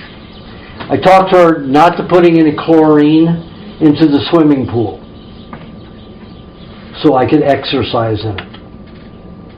So I got into that pool 2 times a day, and I leave the meat on and everything, all bandaged on there with an ace bandage. Of course, I put gauze, wet gauze, layers of wet gauze over that, and then wet hand towel over that, and then piece of plastic over that to keep it from drying, and then an ace bandage over that. None of the plastic was touching my skin though. So that kept it moist and kept it, regenerating tissue underneath there. But I got into the pool and I would walk, of course, at the deep end, so my body was pretty buoyant. So there was very little weight going onto that leg. And I was just kind of tiptoeing through the water, slowly, slow motion actually. It wasn't like that until much later. But it was just very slowly. And then when the algae grew 5 days later, she said, I've got to put chlorine in the water. I said, the algae's good. She said, it's going to destroy the sides, and then I have to have the paint ripped off, and then, all this acid stuff. And I said, you're right. So then I went to the ocean, and I walked a mile morning and night, before it got too hot. In the ocean the same way. And it was a little bit more difficult because we had some wave activity, although it was in a bay, so that wasn't turbulent water, even if there was some rains and turbulence farther out. So within 8 months of that happening, No, that was November. Let's see, it happened April, was April 12th, something like that. No, it happened in March, end of March. And this was November. I did a sprint half-mile run down Antigua Bay beach. Just that much later. Never, I was in a wheelchair for just a week, on crutches for 6 weeks, and that's it. I was running without it. And no scarring. The skin completely healed in 12 days. Barely pink. And I had my girlfriend was Thai, so she came to help me because she knew my food and my diet, and she did a lot of the diet. So I had 2 Thai women helping me 24 hours a day, because this thing was very painful, and going in and out of the toilet and stuff like that, getting in and out of the tub, because I like the hot tub. Heat helps the body cleanse and heal very quickly. So I was using the hot bath. I was in it for hours a day, trying to get rid of pain, and it did. Always held my pain within 20 minutes in a hot bath. So that was a lot to go back and forth, and they would prepare my food, feed me. I would be going in and out of that bath, every 4 to 6 hours, and it took 2 of them to help me. And after 12 days, I think it was on the 11th day, I had to get a computer part because my computer stopped working. So they took me to a mall with an IT store, and they were stopping anybody they knew, and were saying, Minao, Gati, and what was the word for honey? They were telling them how to repair damage, because they had all been in anybody who's in Asia has been in a motorcycle accident, because that's all they use, are lots of motorbikes. So both of these women had big scars up here with mangled, because the doctors would put methylated mercurochrome or iodine. Methylated mercurochrome or liquid mercury, poisons. So they put on so they would scar heavily. And they were telling these people to put the lime juice on, the coconut and the honey, and then the nuadip, which is raw meat, over there. They were showing them, selling it was all the way down, lower than the muscle, torn off, and all the skin was healed and no scarring. This is poison that did this scarring. Poison that did this scarring. But an accident where I used those substances to heal myself, I had no scarrings anywhere except for this little bit right here. Because it didn't heal as fast, this spot right here, because I kept using it, and it didn't keep it as wrapped as well. So when I stopped using it after 12 days everywhere, I stopped using it here when I should have used it for another 5 days on my hand, and I didn't. So I do have a scar here. So, again, I just told you how to handle injuries. Now lemon is a bacterial, it incites fermentation. So it helps bacterial growth. That's why it's good for marinating foods in. But you don't want to marinate foods with lime juice because it destroys bacteria. It destroys good and bad bacteria. So you have to limit your use of lime juice. But it will surround particles and destroy them. I even use lime juice to handle some of the toxins that were coming out of here to limit the damage. And my skin was just dissolving, like it was melting at times. So, and I used lime juice on there to get in there and surround those particles so they'd stop doing it as much. And yeah, I was screaming. It's very painful, but it was a way to I could have lost my whole leg here, and I have my leg still slightly painful in this big area right here. Okay, so you've had your education on bacteria. Don't be afraid of anything that goes on in your body. Get through it.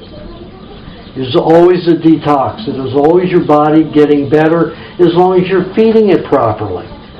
Sure, if you're feeding it garbage and chemicals, you're going to have more skin acne and skin problems, and you should expect skin problems. I expected something like this to happen. I didn't think it would quite be quite this bad, but I have to look at it. Who knows what they injected me with? 3 whole 4 cc's of hypodermics. That's a lot of toxins they put in me at one time. Lucky I'm alive. But if you're just eating, crappy processed foods, you're still going to get chemicals that are going to be leaving the skin, damaging the skins internally in your organs and glands, as well as your skin. So always expect rashes. Say, oh my God, just think, look what they did to my skin here. Imagine what they would have done inside. So be thankful for that to happen. I'm thankful I have these here, where I can see what the damage did, and not on my inside. Of course, it did do some heavy damage inside, because I wouldn't have all these freckles that I didn't have before, if it didn't do some glandular damage to the pancreas, the gallbladder, spleen, and liver. Spleen and liver, those are the dark cells, glands, and organs that push cells out that can't function anymore because they've been poisoned out to the skin and active skin. People call them liver spots. They're not only liver, they're spleen, pancreas, and gallbladder cells. Sometimes most of the time warts are tumors, just like moles, and they are from cartilage that it can no longer be used properly as cartilage, so bodies throw it out and make a wart out of it or a mole. Those are all toxins thrown out of the body. Happy they're on your skin, no matter what you look like, because then you can still live and be happy physically and emotionally, and your brain will work.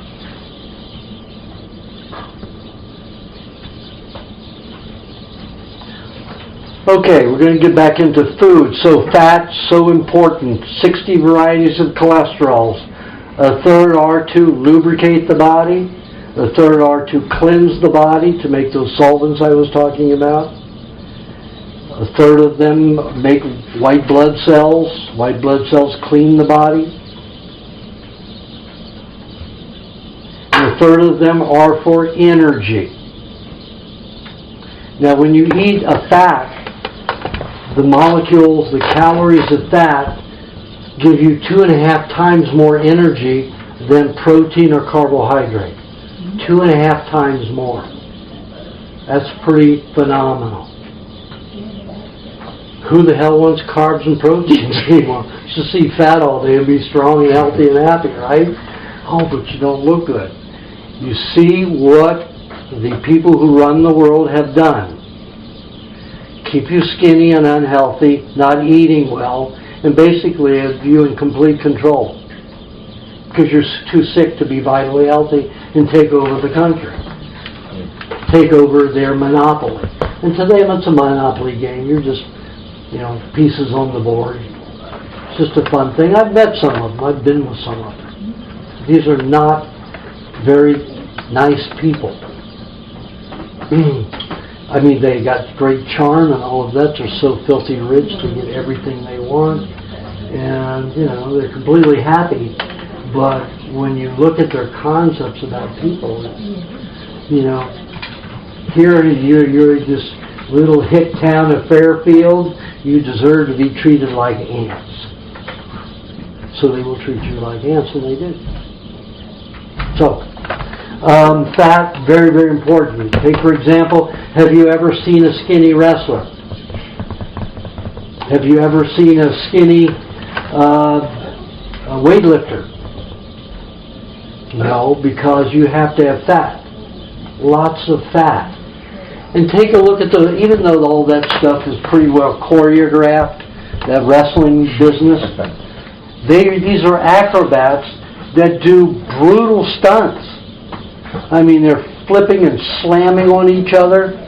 I mean, that's better than an acrobat that you see at a circus. These guys are full force slamming each other. take a look at that, and they have plenty of fat as a buffer and to keep them strong. They have plenty of fat in their muscles. They don't bruise like other people do. And a ton of them eat raw meat and raw eggs. Even Sylvester Stallone, I knew him back before Rocky. Tons of raw eggs, tons of raw meat, and raw dairy. He stopped doing it about 15, 16 years ago when he believed the medical profession that he was going to get some disease. Arnold Schwarzenegger was the same way. He ended up having heart surgery 10 years ago. He outlawed high bacterial raw milk. We got it, Sally Fallon and I and a bunch of us worked 2 years, and I lobbied 2 months every day with 5 people to get raw milk accepted and in through the Senate and Assembly, even in Washington, D.C. We did it in California. We got the thing passed almost unanimously. And in one stroke of the pen, Schwarzenegger vetoed the bill. So it destroyed our good milk. So now we have to sow raw milk. And they use all kinds of chemicals in the tanks and everything to keep them free of bacteria. That's the only way to keep it down and still sell the raw milk. So, anyway, fats for strength and vitality are your best nutrient. Not carbohydrate, absolute bullcrap. What happens to all the athletes who hype up on carbohydrates? Take a look at your tennis players. McEnroe, Mary Jo King was her name, burned out in their late 30s. They are so dry. If they'd been on fats, they'd still be playing today. Billie Joe King. Billie Joe King. Now, Billie Joe King, if you notice now, I saw her in an interview last year. She's fat.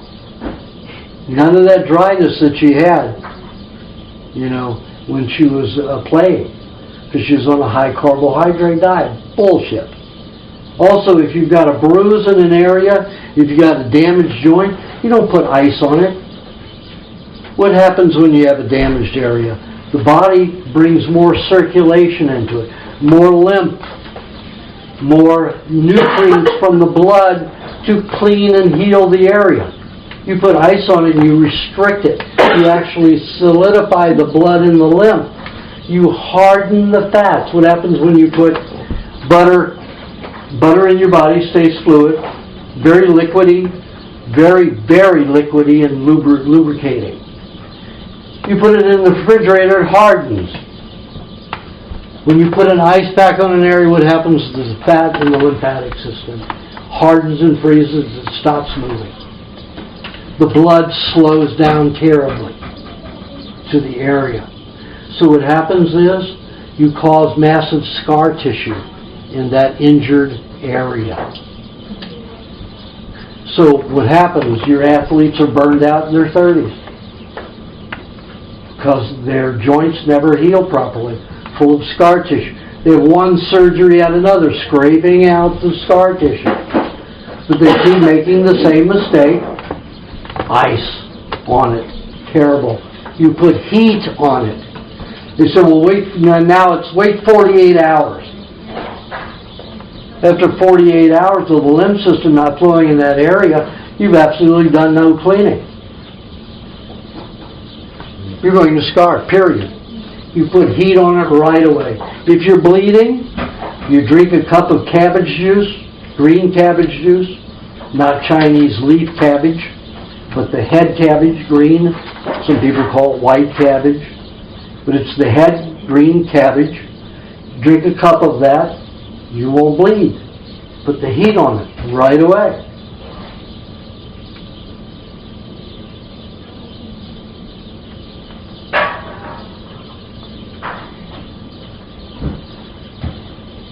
Okay, so I don't have to talk about fats anymore. They're pretty protective, pretty everything for the system. Now the protein. Now, people say, oh, we can get our proteins from beans and grains and nuts. If we were herbivores, yes, Herbivore has a digestive tract 2.5 times longer than ours. They have all of this enzyme in their mouth which breaks down cellulose. They swallow it, they regurgitate, they re-chew, put more of that saliva in there. They swallow. They may regurgitate 7 times for one mouthful or one stomachful. They'll keep regurgitating what's in the stomach and re-chewing it and swallowing. It takes 48 hours for food to move through their system. All their bacteria and enzymes are oriented toward vegetation, all alkaline-based. Everything in our system is acidic-based. So, if we put alkalinizing vegetation into our system, it's going to neutralize our acid bacteria and our acidic digestive juices. So we're not going to digest as well our eggs, our milk, and our meats. What happens when a cow has a bowel movement, any herbivore, and they've been eating dry food? About 40 to 45% of that fecal matter is undigested fiber. When they eat fresh grasses, 75 to 80% is digested, and they're only losing about 15% undigested matter. So think about that. So we say, oh, let's cook the vegetables so we can get the nutrients. But what happens with the vegetable oils? They'll harden in your system if you digest them and make them part of your body. So you don't want to cook vegetables just to be able to absorb more of the nutrients, the proteins and fats in them, because they won't do good for your body.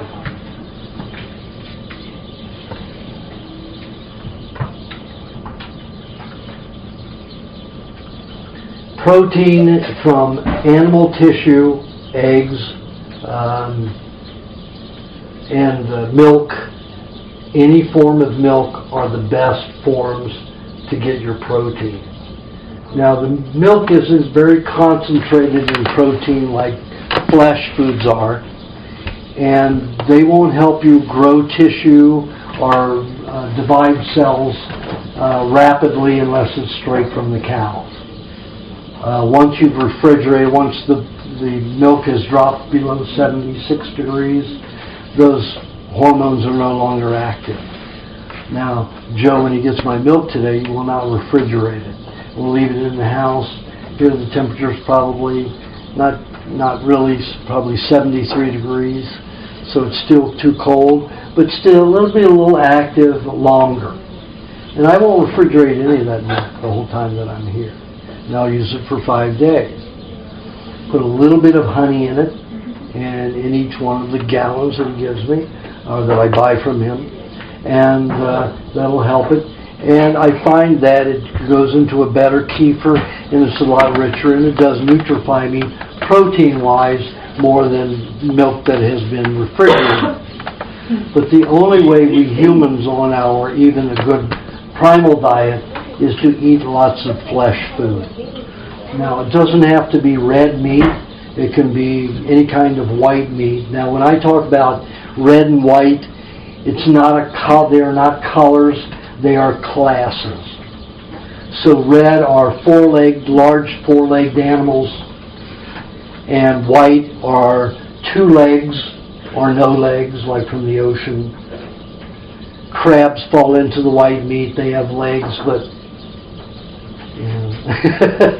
6 legs. So it has to be large four-legged animals, and even rabbit and gophers and all those are in the red meat category. Even the pork is, although it's very close to moving into the white side, it isn't.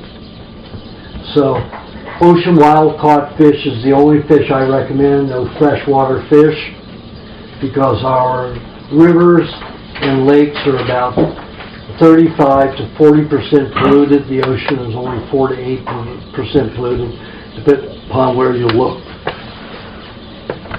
The Gulf of Mexico is about 10% polluted. I don't eat anything from the Gulf of Mexico. So it has to be from the East Coast or the Pacific Coast, and preferably halfway up above, let's say, or around the Carolinas and in California, above San Francisco up. That's preferable, but I will eat any, deep sea ocean fish, even from areas all the way down to Florida, out of the Atlantic coast of Florida. Not in the Gulf. I will never eat anything there. You've got several nuclear submarine bases, one out of Mobile, Alabama, and several in Florida that dump their nuclear waste. And the servicemen go around bragging about it all over town. Because the military men tell them it's really non-toxic, it goes neutral in the water, and the ocean takes care of it. And they believe it, because they have no science background. They're complete idiots when it comes to science. So they believe this pollution is fine, and that other people who are screaming, the environmentalists, the green people, are stupid. And that's the way the military trains them. So don't eat anything from there. Oysters will help get rid of metals very quickly. I had a woman that grew up, she came to me when she was about 34 years old. She grew up in London, rather wealthy family. The 4 airports in London, there are 4 airports in London if you don't know, and they fly over that same spot where her house is. All 4 of them have taking off and landing strips right over her home. So she had so much metal poisoning from the jet fuel in her body, she looked like a lathe operator. So, and she was on and off the diet, a lot of emotional problems, all that metal in the brain, didn't function well. I said, listen, Katrina, you need to either do the diet strictly and get through this, or let's try something unusual. Oysters, from my experimentation, my low-level experimentation, get rid of heavy metals quickly. So let's put you on a diet where you're having a half to a whole cup of red meat with 3 oysters twice daily. So I said, now you need to do this religiously. You're going to go through your whole life this way. And you were doing this for 12 years before you came to me. And now for the year and a half, you've seen really good times and you keep going in and out of it. You get depressed, you abuse yourself. Let other people abuse you. Don't abuse yourself. Treat yourself good if other people are abusing you. Doesn't that make sense? So she got it. So she started eating the oysters twice daily with meat, other meats. Could be with any. And then the 7th day a week, she ate whatever meat she wanted to. Overall, of course. And she did this religiously for a year. And when I photographed her eyes when she returned from London, she had removed as much metals as it usually takes 3 to 5 years on this diet to remove. She removed it in 1. She was a different person. Didn't have all those psychological problems. She was funny. She laughed. Got a boyfriend right away. Took her off to Germany. Didn't get the good food. She was back in the same situation 2 years later. So she's now recovering again with the oysters. So those oysters are very special foods for helping clean metals out of your body, toxic metallic minerals. One woman in Canada, she was so full of metals, and she was a model, very skinny, 6-foot-tall model, gorgeous. And she went on the diet because she was so sickly being a model, having to stay skinny. And she got up to 270 pounds. Huge, huge woman. And I mean huge. Fat. Very fat. But man, she got happy and strong and healthy. And even at that weight, she became a tennis champion. We have never seen a fat tennis champion. Here, this Canadian tennis champion in her 30s, was out there winning matches after match after match on the non-professional circuit. A fat woman. Everybody thought, oh, we're going to beat this woman easily. But she had all this good nutrients. She called me one time from a restaurant and said, my boyfriend's, and she had a wonderful boyfriend, very rich, wealthy man, kind and loving. And she said, I'm at a restaurant, what's the limit on oysters I can eat? I said, you can eat until you can't see straight. Fine. She had 128 oysters. Oh my God. 128 oysters. And they were about $1.25 a piece, so you knew that meal was a very expensive meal. But her boyfriend was very happy because she wanted lots of sex for a month after that. And it does increase your libido if you eat a tremendous amount like that. So, oysters can do fabulous things. Anyway, fat is so good in the body. Now, carbohydrate, we have a carbohydrate cycle which is called citric acid cycle, where the body uses either pyruvate, a protein sugar, to ignite that, or vitamin C or some other kind of sugar, carbohydrate, to do it. Could be from fruit, it could be anything. Could be from honey, although honey is very low in carbohydrates when it's completely cold packed, from a hive. Let me explain that to you. When the bees collect the nectar, they swallow it. They pre-digest it. They manufacture a insulin-like hormone that transforms 90% of the carbohydrate into enzymes, digested enzymes, for fats and proteins. And then they get back to the hive and they vomit. There is honey. The longer nectar, that is honey. So it's bee vomit that's been pre-digested for us. Just like your kefir and yogurt is bacteria from the intestinal lining of a cow, so you're really eating regurgitated milk when you're using rennet, as your starter for as your kefir or yogurt starter. So let's not be disgusted, Bee vomit is honey, and it has an insulin-like substance in it. So it won't create a sugar high if it's never heated over 93 degrees. Once the temperature goes over 93 degrees, that insulin-like substance is neutralized. And then it'll react to sugar. That's why every honey in a supermarket and most all health food stores is heated honey. You have to go to a beekeeper. I have special beekeepers to handle my patients. Really Raw Honey is one company that is true and does pack their honey cold. There are a few. I have a product list that you can go at wewantTolive.com and get. Now that is not my website, don't mistake that. I don't have time to have a website, but I've made a contract with a couple that distribute or publish my information that's not just in the books. I publish a newsletter, other things that I've written, and keep, you can buy my books there. You can also, only place you can buy my DVD set is from them, unless you get it from me directly. So I made that pact with them, and it's We Want to Live spelled out, except for the TO is the numeral 2. So it's We Want spelled out, numeral 2, live spelled out.com. So you get a lot more information there that can make a lot of other things that I don't have time for, that you can have access to it. And if you subscribe, you get all the back issues all the way through 2006, when I first started doing the newsletter.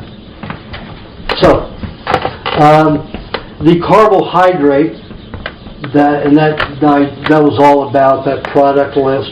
If you come to me for an individual consult, I give you that as a part of the consult product list, and it names the honeys which are good, and some of the apiaries where you can order honey from and get it where it's completely cold packed, and you can use the honey as a nutrient and not just as a sugar sweetener and the other honeys do that are processed. So in the carbohydrate cycle, we only use 5% to utilize the fat as energy and as nutrients to cause detoxification, also with fat. Remember, everything we utilize in the body is utilized predominantly with fat. Fat should be the main part of our diet, calorically.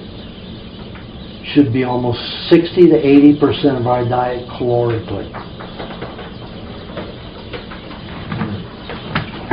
Now, in the citric acid cycle of utilizing fat as energy, the body uses 80% fat, 15% pyruvate, which is protein sugar.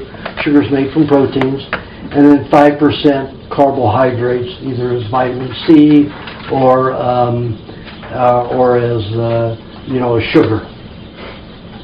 So, only 5% of our diet should be a carbohydrate. It should be fruits. And if you get the low carbohydrate fruits, you're going to be a lot better. We don't need grains. We don't need all of that garbage. That's, just keeping the King and Queen of England fat and happy. The Windsor family owns, bought through their trusts, General Foods, General Mills, Purina, all of the big ones.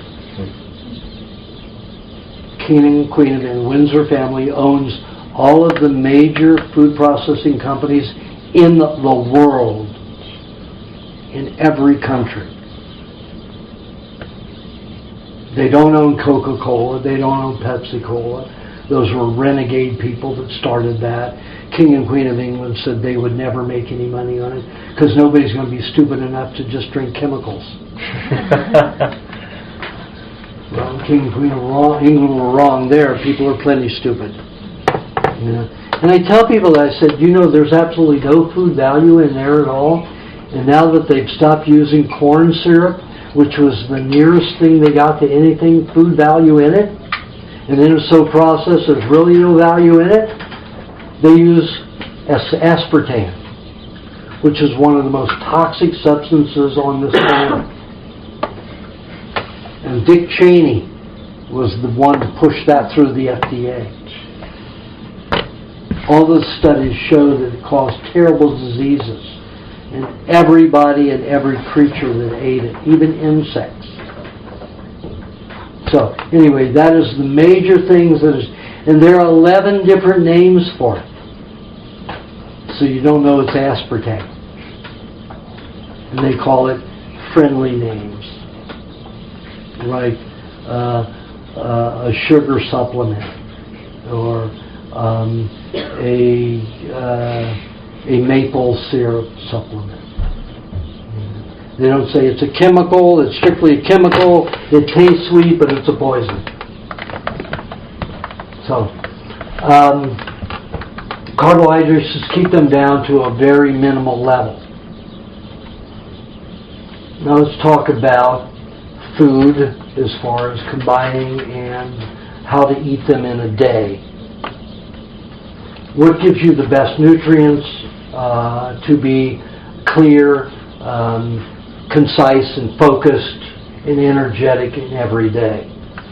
So I realized the only way I was going to know that is to study the body cycles, daily cycles, in a lot of people. So I always found that in the morning, the blood is very acidic, overly acidic. It should be about 5.5. But some people's were getting down to 5.1 and 4.9. So I said, how can I resolve that? Even in me it was happening back in the 80s after the poison mushroom. So I decided that, okay, we need the alkalinizing substance, alkalinizing minerals. And of course we don't even use a mineral supplement because that's all rock. We don't eat rock, plants eat rock. And that would cause kidney stones, and could cause stones in the body anywhere, and imbalance our own mineral levels. So that wasn't the way. So I said, okay, I can't use vegetation because we don't digest it. It stops digesting of the good foods. I said, but how about if I take the juices from the vegetables, that's absorbed, doesn't get into the intestinal tract, unless you let some of the pulp get into the juice, and then it won't interfere with that, but it'll get into the blood and add the alkalinizing minerals to alkalize the blood. So that worked. So it works wonderfully. You have many poisons in your stomach lining. Almost everything that was ever injected into your body goes into the stomach lining. Because the stomach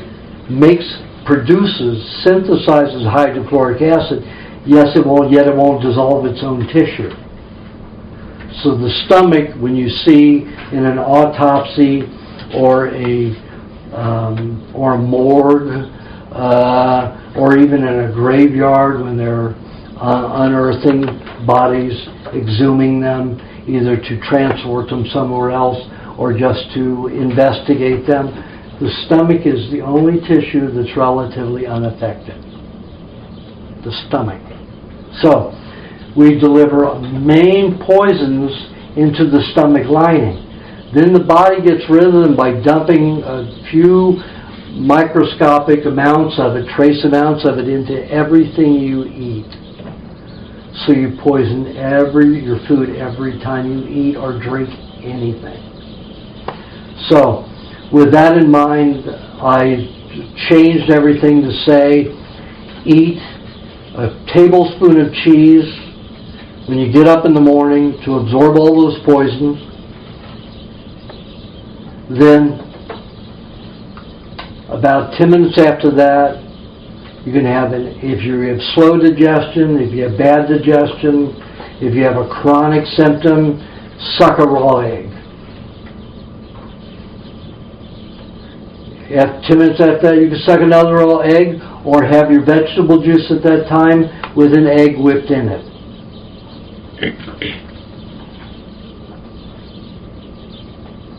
If you're skinny, absolutely, without equivocation, put an egg in every juice you eat. At least one egg.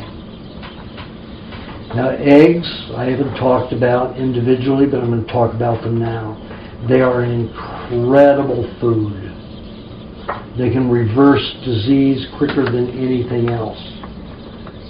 They won't heal you quicker than meat will, but they will certainly take you on your way there and out of the disease process quicker.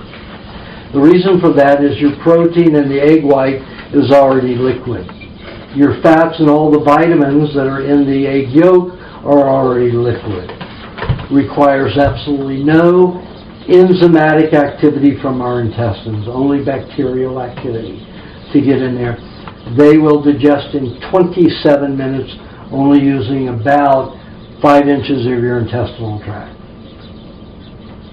That means your body doesn't have to spend its energy digesting complex food. If you only ate eggs, you'd be very skinny and too much energy.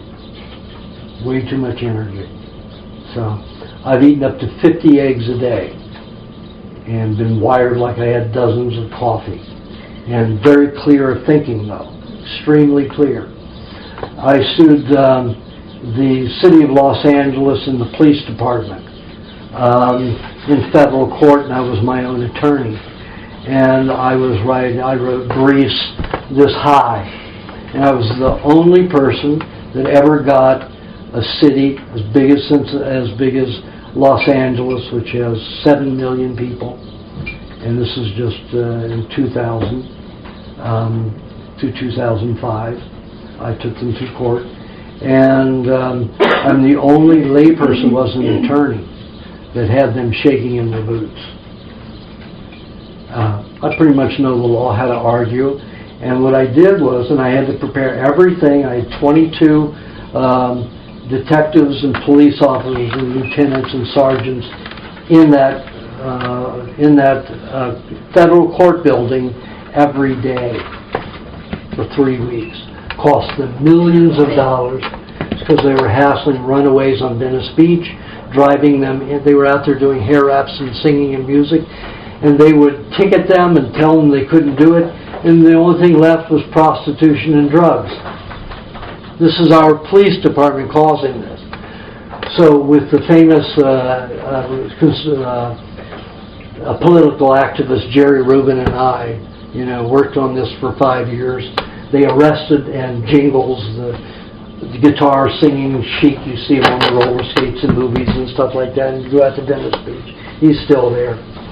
So we got attorneys, to file suits against every officer that would ticket these people. And we go up and say, the tickets are being written to the teenager. We'd hand him a tape. Here's a card. Call this attorney. He'll file a suit against this officer. He's depriving you of your rights and lying to you, and that's assault against your rights. So he has assaulted you. So there is a crime here, and it's not you. I would take time every day and go up and down the beach and spot the officers doing it. So they hated me. The other guys, Jerry Rubin and those, would just do it when they happened to see it. I sued them. I didn't win. They changed one of the juries in deliberation. They changed one of the jurors to a 10-year police veteran. And a lot of the jurors realized they had been hoodwinked after it and came out and told me. And of course, I filed suit again for that experience, but they buried it. They wanted me gone after that. But I did cost them a lot of money. It stopped them from hassling the teenagers for 10 years. Now they're back to doing it again. But I was able to be helpful for that time. But how I got through that, I was only able to sleep 1.5 hours a day. So I ate either an egg every 30 to 45 minutes, or about 4 tablespoons of meat, or a half a cup of milk. Never enough to make me satisfied, to keep me hungry, but to keep my mind clear, I ate the protein. And if I ever start listening, you see me here, I'm going on and on, go off here, tangents there, tell the story, but I always keep it in line and back on track. If I find that going out any time, I'll go over and suck an egg, and I have it right back in seconds.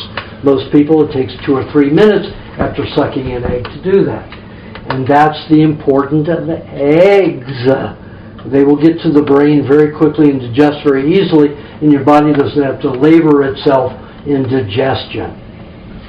So I tell you these incidents, these stories, because they make an impression. You will remember how to use them and what they can do that way. If I just sit here and give you all the information, you're going to go away and say, okay, how does that work in real life? Well, if I give you these stories, I tell you how it works in real life so you can utilize it for yourselves. If you got a time where you can't sleep and you've got a lot of things you have to do, you eat small amounts at a time, no fruit, you stay away from fruit. Maybe a little bit of vegetable juice, but no more than a half a cup of vegetable juice, and no more than twice daily. And I did that for 21 days, having an hour and a half sleep a day and only 10 minutes at a time. And a couple of times I fell asleep during, the trial. And I'd be up there, on the podium, questioning the officers or the witnesses, and I'd absolutely just fall asleep there, standing up. They would be sitting there wondering if I'm thinking or what's going on. And I was allowed to eat because I told them I had been diagnosed with diabetes and cancers. So, of course, you're never allowed to take in food, only water into the courtroom. I had my raw eggs and raw meat and my, raw milk all right there on the table, all through the court. And I didn't have it. So I would fall asleep at times 10 minutes at a time. And that's all I got to sleep is 5-10 minutes at a time. And I just was able to do it. I'd waken, I'd be just so alert again. I could go 2-3 hours without having to nap again. And that's the way I lived for those 21 days. And when I got finished, the judge's clerk came up to me and he said, I've never seen anybody, even good attorneys, handle this situation like you did, and you're not even an attorney. And he said, you should have won. And I said, I know. Some of the jurors stopped me out there and told me that you would put somebody else in on the jury who was a veteran and bamboozled you the jury out of the guilty verdict until, they realized, oh, it's wrong. So they came up to tell me. It said that they would even be witnesses. You know how many of my witnesses lived over 5 years? 2 out of 8. All of a sudden, 6 of them died. Mysteriously died. Why didn't they just kill me? I don't know. But they surely made these other people sick, and none of them were sick. None of them were sick. So, anyway, eggs are so important on the diet. So, if you always want to speed anything up that doesn't take a lot of digestive ability, and you need energy and pick up right away, get your digestion going, suck eggs before you get into your milk and dairy. So you have your cheese to absorb the poisons out of the stomach. 10 minutes later, you start eating. Now the cycle is, now I had a tube down several animals and people's stomachs for a day or two, and I took advantage that anybody who was in the hospital already had a tube in their stomach. I would go in and siphon out some of the fluid. And I would see that before they ate something, there would be relatively no toxins in the fluids in the stomach. As soon as they ate something, or something was put into the tube in their stomach, all these poisons were then a mix. So I realized that we needed something in there first of all to get it out. And I noticed that if they stopped eating, 10 minutes later there was no more toxins dumping from the stomach lining. So I discovered that if I had people eat cheese, wait 10 minutes, the body thinks, oh, I don't have any more food coming in. I'll dump it into the, right now, and then after 10 minutes it stops. Then you start eating your other meal, the rest of the meal or the other food. And it won't dump for 25 more minutes. Now I'm thinking for the body, I'm thinking that the body's maybe not so stupid saying, oh, well, that body's probably very smart and saying, listen, he's putting cheese in there, I'm going to dump it just for the 10 minutes, and then after that we're going to let the food be clean and clear.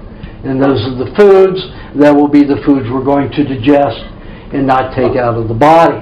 Now dairy is an incredible substance because in all of its different forms it becomes a different substance. I won't call it medication because if I call it medication, the pharmaceutical industry and the medical industry will turn around and say, see, milk is medicine. Needs to be regulated. And then milk's gone. And they've tried to do that several times. Milk is a nutrient that can do many things to help your body get well.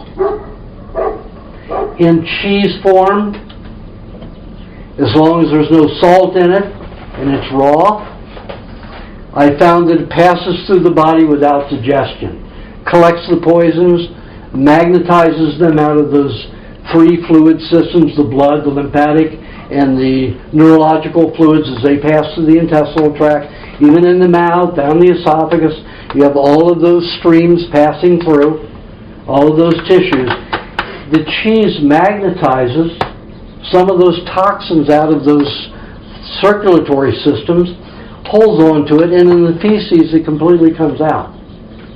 Very little of the cheese is ever not, the whole gram of cheese that's eaten comes out almost to the exact weight in the feces with poisons attached to it.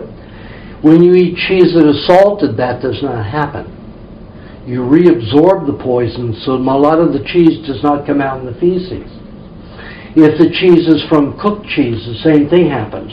It will absorb the poisons, but be reabsorbed into the body. So that's the same as everybody else is doing, just recycling their poisons that were in their stomach lining. So it has to be raw and salted cheese to do that. But then,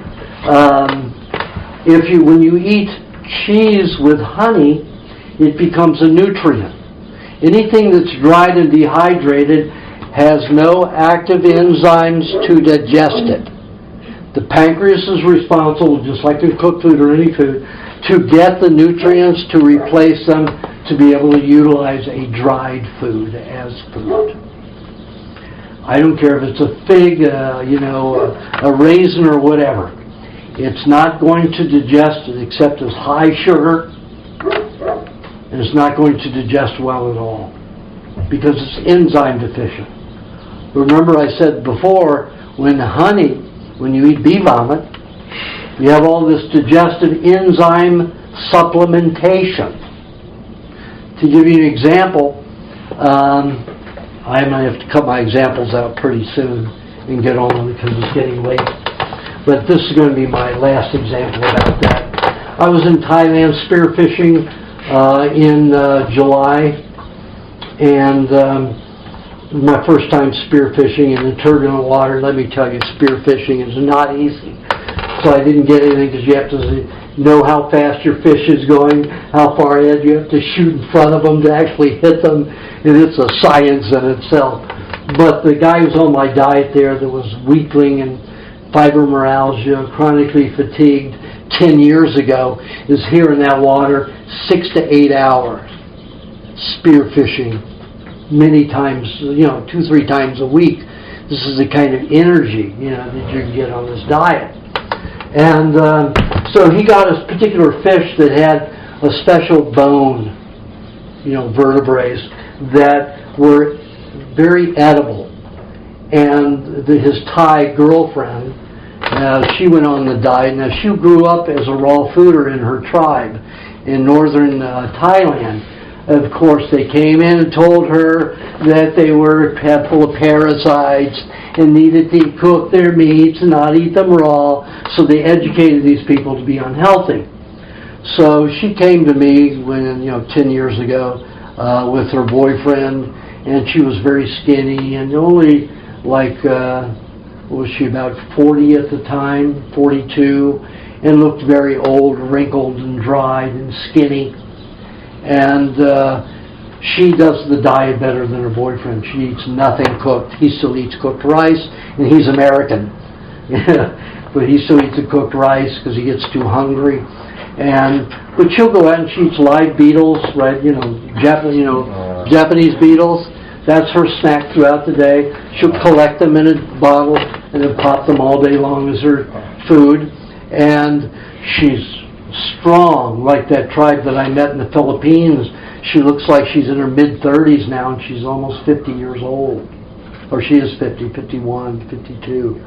And she's vital. She cuts all the fish, all of his catch.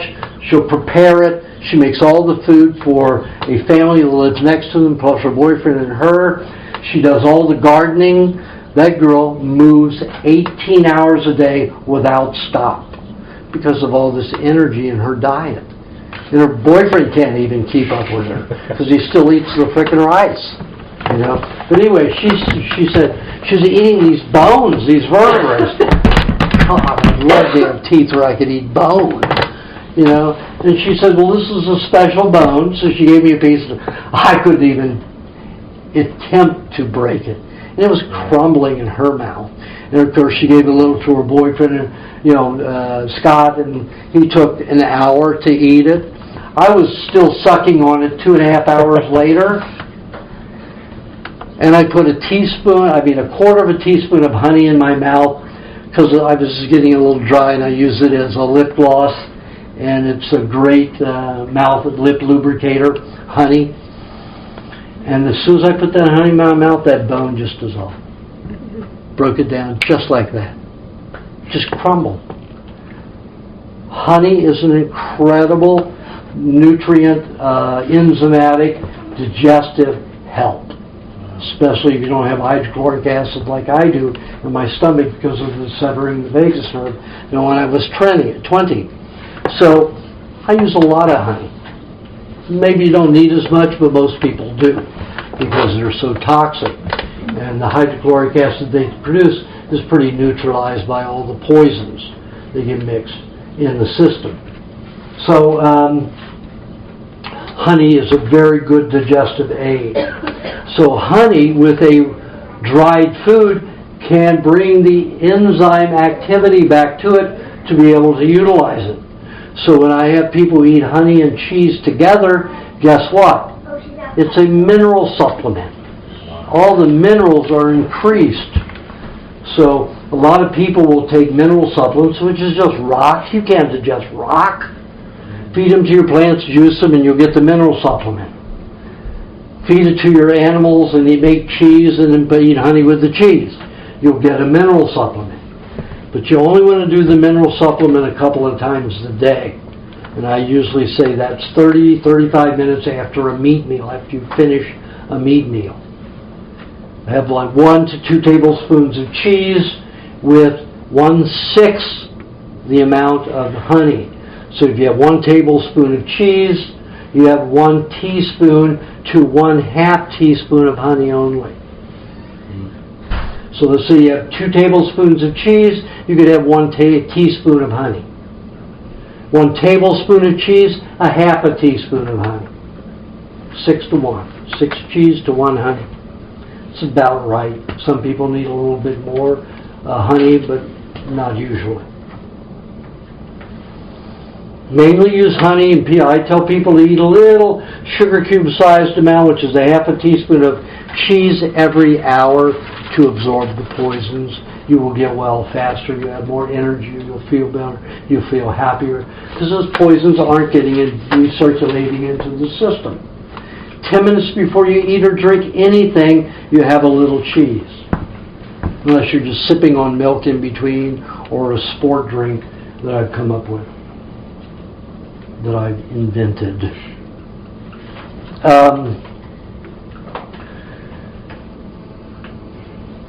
Butter digests and is utilized more in the system than any other fat. Butter is your savior. To get well, of course, honey and butter is better, because a lot of people don't maintain or have non-toxic bile because of all the toxins that get into the liver. So honey with the butter helps digest the butter a little bit better. Usually 3 to 4 butter to 1 honey is the good ratio there. Unless you're in a coma, like with my son, I had him half and half. And a lot of people say, well, I'm doing half and half. I said, are you in a coma? Maybe. So, no, if you're not in a coma, it's 3 to 4 butter to 1 honey ratio. Or unless you've had a vagotomy like I did, then of course you don't produce hydrochloric acid, and the honey can be greater. The amount of honey can be greater. Now cream, raw cream is very difficult to digest. The liver works very hard. It has to have 60 varieties of bile to make the 60 varieties of cholesterol that can be made from cream. Butter only need about 40 varieties of cholesterol, so the liver doesn't have to work hard, and those are easier to make.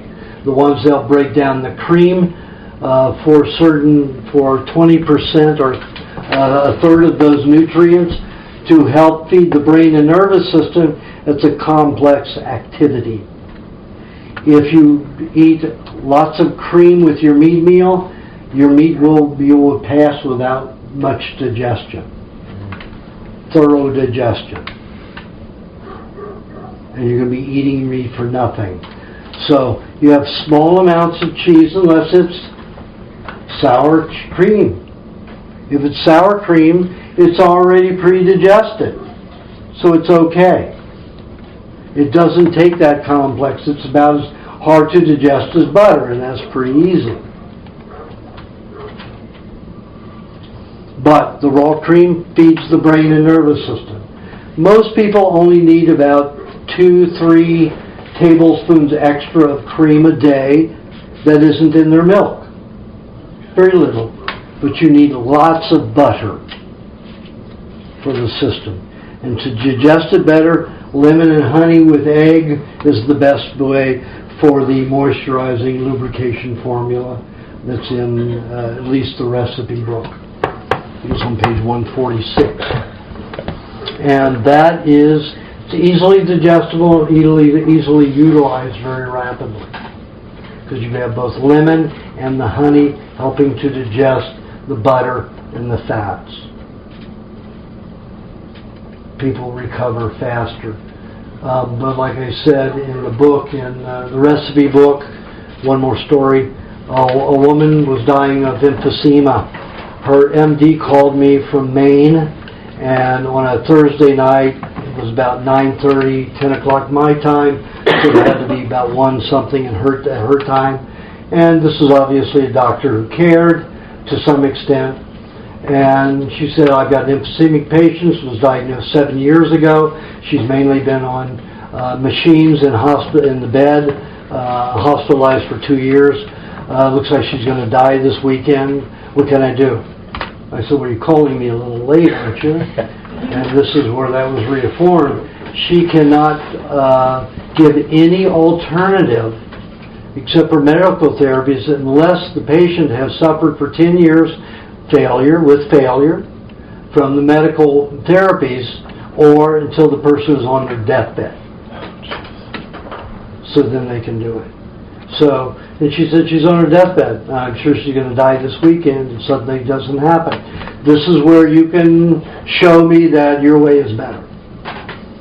So I said, okay, the only thing I can tell you at this point is you get 10, 15 dozen eggs, put them at her on her bed table and tell her to eat as many as she can and as often as she can. There's no limit. Now, she's hooked up to machines, keep her breathing. And I said, don't let her lie down, sleep sitting up. So I get a call on Monday morning from this raspy voice woman. She says, it works. I'm out of bed, I'm off the machines, what do I do? I said, well, who are you? I had forgotten about the conversation. And she said, well, my doctor called, you told her that I should eat as many eggs as I can, raw eggs. I ate 33 on Saturday, and as soon as she got them here on Saturday morning, I had 33 on Saturday, 33 on Sunday. I'm out of bed, it's Monday morning, I'm out of bed, I'm off the machines, what else should I do? I said, just keep eating raw eggs for 6 months to 2 years. And then you can start adding some raw milk and raw meat, but stay to those eggs. They're your easily digestible nutrients. So that's what eggs can do. In a pinch, they are the quickest way out of anything.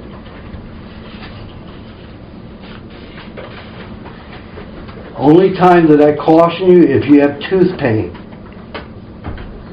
Their eggs can cause even more blood pressure in the mouth and cause more pain. Not all the time, but in a few cases. And then you have to have the pain formula, which is basically my best pain formula is the moisturizing lubrication formula with bee pollen put in it, and eat cheese while you're drinking it. Now, putting bee pollen in the moisturizing lubrication formula turns it into tasting like paint. Not delectable, not appetizing, when the moisturizing lubrication formula by itself tastes like a lemon meringue drink, and it's delicious to most people. So, but don't gulp it. You take it over time, spread it out over the day. Don't gulp anything that's high in fat like that. Take your time. So, that is the best. Your cream is very important, but your butter is ultimately important, and your eggs will cause very little activity into digestion and help you quickest and best.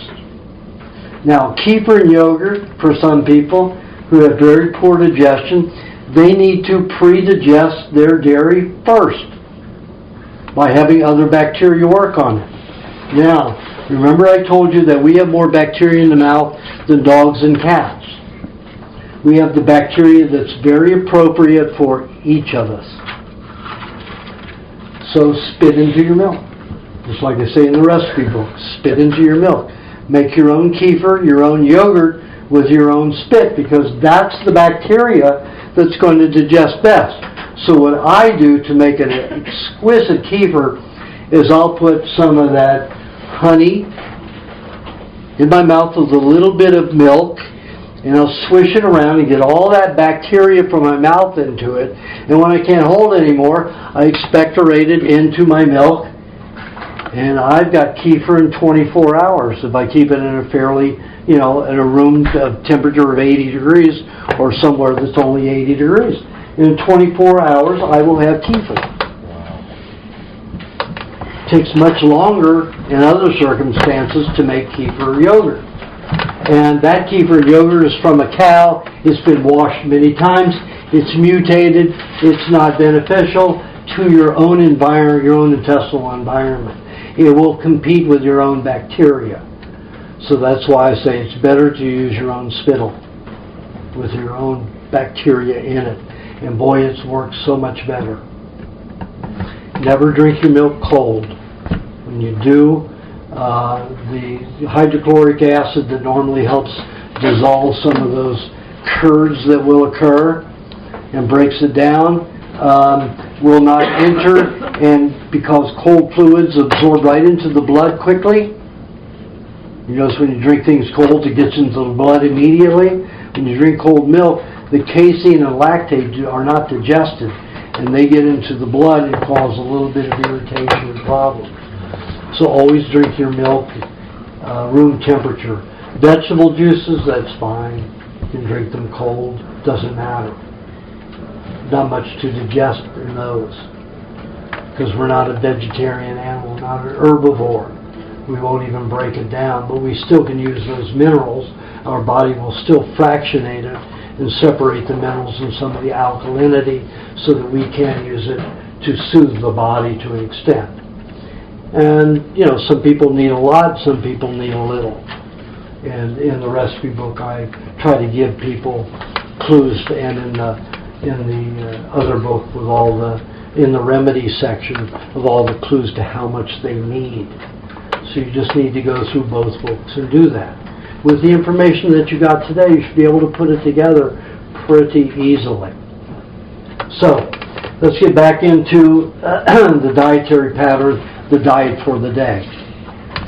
So you start with the cheese, egg or two, juice, egg in it if you need it. If not, you know, put the egg in the juice.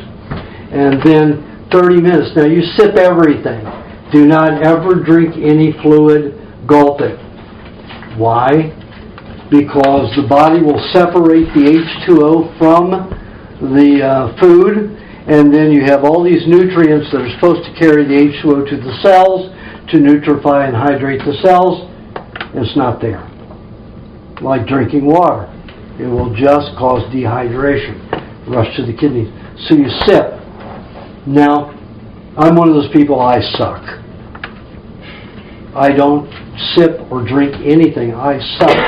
If you've watched me eat anything that's liquid, I literally suck.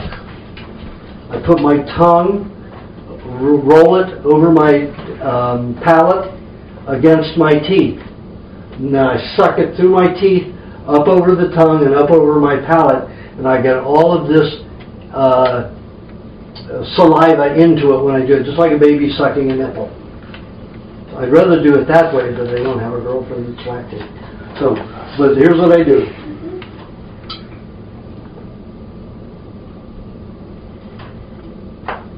Now, I only took about 2 tablespoons. Very satisfied already. That's all it took to satisfy me. If I had gulped, I would have been sitting there gulping and gulping, never being satisfied. Because you can't utilize it. It's going to rush to the kidneys. And you're going to be urinating all day. Today, so far, I've urinated twice. Those people are urinating all day long, many times a day, because they're drinking water and eating foods with no good water in it. Because when you cook foods, there's no water. They cook out of the food. And even if you're eating soups and leaving the water in it, all of the ions are broken. You fractionated them with cooking. So again, you can't absorb the H2O properly. So sip everything. So, after you, about 30 minutes after you finish sipping your vegetable juice, treat it like coffee, sip it. Then have another tablespoon of cheese, or a teaspoon of cheese, depending what you think you might need. Egg after that, if your digestion is slow again, you want to give it a kickstart, you want energy before you eat, because a lot of times people will eat and they feel, oh, like just sitting down and not doing much, maybe watching TV instead of going to work, you know, so suck an egg. That'll make sure your brain and body get moving quickly, because there's not all that digestive process that goes on. And then after that, 10 minutes after that egg, eat a meat meal. Now, do you want to eat meat in the morning rather than a high carbohydrate food? Yes, there's high carbohydrate. You may have carrot in the juice. You get 20% carrot, 25% carrot, 25% celery, about 10% parsley, maybe 5% cilantro, and like 35%, 30 to 35% cucumber puree. Now, I've changed that in the recipe book because I found better ways to do things. We are on this diet, we don't get much fruit, so we're not replacing the collagen in some people, and I found them moving toward MS or lupus after a long period of time. So when I started adding cucumber puree instead of juicing the cucumber, you get this fiber in there, and that has changed the skin in so many people. So much better. So now you puree, in other words, you make your juice, the juice things that you're juicing, everything but the cucumber. You peel the cucumber, whether it's organic or not, because you can't digest the peel. It is tough cellulose. You take a vegetarian animal to do it, and you don't want to juice it because it probably has 15% petroleum in it, in the wax that's on it, and the FDA lets them use 15% petroleum paraffin wax on an organic cucumber and some other foods like apples. So peel the cucumber, slice it, put it in a jar that you're going to blend this juice in. You put the juice in there, a little honey if you want, turn it on top, put it on your osterizer juicer and blend it. Then you have the pulp blended in with your juice, separate into the jars like I explained in the recipe book, and you've got your juice made for about 3 to 4 days. Take one out and you sip it. If you have an egg in it, you pour it in, let's say you have an 8 ounce or 12 ounce, you pour it into the next size jar. Whether it's 12 or 16 ounce, depending upon the jar. Then you whip your egg in it. Do not blend an egg in it. You break the yolk and whip the egg in it. Don't blend the egg in it. Not enough fat from the vegetable juice to coat the egg to keep it from oxidizing. Now you can blend eggs with milk and with cream and fats because it coats and prevents oxidization. But when you blend egg with vegetable juice, isn't coated and will oxidize. So then it will be used mainly as fuel or a detoxifying substance.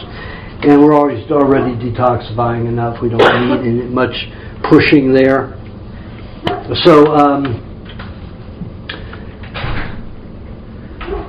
with the meat, always suggest that you have at least a tablespoon of butter, maybe a tablespoon and a half, 2 tablespoons, or you have the moisturizing lubrication formula, 3-4 tablespoons of that with each meat meal. If you don't, the body's going to turn most of that meat into a fat, or it's going to turn it into a pyruvate and use it as fuel. So if you eat that with the meal, the body's going to use your meat to help regenerate cells, to help cellular division. That means you will heal faster, you'll get younger, stronger, faster. I know a lot of people who use the meat with no butter, and they'll use olive oil, or they use coconut oil, or use flax oil. Those people stay thin, hyperactive, and don't heal quickly. Always have butter, most of the time have butter with every meat meal.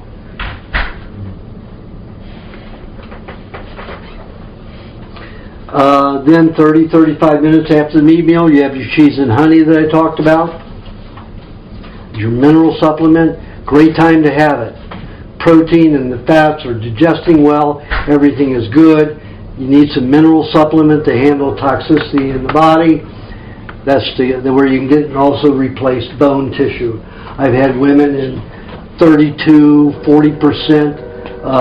osteoporosis reverse in 2 years by eating the cheese and honey together only twice daily. 2 tablespoons of cheese twice daily with a teaspoon of honey each time. All of those medications that are supposed to prevent osteoporosis, all of those, they don't show in the tests, they don't show any more than 1% increase. So relatively, they aren't even effective. And women are taking these things that they're thinking they're helping their bones. Yeah. And even Sally Fields is even doing it. And her bones aren't getting any better. Yeah. There are quite a few actors on this diet. Mel Gibson, he goes off and on. Martin Sheen goes off and on. When they really get sick, they go back onto it. But you'll notice, like when Mel Gibson started it, after he had all that trouble on Patriot, and you saw him all bloated and puffy, and pretty much an alcoholic, crap food. So he got arrested and had to do something. So somebody recommended, I think it was Martin Sheen, recommended that he go on, the primal diet. So he got my book at the Erewhon Health Food Store. Didn't consult me personally, but he went with the book. And then started eating the raw meat. And you see the difference between him and that and what women want, that movie. And it's like night and day. You see him all this puffy, big nose, all this thick skin. And then you see him a year and a half later in what women want. And he's svelte, he's thin, he's radiant, his skin is flush, rich, different person entirely. People started calling him a pretty boy, and they started making fun of him because he went public on the Letterman show and said, Letterman said, "What the hell did you do between this film and that film?" And he said, I just changed my diet. And he said, "What do you eat?" And he said, "You don't want to know." And he said, "No, I want to know." So he said, "Raw meat. Even my kids eat it with me." Tabloids had him for a year. Didn't leave him alone. So, that worked on him, for a while. All actors have egos, so it worked on him for a while. So he goes off and on it when he needs it. My son does the same thing, goes off and on it as he needs it. And a lot of people do that. And if that's how you're satisfied, that is fine. That's your life. That's your choice. I'm just here to give you the information that you can be better and better and better if you want it to be. But then better for you may be different than it is for me. There's a lot of women who will do the diet, but then when they cook for their husbands and family in the evening, they'll have the cooked meat with the family. But that's okay. That's their choice. They're not going to get well faster, and it's not going to help them get better, but it's a choice and it's a way of living. And I have no judgment about it. Whatever you're satisfied is fine. If you like disease, hey, I've had people say, I can't do this disease. I'd rather die of cancer. I said, I don't have a problem with that. It's your suffering. It's your body. I went through cancers. It sure taught me a lot. Maybe you need to go through it to teach you what you need to learn. So I have no judgment about your being in disease, and do what you want to do. Fine. I'm just here to show you there's an alternative, to give you the information how to do it differently. So after your honey and cheese, you wait. Some people, I say, have a cheese every hour, like a little sugar cube sized amount. 10 minutes after that, suck an egg. And then 5 minutes after that, have a half to a level teaspoon of honey butter mixture. And you'll get well faster if you do that. If you're robust and energetic already, then 2 hours after your meat, after you have the honey and cheese, have a milkshake. Couple of hours after that, have another vegetable juice.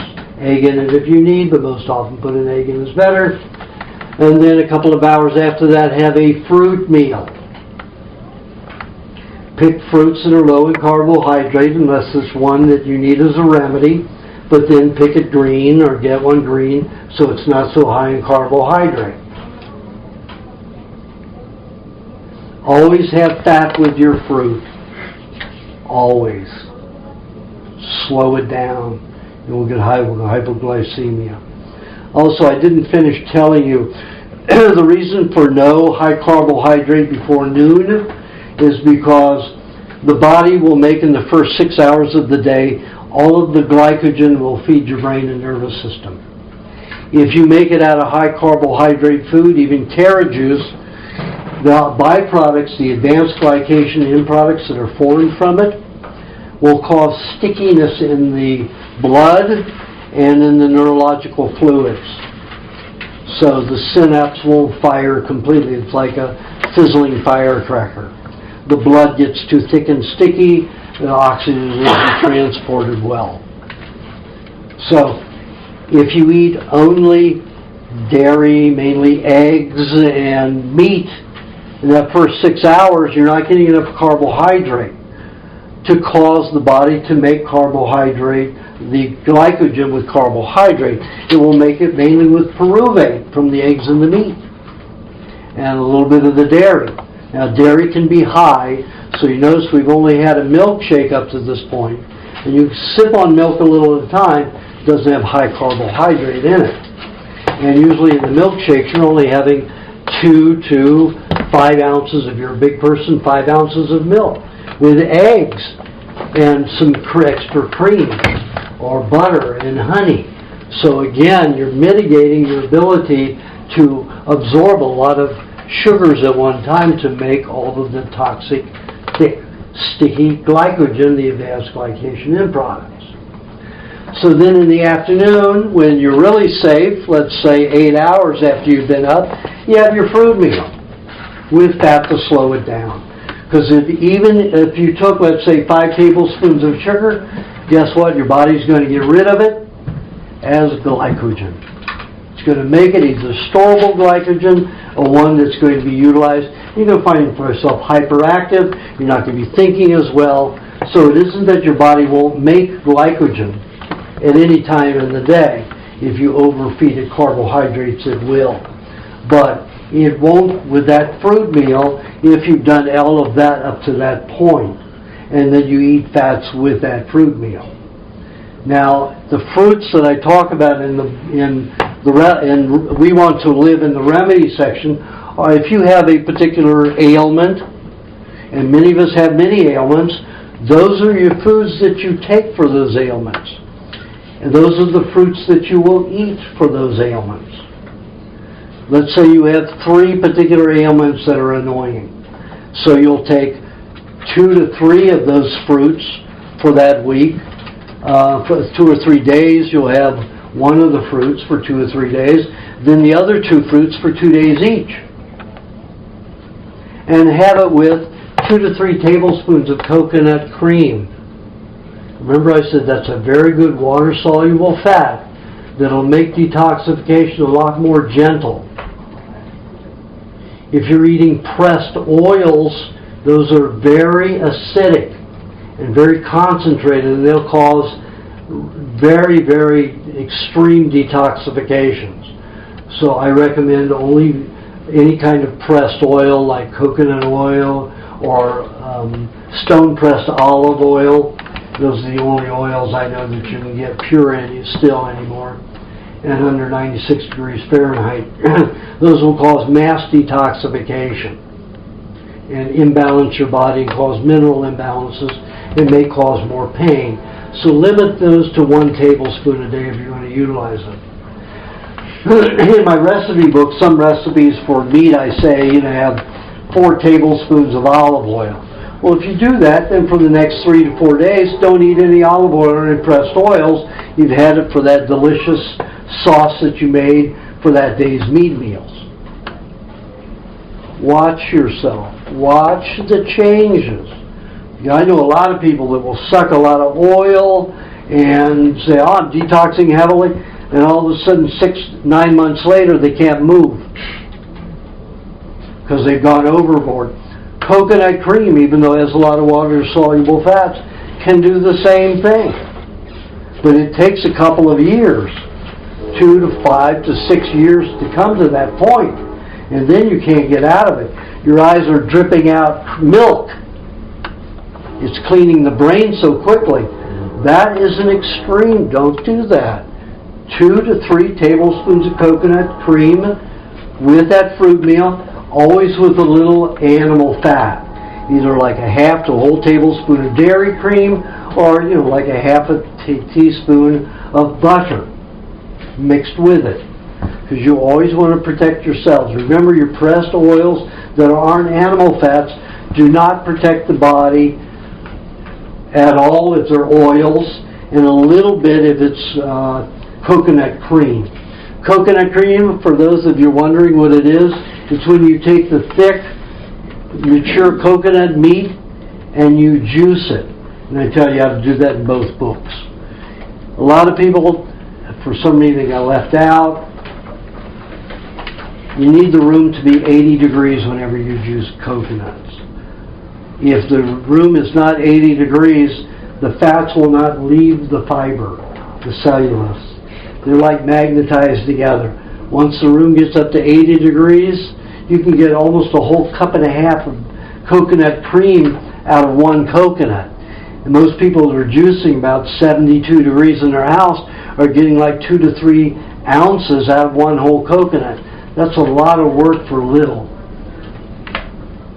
So always make sure your room is, the kitchen on that day, once every 6 weeks. I used to juice every 6 weeks my coconuts, and it will keep, if you follow the way I tell you to jar it in my recipe book and in the other book. I put it in both because it's so important. And it makes it very easy, so you don't have to do it a lot. Just take one full day in activity. I get to the point where I didn't have time, so I put up a 3x5 card at a high school gymnasium and said, I need somebody that likes to break things $8 an hour. I got 50 calls from athletes. And I took this young, thin African-American boy, was great with his hands and arms, being an end on a football team. He was there, cracking, got through that stuff, plenty of energy to do it. And, I'd have him in every, about 5 weeks as average. He'd do like 10 to 15 coconuts, depending upon the size of the coconuts. And I would have my jars for the week. I'd consume like 12 ounces in a week. So that was, I was having about 2 tablespoons a day. 4 tablespoons a day. So that took me through 3 tablespoons a day. That was 12 ounces a week, cup and a half. So that's how I would handle it. And you can do the same thing. If you get my product list, there are 2 places in the United States that I've imported the machines from Thailand, make 5 gallons an hour with these machines, and these people produce it and will sell it. It's expensive, but no more expensive than you would if you were to have to take your time and do it. So it's like $16 for 2 cups, a pint of it. But, for all the time that it takes, and if you paid somebody like I did to do it, it'd be about the same. So if your time is, you have a lot of money, it's your time, it's your time. Just one day every 5-6 weeks, and do it. It's important. Then 2 to 3 hours after that, you could have another vegetable juice or not. You could go right into another meat meal, and then have of course, have your butter with it. And then about 30 minutes after that, you have your cheese and honey again.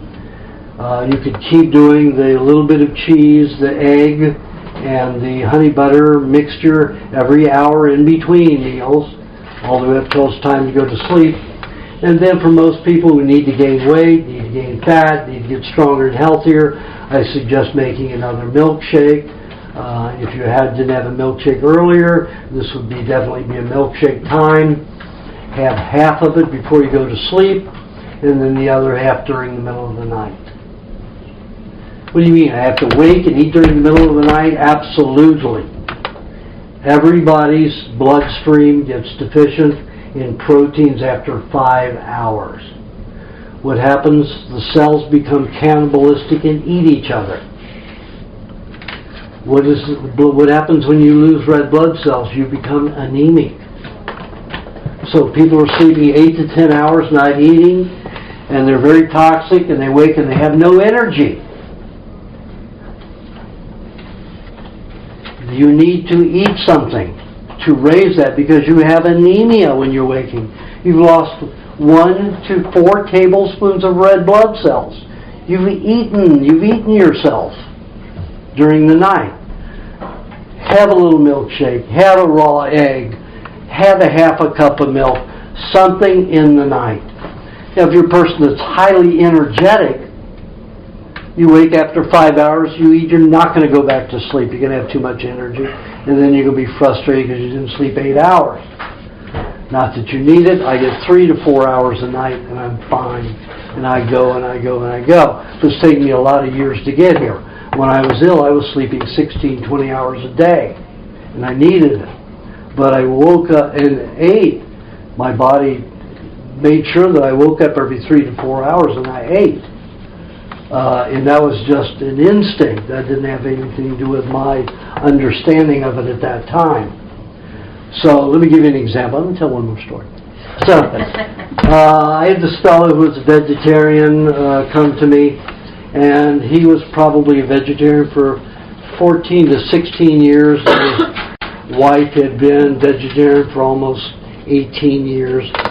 And he was only like 47 or 48 years old, and this is the way he looked. He was an inventor and scientist, brilliant man, but not brilliant enough to take care of his health.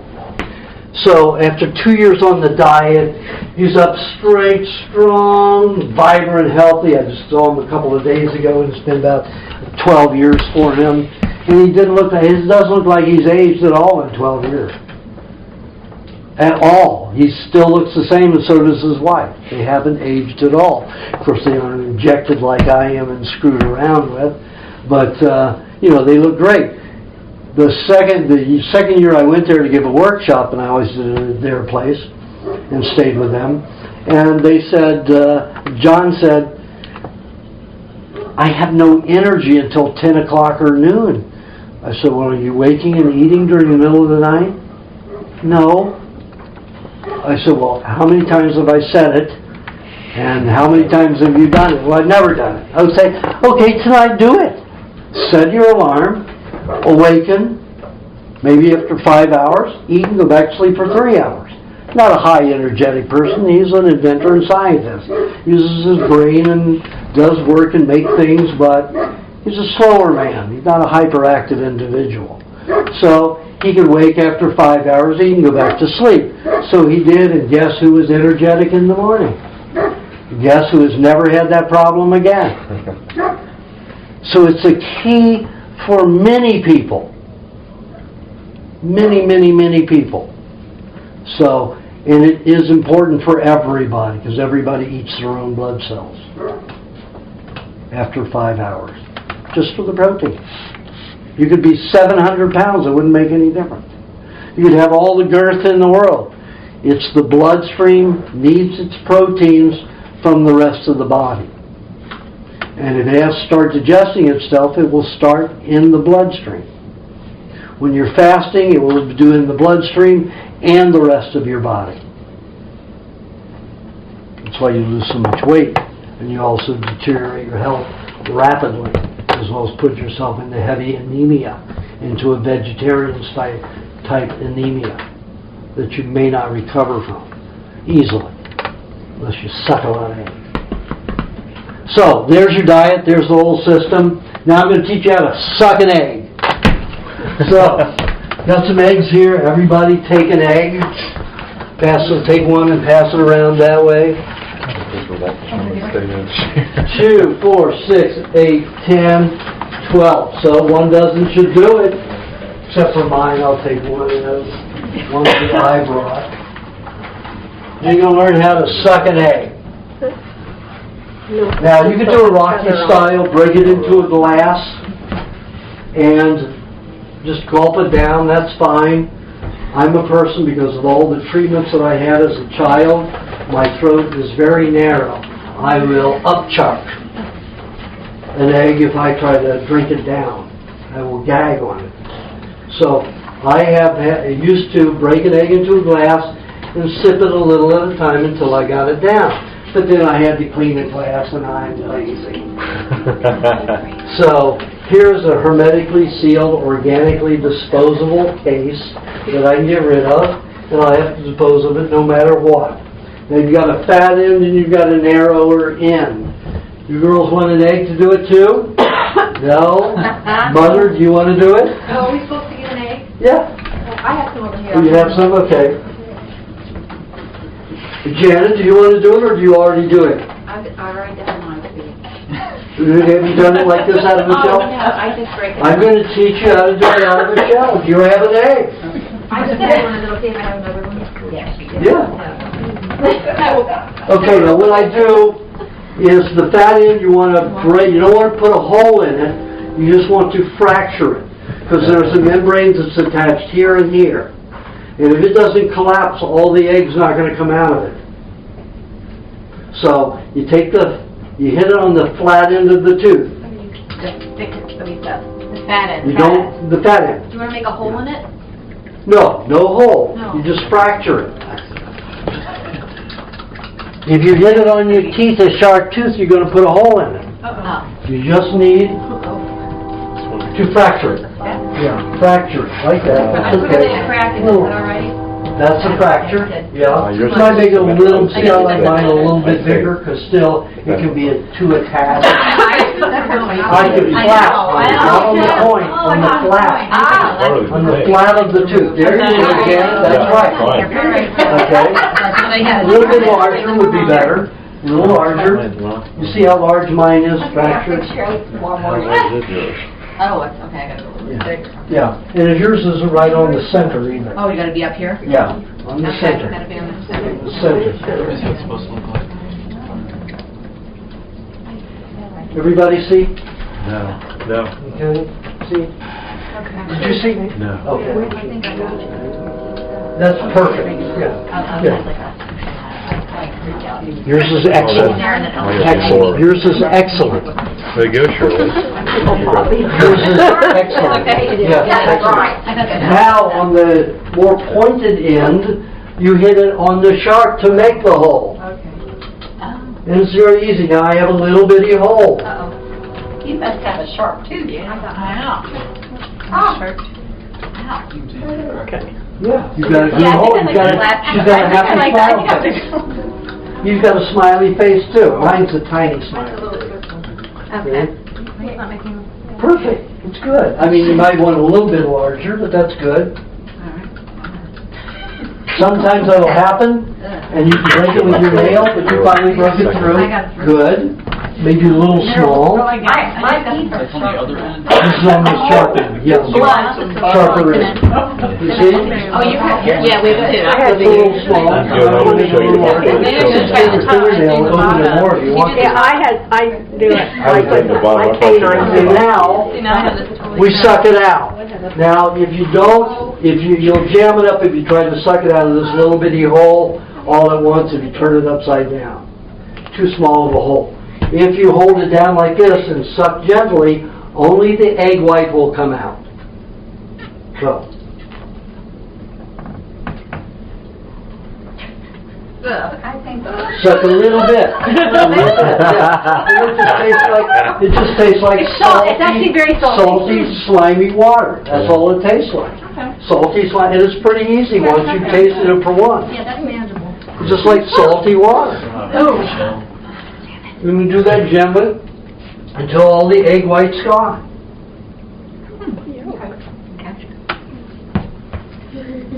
What about you? She broke hers. Suck too hard. I told you to suck gently. Let's do the bottom, she said. I sucked on it. Oh, you broke the bottom too much? Yeah, that'll happen. So you make sure you don't break a hole in the bottom. Learning curve, huh? Then after all that, you'll hear, when you start sucking, the egg yolk will bob up and down. You say, okay, it's time to eat the egg yolk. The yolk.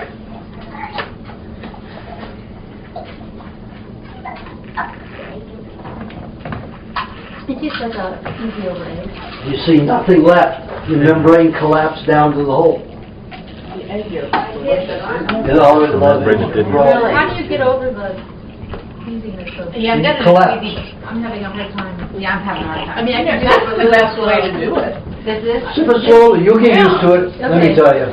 After about the 10th time, it'll be easy, very easy.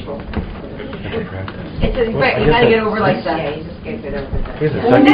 See, isn't that great? I'm gonna go to six. Now you don't have to clean your glass, you can eat these all day long.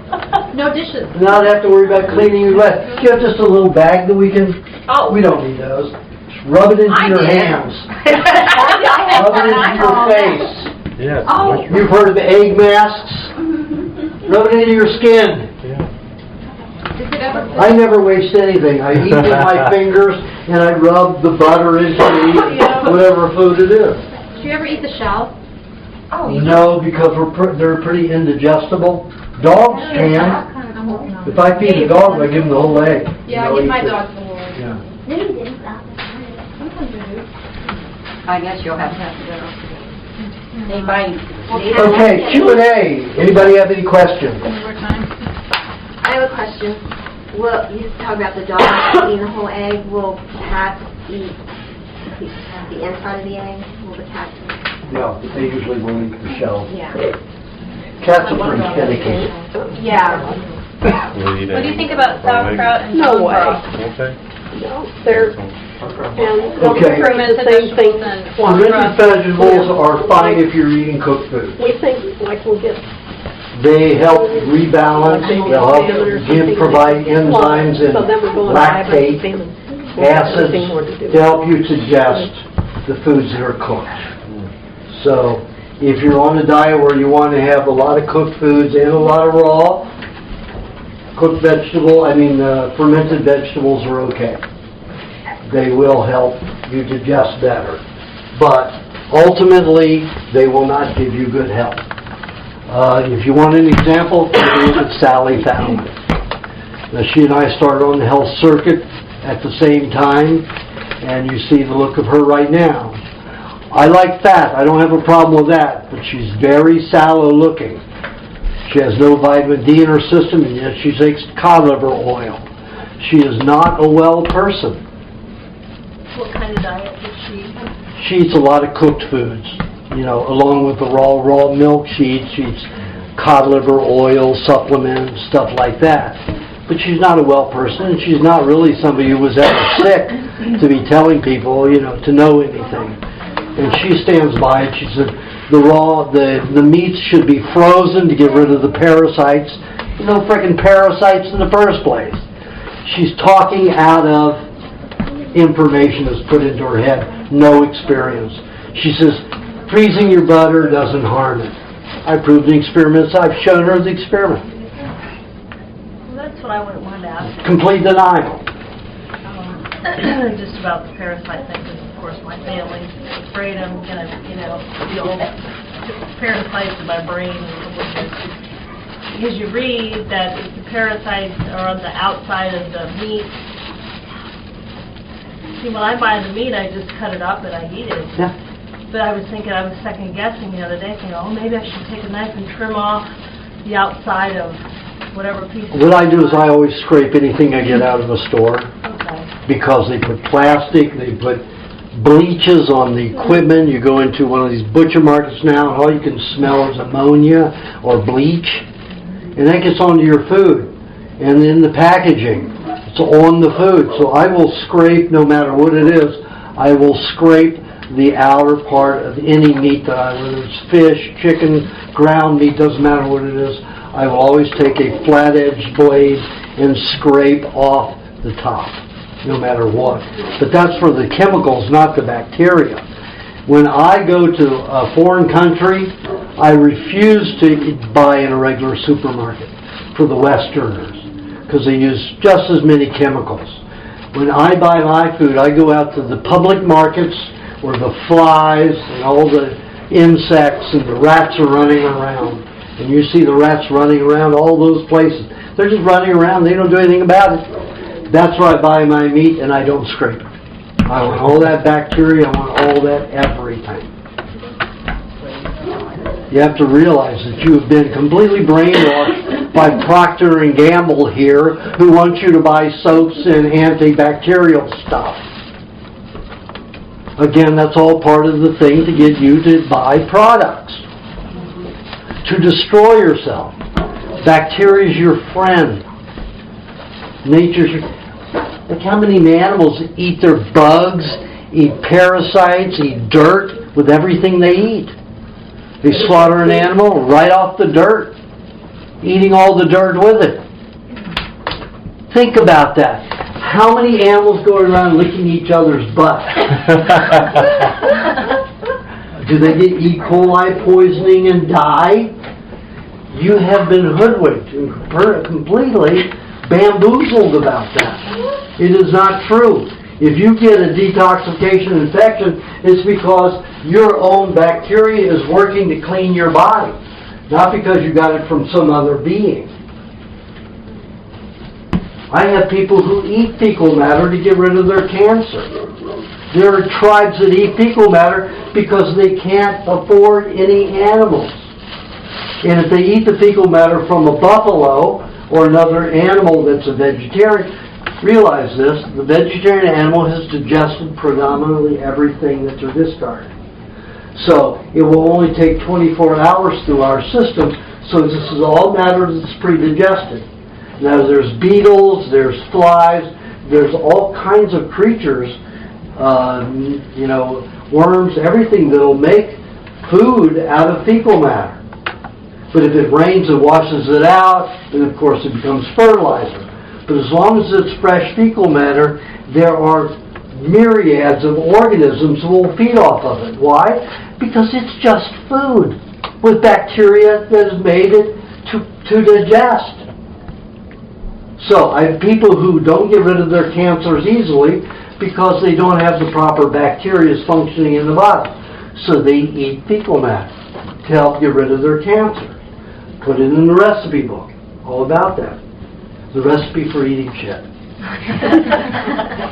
You don't worry about some of the scary parasites like the brain things, and what about like candida? You hear about the candida and the yeast and everything, so you just don't... Those are all beneficial. You've got to stop eating the things that cause your tissue to damage to need the candida. That's the point. That's the whole point. That's the whole point. You don't have to be worried about these brain flukes and all these other scary things. Those are your friends. Okay. They're going to help you get well. You have to stop doing the stuff that damages the body that requires all of those to be active.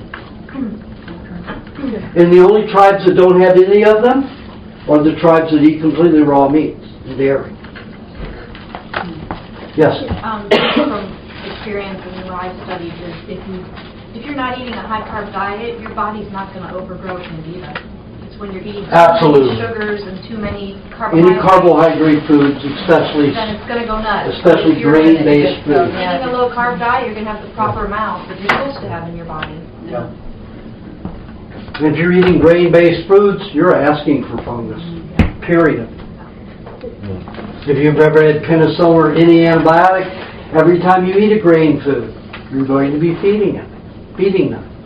And those bacteria that they give you, those fungus that they give you as an antibiotic, live in your body, eat at your body. Those have been sterilized, so the RNA, like I said earlier about the penicillin, it does not turn off. It doesn't do its normal cycle. On for 3 to 5 months, off for 3 to 5 months. It works on you all the time. All the funguses, the black things that come out your nails, and the cracking all around it was all antibiotic funguses that caused that. Yes? I've got 2 questions. What do you think about kombucha? Kombucha is made with cooked substances. Kombucha is supposed to be the mushroom from the mycelium. Mycelium is a fungus. It is a milky substance which eats away roots. Dead roots in the ground. So it could be grass roots, it could be tree roots, it could be bush roots. That's something that is dead. Mycelium feeds on dead substances that are root-based. Sometimes if you see a tree fell and you go by after the years and years, you'll see this milky substance eating under the bark. That's the mycelium eating on the tree under the bark. And then if you see a mushroom blossom, that's the reproductive cycle of the mycelium. In kombucha, sure, that mycelium is a good thing to have. It can help eat the dry, dead nerve endings, capillary endings, any kind of those veins that distribute throughout the body, and have dried and died. Especially somebody like with MS, which you better be eating a diet that allows you to regenerate and to handle fungus, or else kombucha is going to knock you out. You're going to lose hair. The people that I studied from 1989 1988 all the way through 1993, most of the men lost their hair. They had so much bad digestion. They had gas with everything. So, these people were drinking like a quart of it a day. And it was very bad for them. They were mainly vegetarian.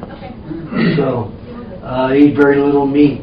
And boy, when they ate something like Brussels sprouts, oh, the gas would be hang up in the drapes and it'd be all over the houses and everything. I had to wear a mask when I go into those houses and see how they were doing. And they lived in it. There are people who claim that you can make a raw kombucha. Kombucha lives on dead things.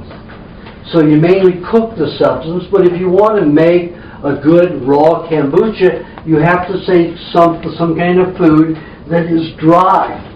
You could take honey that is crystallized and dried and make it with that.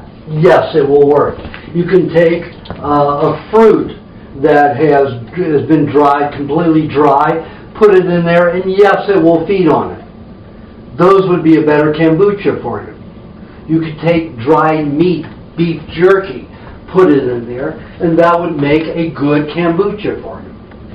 But again, kombucha can act as a mineral supplement for people who eat cooked foods. So it can help them to digest, as we have funguses that help us digest cheese and dairy products. We do have fungus that are in our intestines that help us with dairy. And kombucha can act that way. But you better let your, better let your milk go dry. You're going to grow it dry and die, basically, if you want to have real kombucha activity in yourself. So there's kombucha. Yes? My second question is, you mentioned constipation, a cause, and what to do about it. What about loose stools? Loose stools, it means that you're throwing off toxins very rapidly. Toxins that would do this to your intestines, so they have to get out quickly, or else they'll make mincemeat of your intestines. So it flushes it out. I had one guy that had, when he went on the diet, had diarrhea. He had constipation for his whole life, and then when he went on the diet, he had diarrhea every day for 2.5 years before it stopped.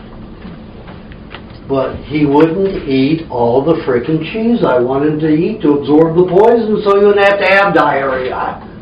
He wanted to be skinny and thinner, because he was the ladies' man. So he'd rather have diarrhea, and he accepted it for 2.5 years rather than having cheese and having extra weight. Yes. In your DVD, you talk about the cats and dogs that you gave frozen meat to that developed scabies. Well, all of them developed a skin disorder. One just developed scabies. So did that come from within the dog? No. Scabies? Well, you have toxins in the body, but when you cook, when you freeze the meat, you are cooking it basically. You're destroying the nutrients in it as cooking would, but not as bad. But every one of these animals got a skin disorder that ate the frozen meat. The group that had the same meat unfrozen had no skin disorders. They didn't eat anything else either. They only ate water and the meat. Very little water, too. Same meat, frozen and unfrozen. No skin disorders. All these were happy. They didn't scratch, didn't have a problem. They slept, they played, they were happy.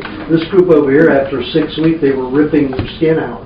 They were biting their skin, bleeding. One of them was even bleeding. And then when I put them on, as I said this earlier, I took that group, split them in two, and gave them frozen butter and non-frozen butter raw, whether it was frozen and non-frozen. Now Sally found that there's no difference. And I said, there is a difference. I've got two groups of animals here, and I fed one raw butter and the other frozen raw butter. That's not raw anymore, really. And it took 5 times longer for that group that had frozen to heal their skin disorders than the other group. So the butter healed them. Pardon? The butter healed them, even though they had... Even though the butter was frozen, that group healed, but it took 5 times longer than the group that had the non-frozen butter. At one point you talk about freezing butter and you say for a short period of time. What's a short period of time? No, I don't talk about butter, I talk about ice cream. I thought you... Never butter. No, okay. Never butter. Okay. Never ever said that. Okay. No. Okay. Only ice cream. Okay. And that's to get people to eat more, get more fat on them. Still not the best thing to do. Is there ever an amount of time if you have to? I mean, like if I can't get my butter unfrozen. You can get it unfrozen, you just have to go to the right people. The people who don't follow Sally Fallon's advice. So there's no amount of days, even if it's like frozen for 3 days, that's still not good. I only froze that butter for those animals when I first started feeding them that butter, and I got other supplies that I would freeze, so some of them were only frozen for 3 days. Oh, really? Okay. Thanks. Most of them were frozen for 6 days. Yes? Along with Marcia's question about the frozen meat, okay, so we know grass-fed beef and grass-fed animals have a better composition, fatty acid composition and nutrients, so versus, you know, we have a quarter of a cow in our freezer right now from here, and it's frozen, but I feel better eating that than eating, I mean, consciously, than going to Kroger. I don't want to eat their pesticide-laden grain-fed beef. I go to Kroger or Myers and I get the Laura's beef, or I go to, Jungle Gems. Okay. And I can get, organic meats there. But even organic isn't guaranteed to be... No, it isn't. It doesn't make any difference. I'd rather eat a little bit more butter with that than a little bit more butter with my frozen meats, even if it's a better quality. So it's better to eat some... Well, after I saw with the frozen good meats, I mean, this was good organic stuff. All, grazed, no pesticides, no nothing in it. Mm-hmm. And that's what these animals were fed, and they all got skin disorders from the frozen. No, I'll take the less better with more butter. Okay. As long as it's hormone. If you vacuum pack, your shelf life will increase dramatically in the refrigerator. Absolutely. I'm sorry, say that again. If you vacuum pack, like one of those food savers, your shelf life will increase dramatically in the refrigerator. I've had them last 6 months to a year. Oh, really? Yeah. Good. So we don't have Just to... air, of course, as soon as I cut it out of one of those, I scrape the outside, because your plastic will get into it. When we get it, it's already frozen from the butcher. Well, you just say, when are you butchering, when are you going to make it, don't freeze it, I'll come pick it up. I'm picking it up. Yep. Okay.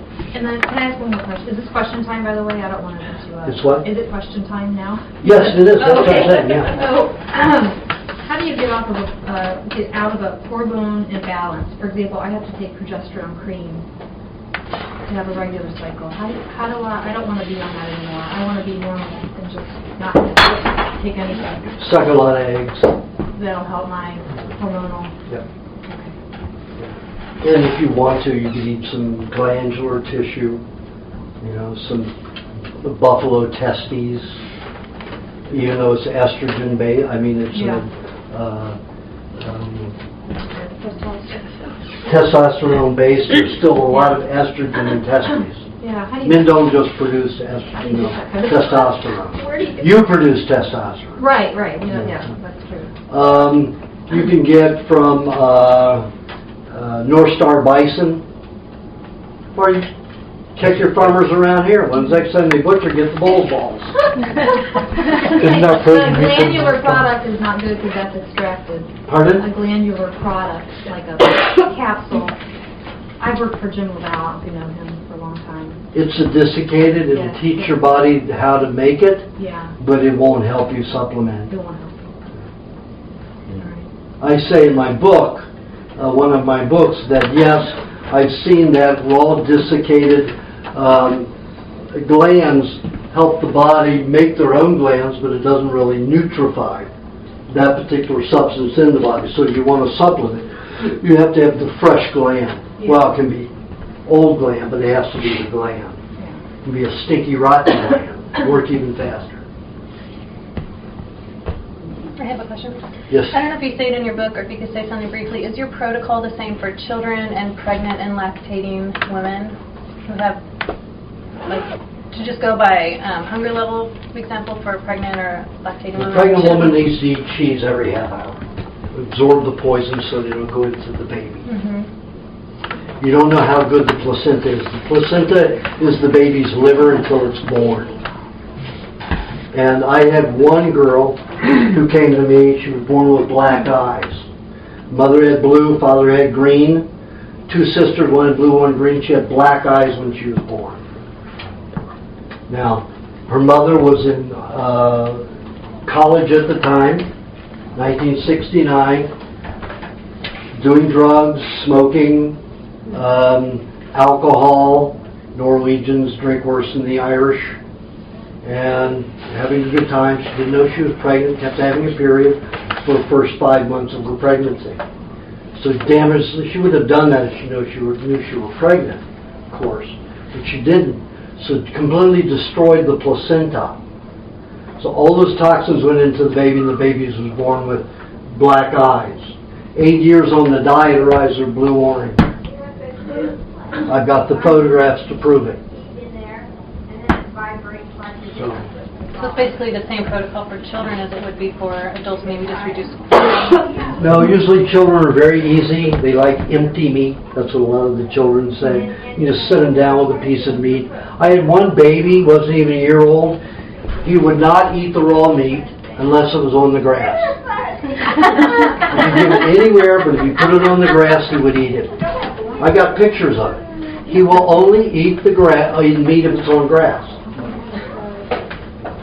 But children are very easy to get to eat. They drink the milk and have milkshakes and eat the raw meats. No trouble.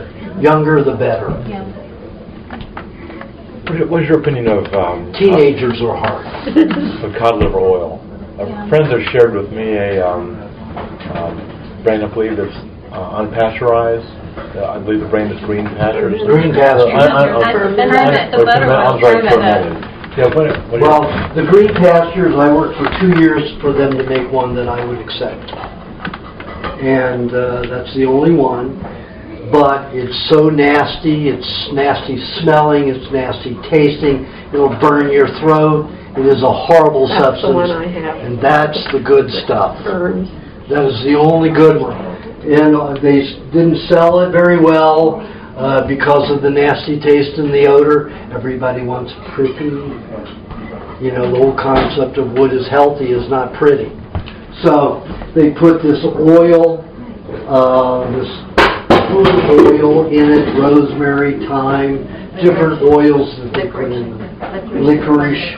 They do different flavors in it.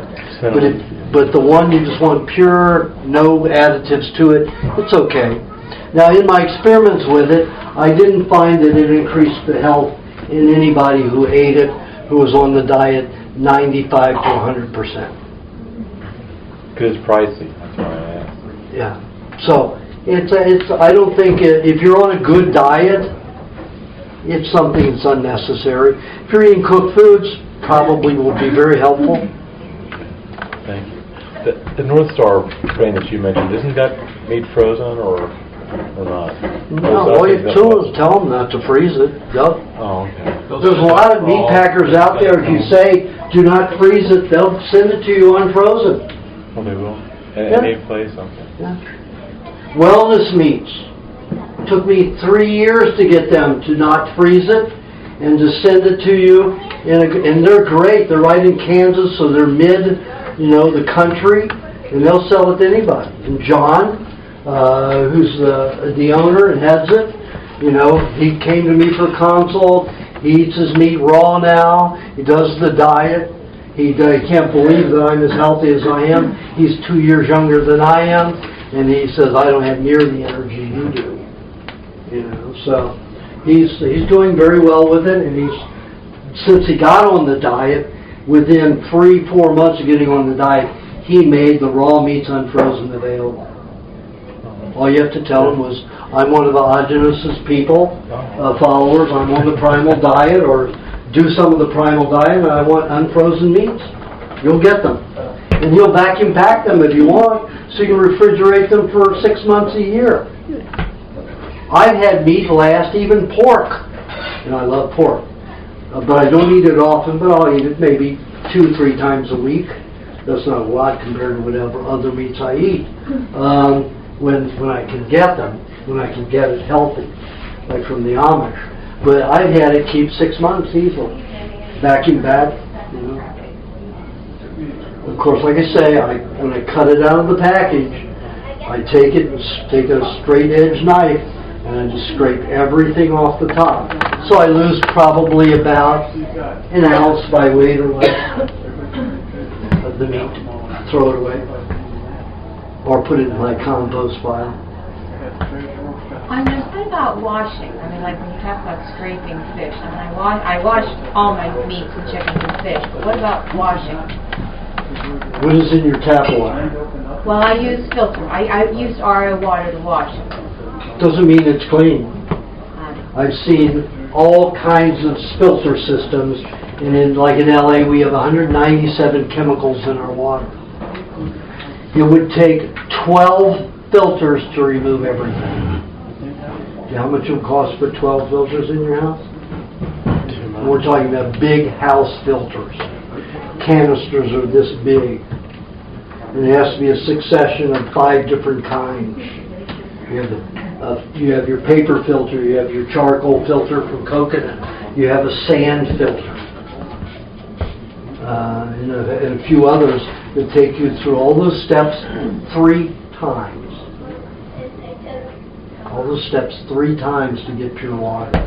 So I have well water, so I don't have a problem with that. But I want water on my food. I'll just take and scrape off the outside from packaging. Not from bacteria. Yeah, well, what about fish? Because I'm not sure sometimes, even though it's, wild, I'm not sure that they don't put it in some sort of solution. Well, they usually spray something on it. Okay. So I just scrape it off. Okay. Scrape it. Yes. What about your old silver fillings, the dental fillings? Should they be removed? Yeah, if you've been on the diet for 2.5 years. Absolutely. They don't cause all the mercury poisoning that injections do. When you have it in the filling, it will vaporize with certain acids from the food, and then it crystallizes into microscopic, ultra-microscopic grains, like sand. It's not like liquid, like that in an injection. That is ultra dangerous. When it's crystallized into a rock, a stone, it isn't as dangerous. Still dangerous, but not as dangerous as liquid mercury. And that's what they inject in you, and you put with methylated or mercurochrome, liquid mercury. Or if you use the eye drops, liquid mercury. Have you had any patients with Crohn's? Helped anybody with Crohn's disease? Every case of Crohn's disease. Crohn's is pretty easy. You have to live on eggs for a while. You just don't eat much meat, 1 meat a day, and you have cheese, eggs. What is Crohn's disease? Crohn's disease is the inability of the body to manufacture mucus properly in your intestines. And that can come from a vaccine, antibiotics, or anything like that.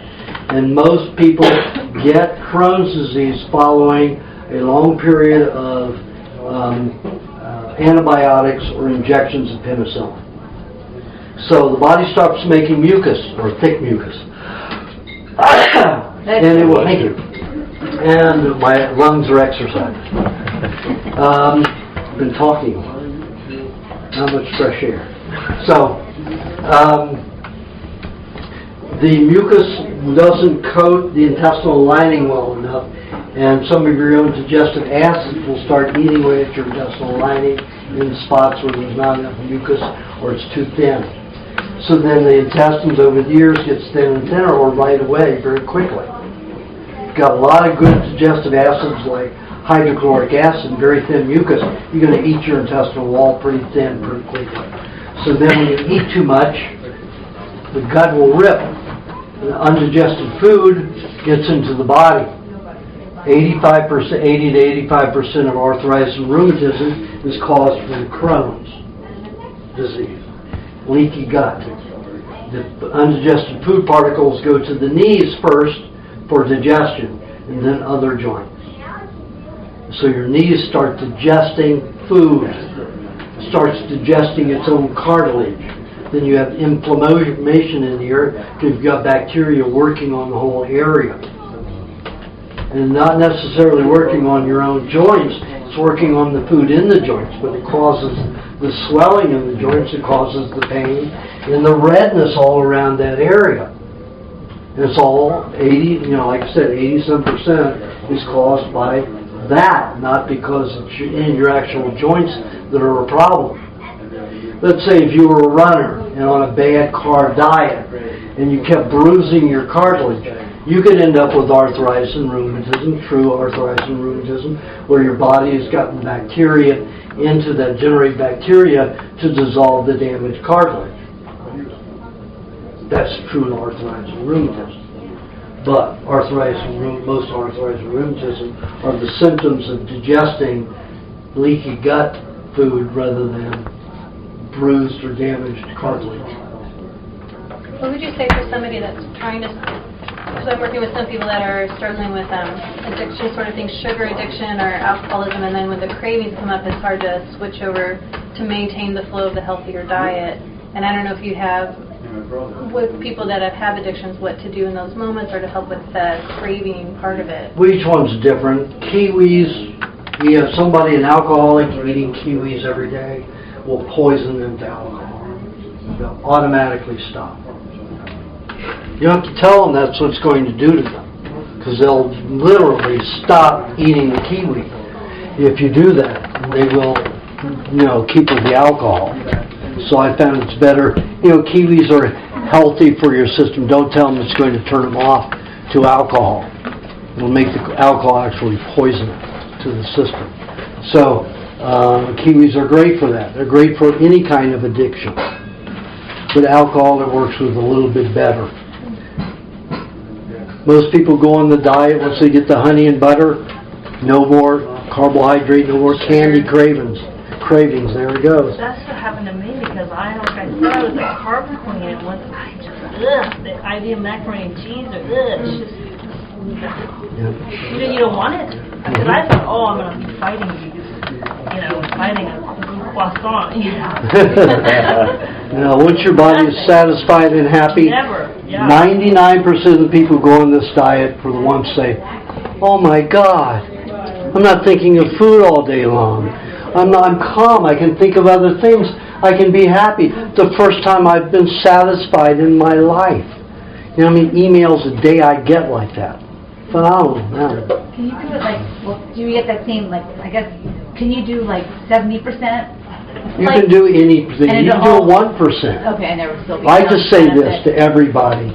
If you ate only one raw food in your entire life, you're adding enzymes and vitamins and good nutrients. You can still see benefits. The more the better. Okay.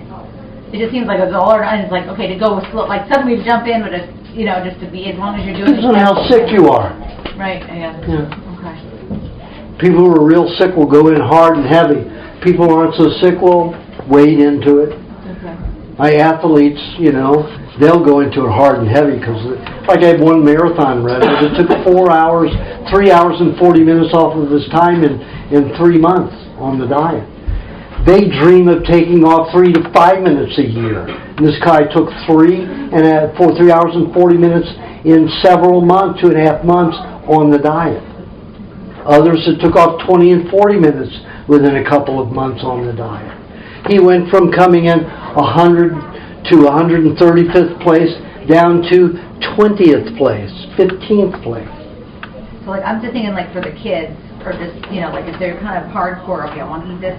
Like if I gave them, like with their hamburger, they wanted that cooked or something, but gave them like raw butter mixed with honey on the side, would that help? Absolutely. Mitigate somehow? Absolutely. Because if I couldn't get them to eat... Milkshakes are wonderful. Okay, so try to do Smoothies that. are wonderful. Okay, just as much as I can. Yeah. Okay. Does the raw honey have a shelf life? No. No, they found some in the Pyramid of Giza that was 10,000 years old, and it still had activity. Little bee vomit. Yep. Yes. I love the lubrication formula. The first time I Yeah. had it, I thought it was like so decadent. It was just so I know. delicious, so easy. People gulp it, Well, don't that's gulp it. it. That's it. I think maybe I gulp. So I need like I'm a detail person. So I need like how much time should it Well, take? I suggest it and break it up into fourths. You have a fourth of it with each meat meal, fourth before you go to sleep, and a fourth in the middle of the night. So you have it with, you know, half of a milkshake or half a cup of milk. Drink that, or you can even mix them together and drink it. Okay. And then with the That way you've got the lubrication formula.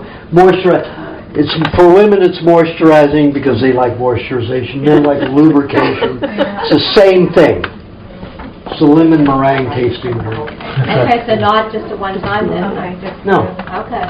If you're a bodybuilder and you want to put on massive amount of muscle tissue fast, yes, I tell those people to eat a whole pound of meat at a time with one entire lubrication formula. And it works. You know, I've had bodybuilders put on 4 inches on their arms in about 3 months. Put 6 inches on their chest in 4 months with that. And people are accusing them of taking steroids. No, I'm just eating raw eggs and raw butter and raw meat and honey. And they don't believe it. Yes? So the lymphatic bath, you can almost not get out of the bathtub after that? Some Is people. that typical? Yeah. And if that's the case, you don't have to do the walk. Just get to bed. Make it to the bed and go to sleep. I can just make it to bed. And Usually, I found people who are over the age of 40 have that problem. Well, I found that if I do it in the afternoon, I'm done for the day. It's like you can't get your energy back. Is that typical? Well, if you take a nap, you can. Okay. And also, I didn't give you the sport formula. Let me give you the sport formula. Anywhere from a half to a whole cup of tomato puree. Anywhere from 1 to 2 cups of cucumber puree. Now, if you can get whey, which is the liquid runoff of making cheese from the milk, it looks like yellow urine. You can use that for anywhere from a half a cup to a whole cup. So that's your variance between the tomato, the cucumber, and the whey. If you don't have whey, then you use like 2 cups of cucumber and 1 cup of tomato puree. So it's 2 purees. Then you add a tablespoon of vinegar, tablespoon of lemon juice, 1 teaspoon of lime juice, 2 to 4 tablespoons of coconut cream. If you're an athlete, use the high amount. If you're not an athlete, don't put 4, only put 2. And then 2 to 4 tablespoons of dairy cream. Again, the lower amount if you're not an athlete or exercise a lot. And about 2 to 4 tablespoons of honey. Again, the high amount if you're an athlete or a heavy exerciser. And about 2 to 4 ounces of sparkling mineral water. and you blend all of that together. It'll be a little thick, and you sip it all throughout the day. When you take a hot lymphatic bath, then you sip that through the whole time. Maybe drink a half a cup over a 20-minute period before you get into the hot bath, and drink a whole cup while you're in it. Yeah, You will have more energy. it makes your mouth very dry. Very dry. I mean, nothing you've ever experienced in your life. And it's not thirst. Yeah. It's Fat. dry. Yeah, it's fat, gone. Melting those fats and moving them. They're going to be dumped because they're no good. Put the honey on your lips. When you're discarding that much acidity from a lymphatic bath, butter could cause your lip to become too acidic and then not blister, but just get a little rash. So the honey prevents that. Yes? I have a question about mixing the acidic things like lemon juice and lime with the creams, because I made a cleansing juice. It's got the celery and the cilantro and the parsley and the... Were you here when I talked about how I changed that? Oh, no, I didn't hear that. Yeah, You changed catch that? it from somebody else. Okay, you Yeah, changed I don't it. want to repeat it. Okay, that's fine. Well, I was going to say, will this happen with the sports formula? Because No. it's got lemon and lime and cream. And You see, there's so much in it. You've got such a volume of stuff. It's not enough. Okay. Yes. Do you have an opinion on bar and bread saunas? Yes, they're not good. Now, when you have that lymphatic congestion in the body, you have to melt that lymphatic. Now, the body, remember, an herbivore has a body temperature of 101 to 105. Average is about 102.3 to 102.6. You have a much higher body temperature. So when we have all those vegetable oils, especially if they're hydrogenated and they're plasticized in our body, they are hardened. You need to raise the body up to 102 degrees to get those to melt and flowing to get your lymph system working again. Most people won't get well unless that lymphatic system is moving. So I tell everybody to have the lymphatic baths for an hour to an hour and a half, 102 to 105 degrees. Now the lymphatic system will dump its toxins into the connective tissue, and the body perspires it out. If you're keeping up with the proper discard, you see veins and very little meat underneath, very little fat underneath the skin if you're a man. If you're a woman, you're going to have a little. You should have a little, you should be able to get a 1/4 of an inch thickness under there. If it's more, you're storing a lot. And it can be in different parts of the body. Here it could be very thin and good, and up here all of a sudden it's very thick. So these lymph glands, this skin is not working to discharge out the body. So it's a good idea to have what I call lymphatic waste baths.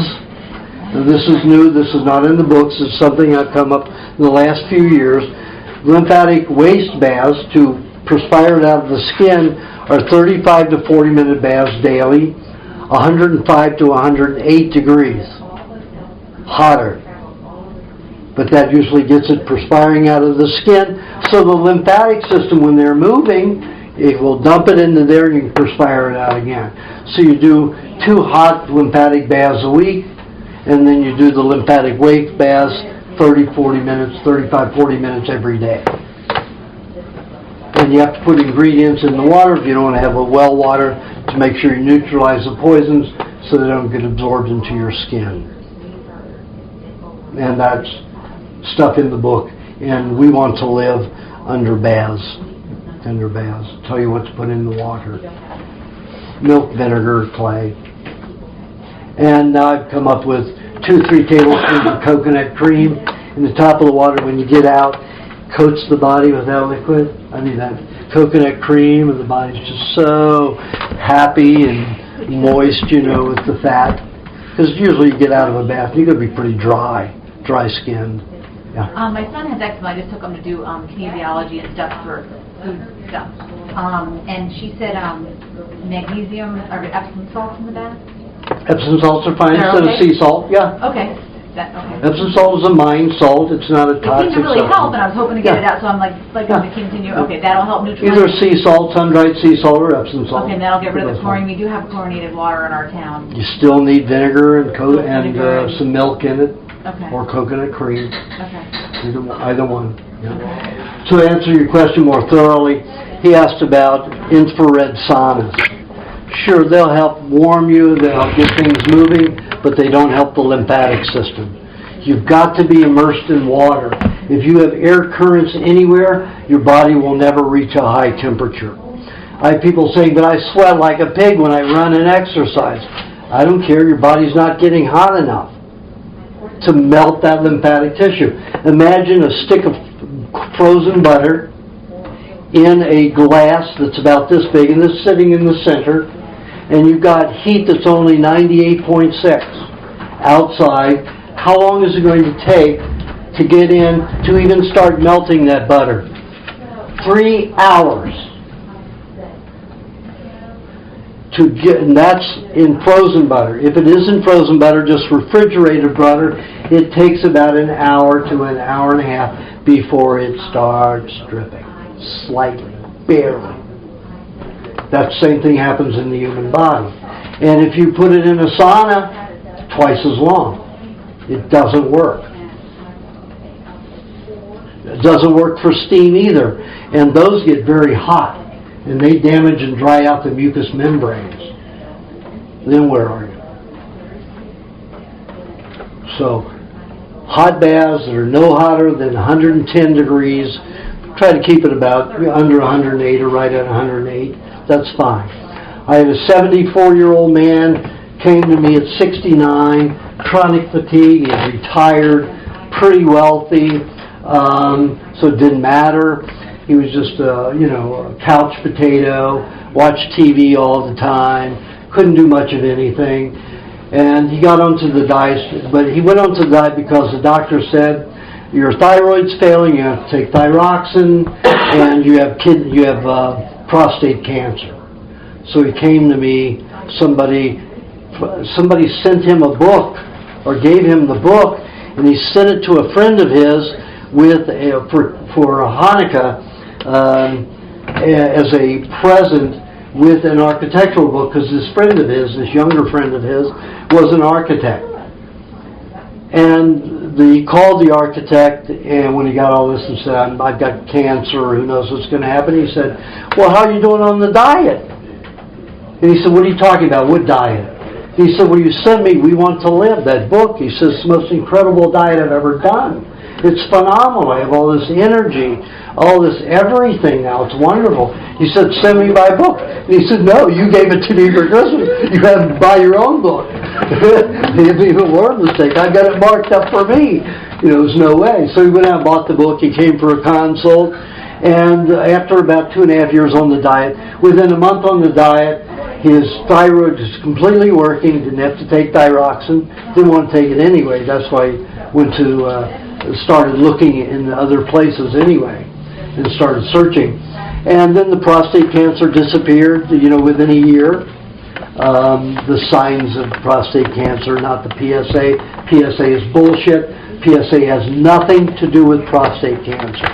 It's one of those techniques by the pharmaceutical to get you to take medication or to get you to have surgery and be on medication for the rest of your life. If PSA had anything to do with prostate, all of the people who have their prostate removed wouldn't have PSA. I have people come to me with prostate removed with 80 to 100 PSA count. No prostate. Absolute bullshit. Makes me angry. These people are ripping out their prostates and never get to have sex again, and their mates don't like it. Their wives, don't like it, because then there's no more sex. If you don't have a prostate, you have no muscle to help you ejaculate, and it also prevents the musculature in the penis from getting erect, because the penis is nothing but a muscle that gets full of blood, and that's what an erection is. And once the prostate is removed, some of those blood channels that go down to the penis are destroyed. So the flow of blood into the penis is reduced by at least 50%. How you going to get an erection that holds? Can't keep the blood in. So, that upsets me terribly. Terribly.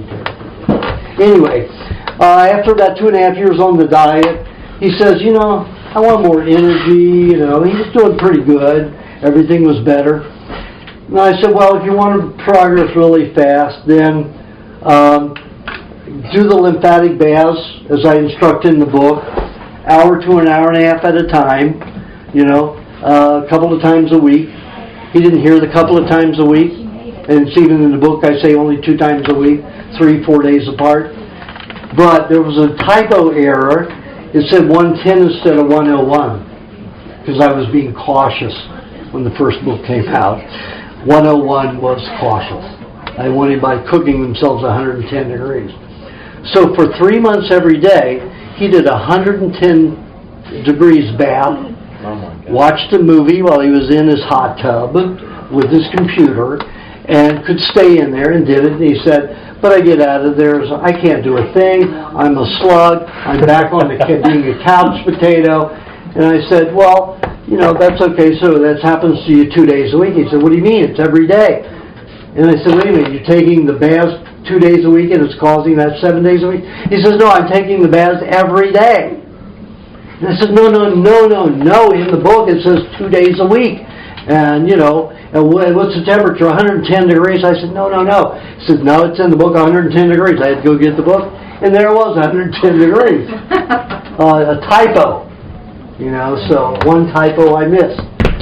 So it worked for him, though. I said, then stop doing them. Everything's all melted and gone. You should be okay. Within 10 days, he had so much energy, he started, 74 years old, started an international stem cell company where he works 14, 16 hours a day and does not stop. Getting that lymphatic system moving is a very vital function of the system. Remember, it is supposed to feed every cell in the body, not the blood, and also remove all the wastes in the body. So if that frees up the blood from doing all of those things, how much energy will you have? Pretty spectacular. But he was retired, he could do them every day. For 3.5 months it'd be a slog. Other people can't, so they could do it 2 days a week. But anybody over the age of 42, 45, they're going to be a slog. If you're younger, you can get out and do the walking exercise like I recommend after the hot bath. But it's not imperative that you do the walking. Okay, we're going to have to wind this up and get into mini consults. How many people are doing minis? 1, 2... Am I signed up to? No, you're doing the individual. How many are signed up to do it? Well, I have 8 signed up, but 3 of them were going to come after the workshop. Well, 3, 4, 5 were going to come after the workshop. I told them to be for 6:30 or 7, and they're not here, I guess. And it is 7, so they should be here. So we're going to do the 2 that are here? Okay. Let's take a break, and we'll get to it. Each one will take about 6 to 10 minutes. So if we only have 2 or 3, it's only going to be at least at the most 30 minutes or less. Okay? And you'll learn a lot more if you stick around and listen. And you need to be completely relaxed and fall into my hand. Great. Okay. The left ovary is barely there. A lot of scar tissue around. The left adrenal gland is a little waterlogged, so you drink way too much water, too many fluids that aren't raw. The left side of the pancreas, it's not bad. It's about 55% functional, but also edemic. Left thyroid is good. Parathyroid's pretty good. Tonsil area is very poor. The right ovary is quite waterlogged and very protein deficient, but it's okay. Not much of it there, but it's okay. The right adrenal gland is in pretty good shape. The right side of the pancreas is only about 20% alive, but you had lots over here.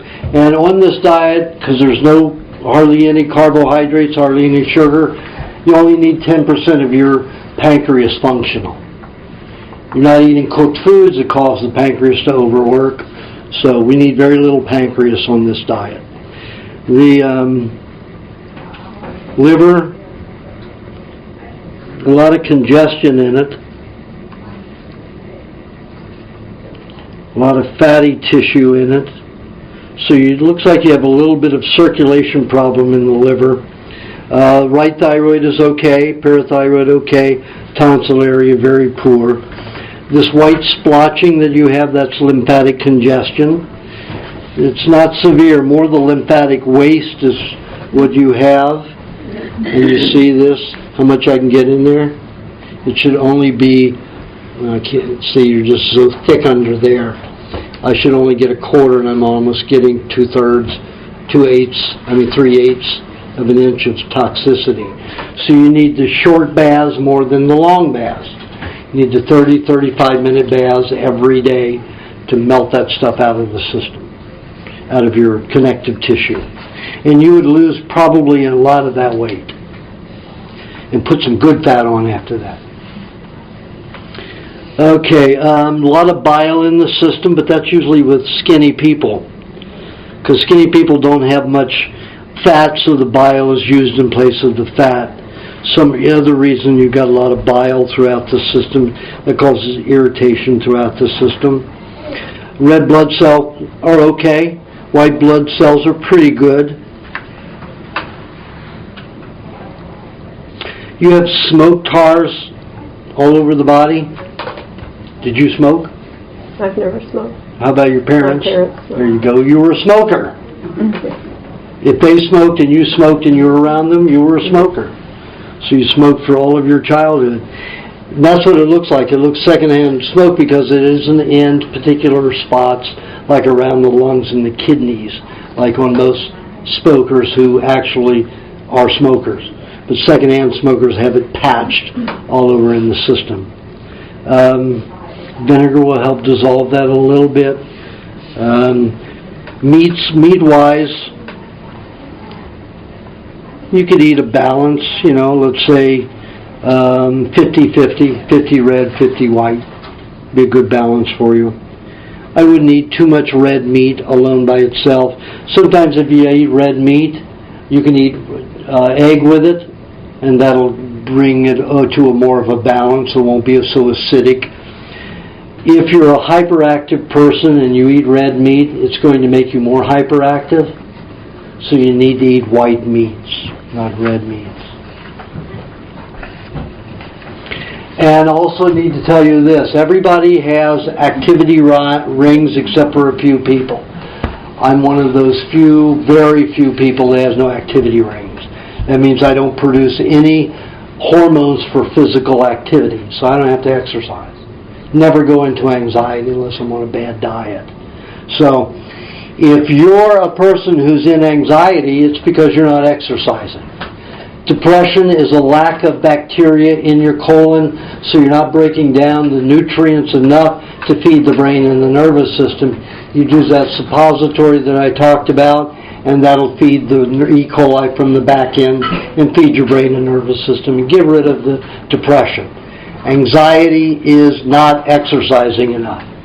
So every morning, if you're a person who has any kind of energy, you wake in the morning and you look at two doors, imaginary doors before you.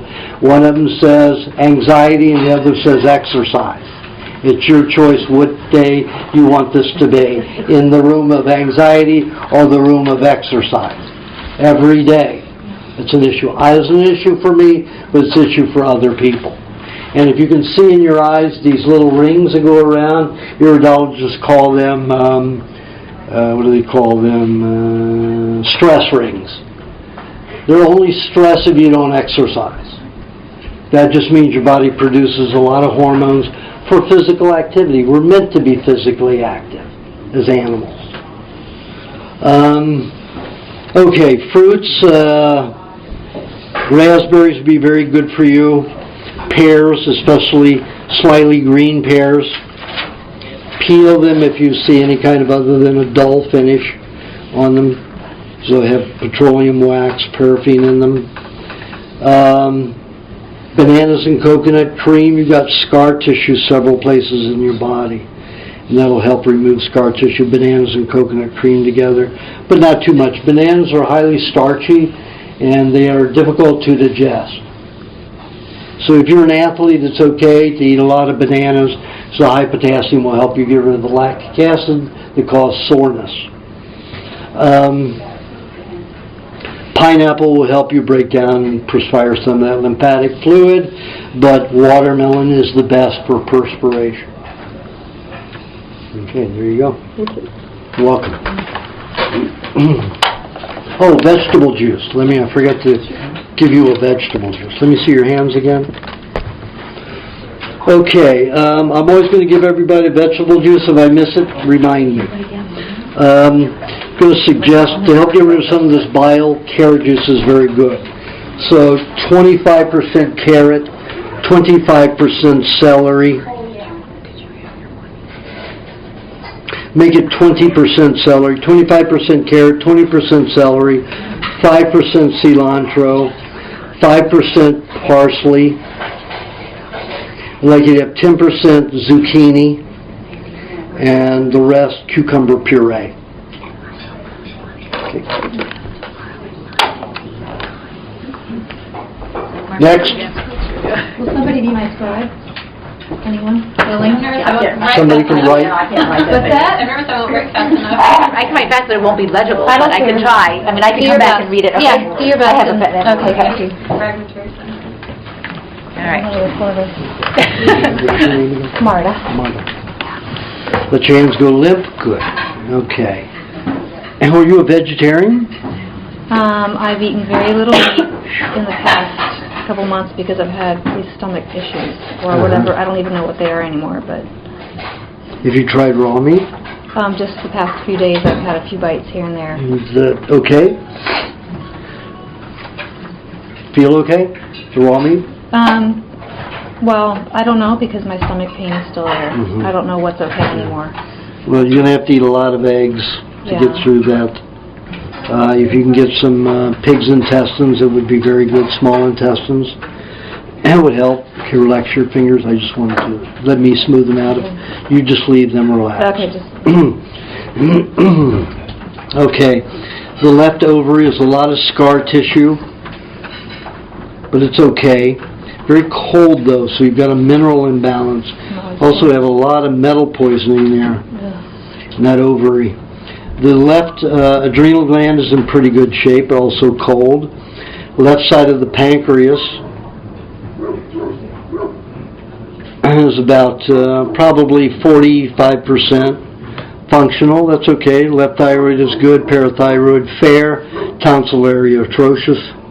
Relax. Is that because I'm going through a viral... Do you have tonsils? Yeah, but I don't feel good. I'm scratchy and draining. And Doesn't even look like they're there. It looks like they've deteriorated.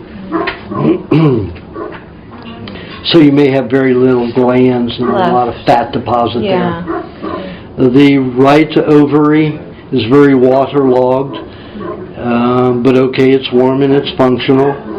The right adrenal gland is okay. It's also very watery, edemic. The right side of the pancreas is very edemic but very scarred. Probably the right side is only about 5% alive, functional. So you're getting toward diabetes. There's one of your problems right there. Wow. You only got 45% here, so you measure, you have 5% here, so you're down to about 25% overall. Only 25% of the pancreas. It's still enough on this diet, but in the other diet it's not going to work. You're always going to have indigestion. Never going to digest anything. So you're a person that's going to have no choice but to do a good diet. The right thyroid is excellent. Parathyroid, very good. Tonsil area, very poor. All this splotching, lymphatic congestion all over the body. All that splotching. All that white splotching. You have a lot of bile too. So, person who wants to stay thin a long time in their life. and stay, thin. So vegetable juice, I'm going to recommend 30% carrot juice for you, 20% celery, 10% parsley, 5% zucchini puree and 5% zucchini juiced, and the rest cucumber puree. I want you to always have an egg in your juice and about a half a teaspoon of cream. Okay. Only a half a teaspoon. Regular cream. Yeah. Now that can be, you could have 8 ounces to 12 ounces, once to twice a day. Of juice, okay. Yeah. If you're very cold, you have the smaller amount, 8 ounces, not 12. I'm always cold. Okay. Yeah. Well, you're going to warm. Okay. Now, normally I say the cheese and the honey twice daily. Still going to say that for you, but usually when somebody's this cold, they need more minerals. Okay. So I'd like you to have, either more cheese and honey at one time, which will cause more weight gain, or eating 3 cheese meals a day with honey. Okay. Good. So, and probably during the middle of the night would be a better time to have it. Okay. To make sure you're getting minerals in the middle of the night. So you could have, let's say, some milk and then eat cheese and honey together. Okay. Or a half a milkshake and then cheese and honey together. Okay. But have the cheese and honey after you have the milkshake or the milk. The cheese and honey after the milkshake. Okay. Otherwise, you're going to get fat, very fat quickly. I don't mind that, but I can tell you wouldn't be as happy. Now you have smoke tars pretty badly in your esophagus and your bronchioles. My dad smoked, but outside the house. He never smoked in the house. Around campfires, in a fire ever? You know what? Recently, someone behind our house at the farm was burning a big fire. Could be that, because it's not in the lungs. Not in the lungs. It's in the esophagus and the bronchioles. Yeah, it could be just the environment, yeah. Wow. Very poor circulation in your intestines. They're turning into beef jerky. That's why you have your intestinal pain. You need to eat a lubrication formula. Okay. For lubrication formula for you, I'm going to suggest 2 eggs, Okay. 4 tablespoons of butter, Okay. half a tablespoon of coconut cream will help. Doesn't have to be, but it will help. Okay. And then 1 1/4 tablespoons of lemon juice and 1.5 teaspoons of honey only. Okay, just a little And bit. still be, lemon meringue tasting drink, only won't be quite as sweet. Okay. And How many times a day? I want you to eat, break it up into 6, so you have Okay. like 2 tablespoons at a time. Okay. Depending upon the size of your eggs, it's going to be more or less. So break it into 6. We'll average probably 2 tablespoons at a time. Okay. 2 tablespoons with your first meat meal, 2 tablespoons, let's say around noon, 2 tablespoons with your evening meal, 2 tablespoons before you go to bed, and then during the night. That's only 5. Yeah. So break it up into 5. Okay.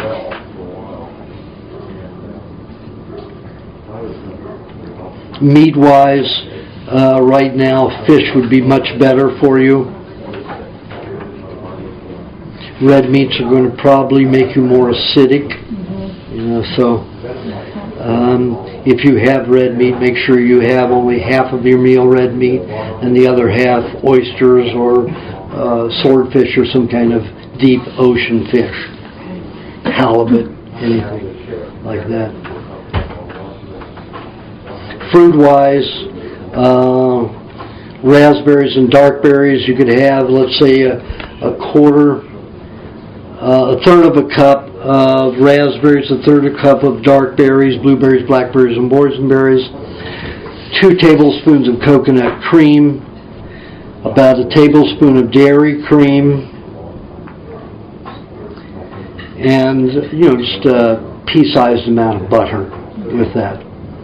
You can blend it all together, or you can whip the fats together into a cream and then spoon it out like that. It is good. Fairy pie.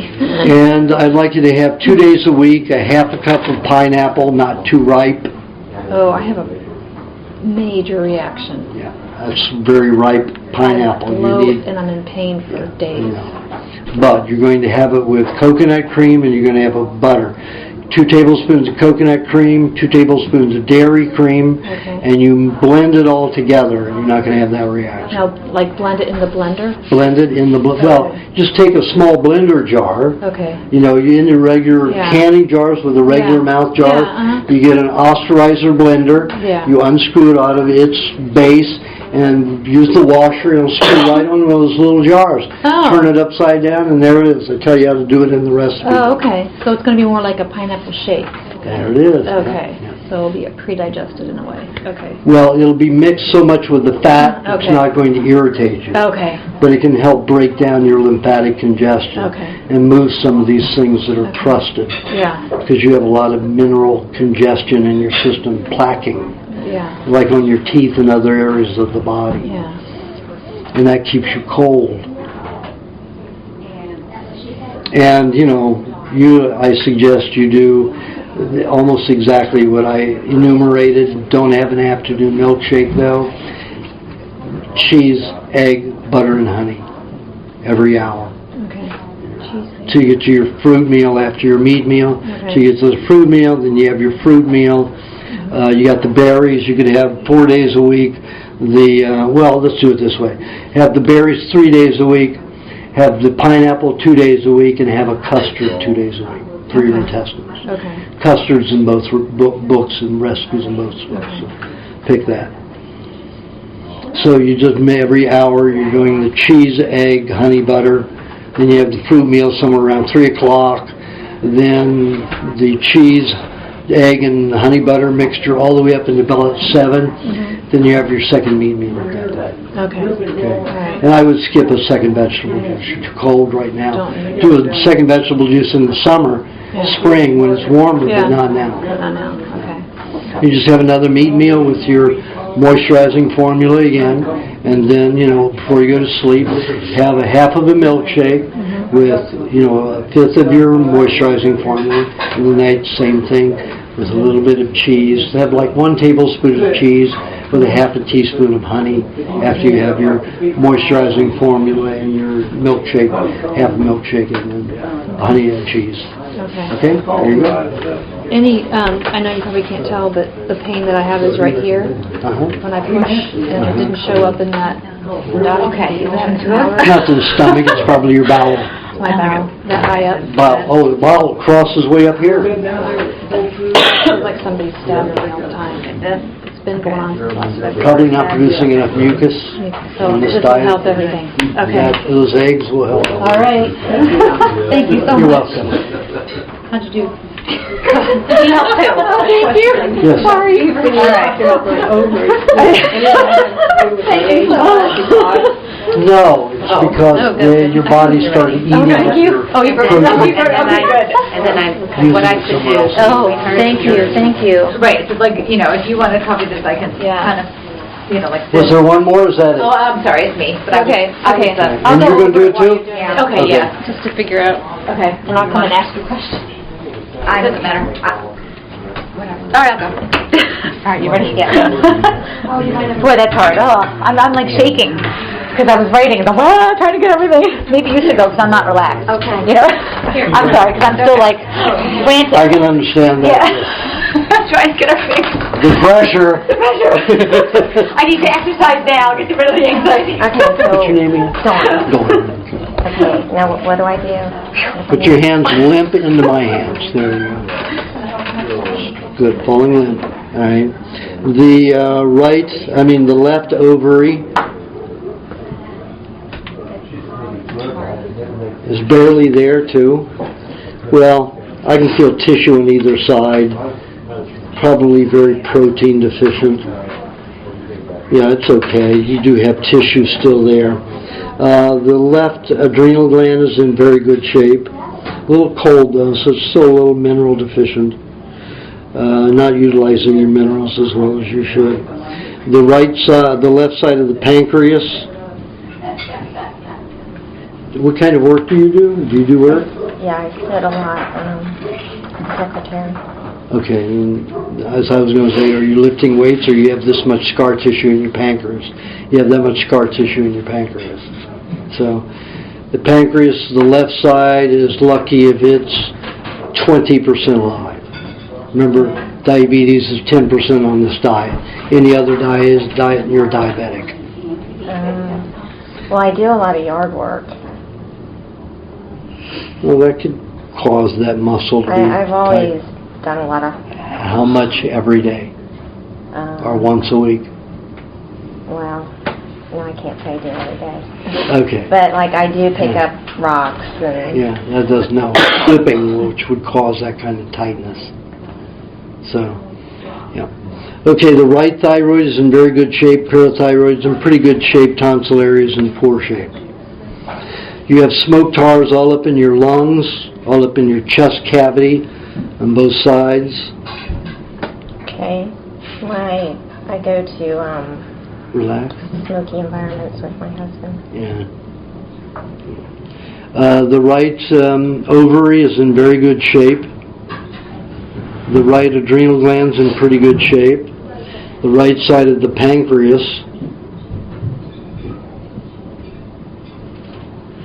is barely functional, 10%. So your pancreas needs help. And if you have a glandular problem, an organ problem, you eat that glandular organ and it really will regenerate the body faster than other meats.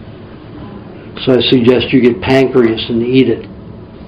Who's ever butchering, Dan Kramer, I know he butchers once a week. Grab that pancreas. Okay. Do you know Dan Kramer? I'm familiar with who he is. Okay. I don't know that I've met him. The right thyroid's very good. Parathyroid's okay. Tonsil area is very poor. That splotching is all lymphatic congestion. Most of the lymphatic congestion is in your intestines. Red blood cells and count are very high, look pretty good. White blood cells, okay. White blood cells on the left side of your body are a little bit better on the right. The red blood cells on the right side of the body are better than the left side. So, and your red and white blood cells breed in the bone marrow.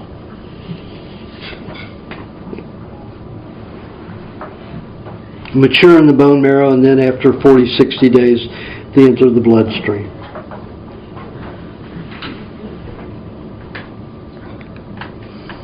It looks like you have very good recuperative abilities. You just need to eat the right foods. Mm-hmm. So, yeah. So I'm going to suggest meat. It doesn't matter. You're good with either of them, either red or white.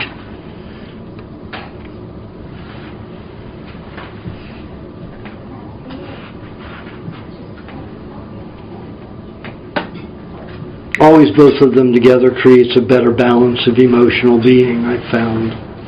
No matter what you can eat, the individual can eat. Fruit, a little bit of pineapple, like a half a cup of pineapple with 2 tablespoons of coconut cream and about 1 tablespoon of dairy cream only. And about a 1/4 teaspoon of butter. It's about the size of a bean.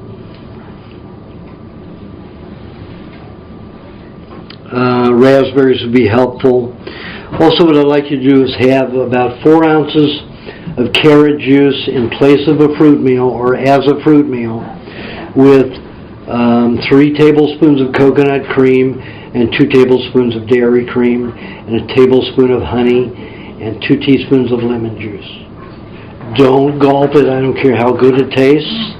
You take your time. You'll get indigestion if you drink that fast.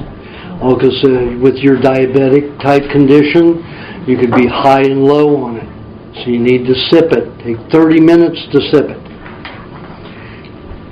And it'll be nice to enjoy it over 30 minutes. It'll be a pretty good tasting drink. And that's to help get rid of all that excess bile you have in the system. And I think that bile is what hardens your pancreas. Okay. The sport drink that I gave earlier, definitely something you should have every day. I suggest that you drink 2 to 3 cups of milk a day. I drink a lot of milk. Okay. But it's been refrigerated. Well, that's okay. It's just that you need to leave it out for a few hours before. I leave mine out 12 hours minimum. Okay. before. If it's never been refrigerated, I never refrigerate it, period.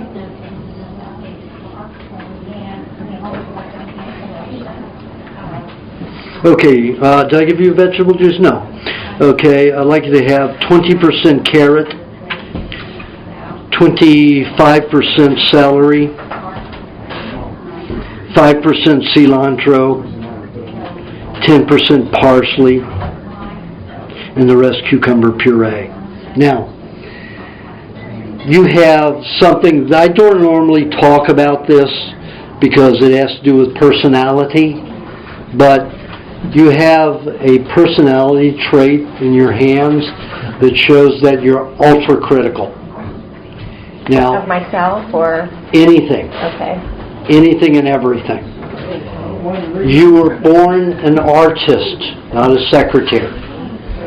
So you're a very creative mind. You like that creative mind because it keeps you interested every day. Yesterday's art is not to be criticized. It was yesterday. It was perfect for your imagination yesterday. If you expect people to keep up with your need for change, you're going to be sorely disappointed with them. I use the furniture all the time. That's fine. That's good. That's wonderful. That's not hurting anybody. But if you expect somebody else to make you happy, you're going to be very disappointed with everybody. Okay? So just realize that you're a creative person. Change every day is important for you. Mm-hmm. Otherwise, you're going to be crazy and unhappy. Mm-hmm. Okay? I would like you to have a 1.5 tablespoon with your first meat meal and 1 tablespoon with your second meat meal.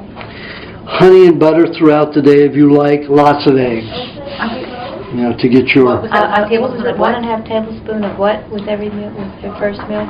1.5 tablespoons of butter with the first meat meal and 1 tablespoon of butter with the second meat meal. Honey and butter mixture 3 butter to 1 honey for you. And you have like a half a teaspoon every hour, maybe a teaspoon every hour with your cheese and egg. Okay, you need lots of eggs. So I'd skip a milkshake in the day for you, and I would only have, let's say, a fruit meal every other day. 2 of them are going to be the carrot juice, and 2 of them the pineapple. Pineapple with make it 2.5 tablespoons of coconut cream, 1 tablespoon of dairy cream. Okay, so those are your fruit meals. You know, so you've got 4 for the week. That'll be every other day. You'll have 1 of them. So you have the carrot juice one day. Next day you don't have anything. The next day you have the pineapple. Next day you could have the carrot. Next day nothing. You go on a cycle like that. Okay. And you need hot baths. Get that lymphatic system moving. Okay. I normally take showers. Showers don't do it. They poison you, as a matter of fact. Chloroform vapors from the chlorine. Oh yeah, I've heard that. Also could be another thing that's affecting your lungs to hold other people's smoke more. Yeah. Ready? I'm ready. I think I'm relaxed now. I actually signed up too, so if you have time for one more, I'm going to jump. Okay. Fine. As long as Joe doesn't mind us in his house. Stay all night. He likes the entertainment. I know. New. Okay, relax. Boy, you're a cold person too. And you shouldn't be with you. Good shape. Because you're perfect in body weight. Relax. If you were healthy, you're perfect in body weight. If you're not, you may need more weight. I gulp, so when I was gulping, I put on weight. Don't gulp. We've learned today. I know. Don't gulp. You see all these lines here? Yes. Your whole body, you know, especially your brain, everything from here up was turning into beef jerky. Okay. You had no fats from here up. So you're one of those fat conscious people? No, I eat a lot of fat. Before? Yeah, and I've been eating the raw. I've been eating like, maybe it's not digesting. No, this is before. Oh. This is for a long time in your childhood and all maybe through. my childhood. Yeah. I don't know. And Very probably I fat tended deficient. to be more like the low carb high fat, Good. probably about 10 years ago. Means you're not, oh, yeah? No, hell, let's see, 19, my kids are 10, so probably 8 years ago. Uh-huh. You were high carbohydrate or low carb back then? Low carb, high carb. And now I'm a lot of high fat. Okay, but back then you weren't, because all this dryness from here up, and that's a long time in the making, from Really? childhood up. Yeah, Okay. this is a long time ago. I didn't drink any milk when I was growing up. Didn't drink. I never Very liked little milk. good fats. Okay.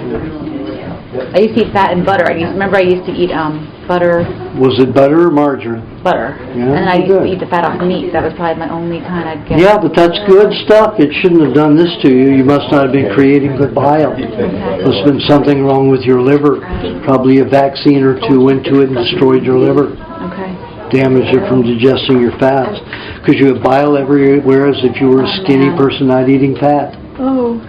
Okay. And all this dryness, which is very advanced, that I see in people who are athletes and don't eat fat. Or I did a couple marathons. Yeah, but see, if you're eating fat, that's okay. If you're on a high carbohydrate diet, no, and that's what you look like. Yeah. It means your liver isn't working. There's something wrong Okay. with your liver. So you eat liver. I can start. Eat liver. That's what I'm saying. You need to eat liver, and a lot of it. Okay.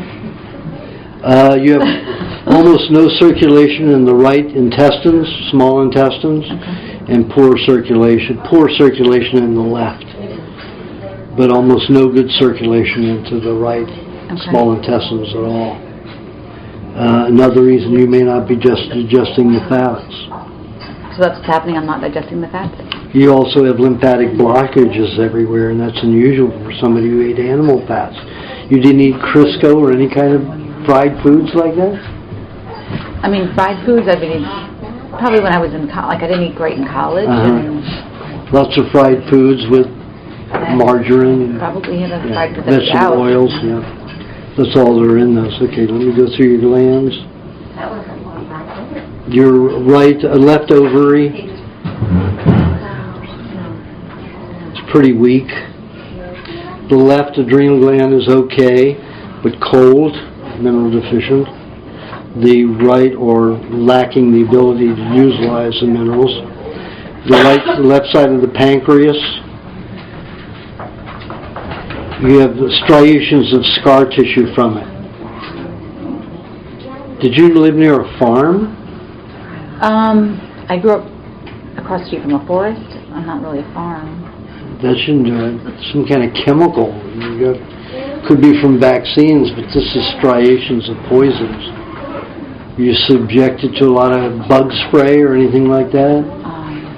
Mother used a lot of Raid, ant spray, or anything? My dad, we had diesel engines growing up. There you go. I don't know, that's kind of... Yeah. Did you work around the house on them? We just kind of drove them, and I don't know. We always had diesels and... Yeah. And you would start them and let them run in the yard to warm up? Plug them in. That could have done it.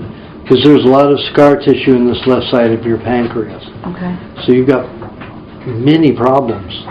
Many problems. In my pancreas, then in the... Pancreas, your liver, Oh, and your God. intestines. You've all in your digestive system. Okay. That's why you look like this. And this comes on monthly, this thing. This is new. This, like, striation, that's new. It is new? Mm-hmm. If that is new... Don't tell me it's bad news. Is it even worse if it's new? Well, if it's new, that means you've had some very toxic poisons stored inside. They've been doing this to the inner part of the body. And that's probably what's in Is your it because pancreas, it's your detoxing? liver. I've gotten healthier lately. That's like what I mean. If it's coming out now through your skin, wonderful. I started seeing a nutritionist about 1.5 years ago, and ever since then, things have been weird happening to me. So, just like this, I'm like, I call her up, I'm like, oh, and now I'm like, what the heck? I got these weird things, and there's things happening. Now remember, 90% of the toxin is supposed to leave through the skin. Well, then that's good, because this happens cyclically. Like then it'll go away, and then as I get my period and stuff, like I can tell when I'm like like there's things. Is that good or scar tissue? It's good. Is that a good thing that this is here? Absolutely. You want it to leave. Otherwise, you're beef jerky inside. So the fact that this is striating and coming out like this, is it healing the things in my pancreas and the liver scars or Well, not? it should, eventually, when they rebuild. Okay. You have to eat enough meat to do that, raw meats to do that. Okay. The right thyroid gland is very poor, very weak. The parathyroids are okay. Tonsilary is very poor, very dry. The right ovary is very cold, very thin, very small. The right adrenal gland is pretty good. The right side of the pancreas is pretty much striated, scar tissue too. Probably your 15% of your pancreas is working. That's not good. No.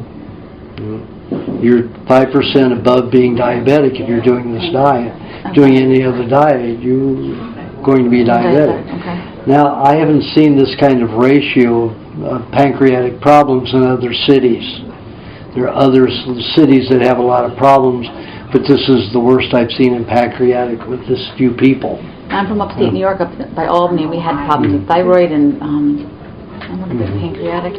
Well, the right thyroid is very poor. The parathyroid's okay. Tonsilary very poor. Red blood cells are fair. White blood cells are okay. All this bile in your system what does that mean? irritates you everywhere inside. The whole body is irritated, dries everything out.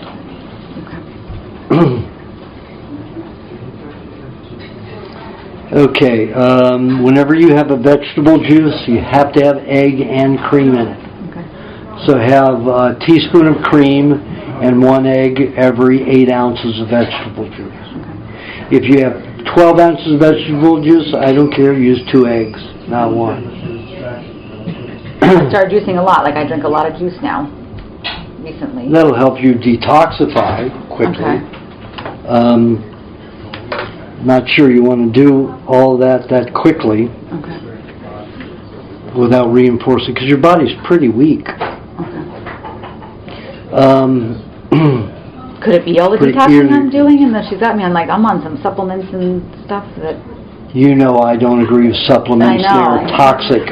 That's the thing, I know, and I'm on, like, Well, okay, that'll Feed 'em. change, but... feed them to your lawn. All right. You know, feed them to your garden. You can go out and eat the grass or juice the grass. You know. Okay. Don't eat those things, they're toxic. Okay, vegetable juice, 20% carrot, 20% celery, 5% cilantro, 5% parsley, 5% zucchini puree, 5% zucchini juice, and the rest cucumber puree. Now, you have signs of internal bleeding in places, so I would like you to have a half a cup of green cabbage juice, Okay. head cabbage. I just started eating sauerkraut and stuff. I don't want you to eat sauerkraut. That's fermented. It destroys the KNU. It helps blood clotting and gets rid of ulcers. And so you need to eat fresh cabbage juice. Okay. Only half a cup a week. Okay. Okay. So no more sauerkraut. I just made a whole bunch. I'm like all into it now, and I guess not. Okay. Well, you know, you've got all this bile in your body that's going to make it. It's going to cause you in a few weeks to be terribly irritable. All right. I You're thought not it was gonna all be supposed nice. to be good for the digestion and all that, and no. It depends upon the body's condition. Okay. It's going to continue on cooked foods, and if you didn't have a lot of bile in your system, I would say sure, good. Okay. But with all the bile in your system and you have that acidic stuff, you're asking for trouble. Okay. So you think I've made it worse by having? I've just started like in the last month or two, and it's kind of gotten worse. Well, it could be causing a lot more dryness. Some of this may not just be detox. It may be that's drying you out even more. I've been drinking beet kvass and all that. That's not good. No? Okay, not for me. All right. Not with heavy bile. Also, so in your vegetable juice you have the egg and the cream. Okay.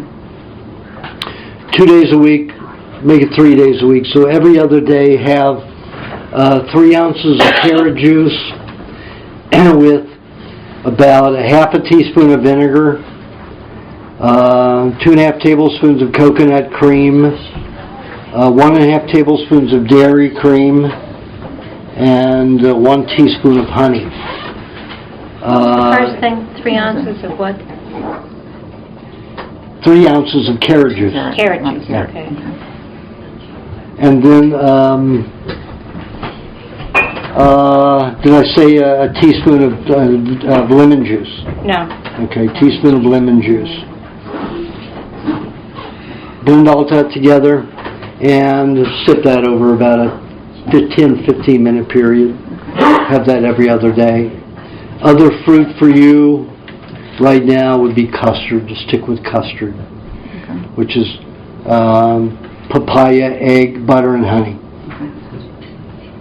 And the recipes are in both books.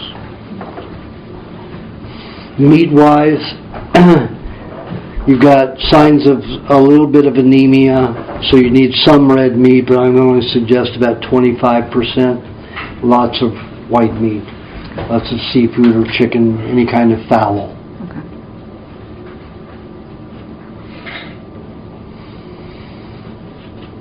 And you need both the lymphatic and the lymphatic waste bath. Lymphatic congestion, lymphatic waste baths. Okay.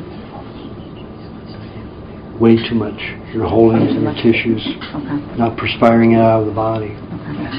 Yeah. Get off of those fermented vegetables. Really? Absolutely, yes. Okay, I eat a lot of fermented foods now. I'm eating a lot of stuff that's fermented. I eat a lot of super green foods like spirulinas and chlorellas and all that. Chlorella okay if it's good raw and raised properly. Okay. It's the only one, but spirulina, indigestible. Really? You have to be a fish to digest it. Just like it takes a cow to digest vegetation or an herbivore to digest vegetation. Okay. Chlorella is the only one that will digest. Also, I'm going to suggest that if you want to have good soil bacteria and probiotics, and it really helps everybody, get Terramin clay. Terramin. I just got some of those. Not the Terramin clay, but I was getting my nutrition said the primal defense, but you don't like all that then. Right? Primal defense, okay, as long as it's not in capsules and it's not in pill form. If it's in the powder form, it's okay. Okay, so it has to be But powder. getting the clay, the Terramin nutritional clay, grade clay, mixing that with enough good well water or rainwater is the best. It's full of bacteria. And you just stir that in, so wait for it to rain, like an hour, and then start collecting the rain after an hour.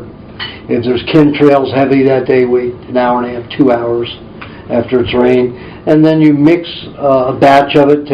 I use like a 2-cup jar, and I'll put a little over half of the jar, which is a little over whole cup of the clay, and then I'll put the water in and mix it until it's like plaster of Paris. And then you let it sit for 3 or 4 days, and all the bacteria starts moving. And it's a bacteria that can shape into anything you want in your body. It's the only substance on the planet that does that. And it will provide good soil bacteria. I've even seen people glow from just having 1 tablespoon of that, made with rainwater, not with any other water, start glowing from 1 tablespoon of it. Now remember that all animals out there eat dirt with everything they eat. We don't get any soil bacteria. And we should get tons. Being meat eaters, we have to slaughter an animal on the ground in the dirt. And we should be eating a lot of soil. Okay. So the best one is the Terramin clay. Okay.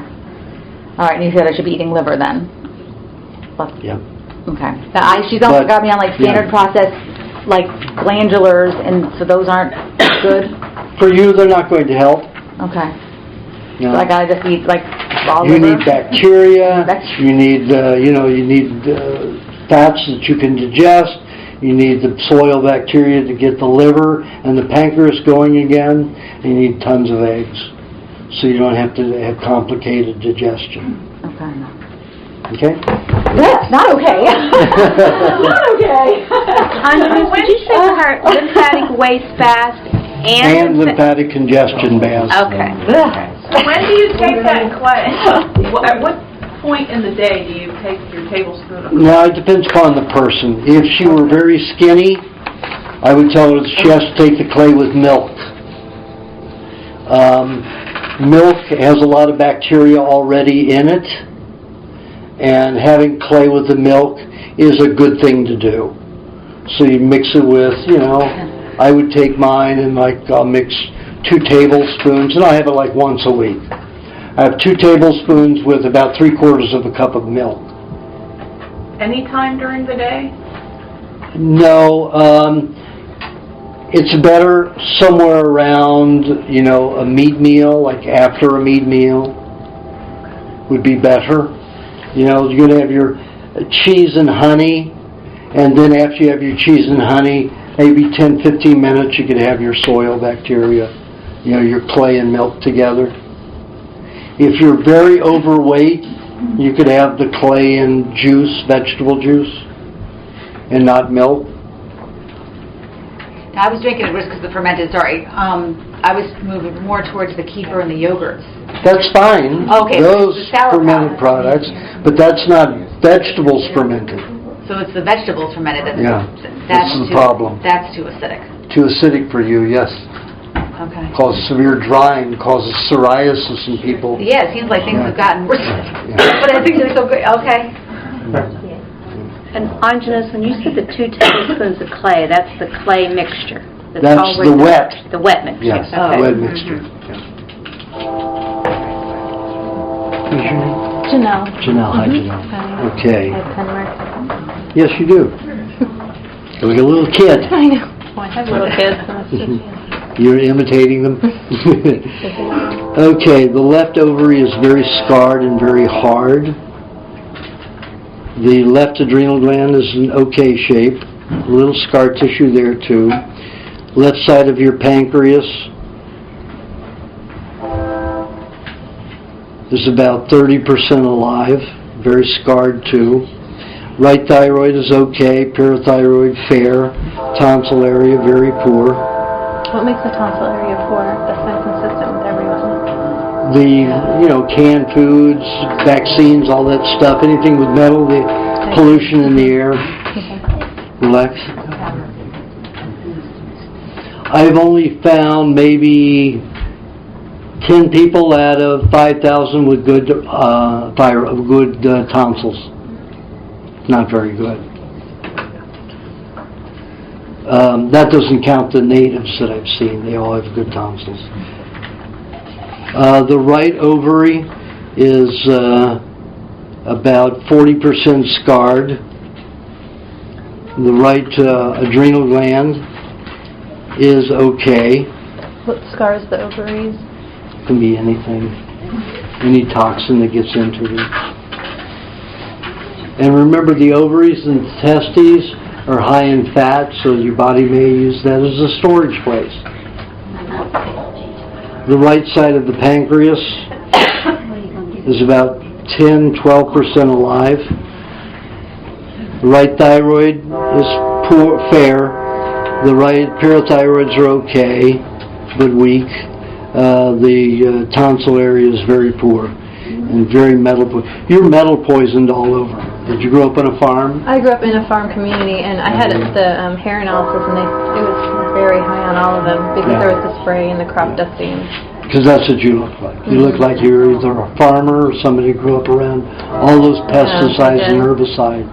So your whole body's poisoned. So how do you get the... You have the body of an 80-year-old. How do you get the oil and all the heavy metals out? The best way is, like I said earlier, the oysters, eating 3 oysters twice daily, so 6 oysters. It's the quickest way to get there. 6 oysters. Yep. Okay. Yep. 6 days a week. With some other meat at the same time. Lubrication formula is going to help protect you. Eggs by themselves are not going to work for you, although you need the help in digestion because you have very poor circulation in your intestines. So you need the eggs, but you can't eat them completely alone. So you could eat the cheese every hour. You could eat like a teaspoon to maybe a little bit more than a half a teaspoon, almost a teaspoon. That's a teaspoon right there. Every hour. With the cheese? No, just the cheese. Cheese. Then 2 minutes after that, you have an egg, and then about 2 minutes after that, you have a teaspoon of honey butter mixture. Okay. Okay? I would suggest you do that and only eat one meat meal in the evening. I'm nursing as well, so I get very hungry. So I don't know if that's going to satiate me, and then I'll crave carbs. Well, then, if you're having, let's say, do it every 45 minutes. The cheese. Do the cheese, egg, and the honey butter mixture. Okay, and Okay? then one. And you can sip on milk a little at a time. Don't have more than 2 ounces every hour. Is kefir okay? Because milk makes Kefir is wonderful. Okay. Okay? And that way the baby will certainly be getting nutrients. But I suggest, if I see women like you, I say never breastfeed. You've got so many toxins that are going into that baby. You feed that baby cow's milk or goat's milk that is the animal's eating raw all of its life. Your baby's going to be affected by the toxins in your body, and there's a massive amount in your system. You know, so you're transferring that to your baby. So think about that. I understand. Okay. And remember this, women, if you have offspring that wants to nurse their babies, I always tell you women aren't strong enough, not healthy enough to breastfeed your baby, but get naked on the breast when you feed them from a warm bottle. They're still going to get the warmth of you, and they're going to bond to you. They're even going to be bonding better because they get the raw milk, the healthy milk, and not your milk. So I always find that it's much better. Now, I've got let me tell you the example of children that grow up on, rather than the mother's milk, they're having the cow's milk instead.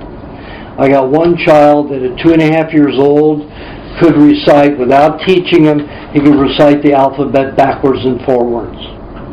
At 5 years old, he knew 184 countries, where they are on the map, what countries are next to them, who ruled the country, and what political system. Kid was never taught any of this. He just looks at things and absorbs it. All the children who are born and eating the raw dairy, and the parents are eating the raw foods along with them, and they continue on that diet, all of the children are genius. One kid that went on it, remember I was talking about the woman producer, her 1-year-old went on the diet at 1 year old. And he graduated from Yale at 18 years old. Almost 18, he wasn't quite 18. That's what this can do. Any mother who breastfeeds their babies have never had that kind of intelligence because of the toxins. So, as far as meat goes, you said the oysters. Pardon? You said the oysters. Oysters, and just so you don't put the toxins into the baby that you're going to remove with the oysters, you're going to have lots of butter with that meal. So you could make a lemon butter sauce for your oysters. It's very tasty, but you have to get it all warm to mix it like they do in a restaurant where they cook it and heat it. But you just put it in a jar with the lemon and honey, immerse it in a bowl of hot water, and let it warm up. And then keep it in that little warm as you dip in or sip out of it so it stays mixed. Because as it cools and gets thick, the lemon will separate from the butter. Also, a moisturizing formula would be good for you to have, and you have like 2 tablespoons every 2 hours. And earlier you mentioned having oyster with another meat, and Yes. 1 meat a day. So I'm having this one big 6 oysters and another kind of meat. And I would say like a cup of red meat or a cup of fish, other fish, if you want. And that in the second half of the day. Yeah. So start the day off with your cheese. Go to egg, 2 eggs, and then go to a vegetable juice. Okay. But since you have so much toxicity, I'd like you to go cheese, egg, that's 10 minutes between each of them, and then I'd like you to wait 10 minutes, have a half a teaspoon of cheese, which is a sugar cube-sized amount. Have that before you have your vegetable juice with an egg in it. Okay, and earlier you mentioned the butter-honey combination 2 minutes after each of those eggs? No, that will be when you're doing the every 45 minutes to an hour. Of course, if you stop breastfeeding, you won't need it as often. Then you do it every hour. The cheese, 10 minutes after that, the egg. 2 minutes after that, your honey butter mixture. Okay? And you need to do that mainly is what you need to do. All throughout the day, every day, and then in the evening you need your meat meal.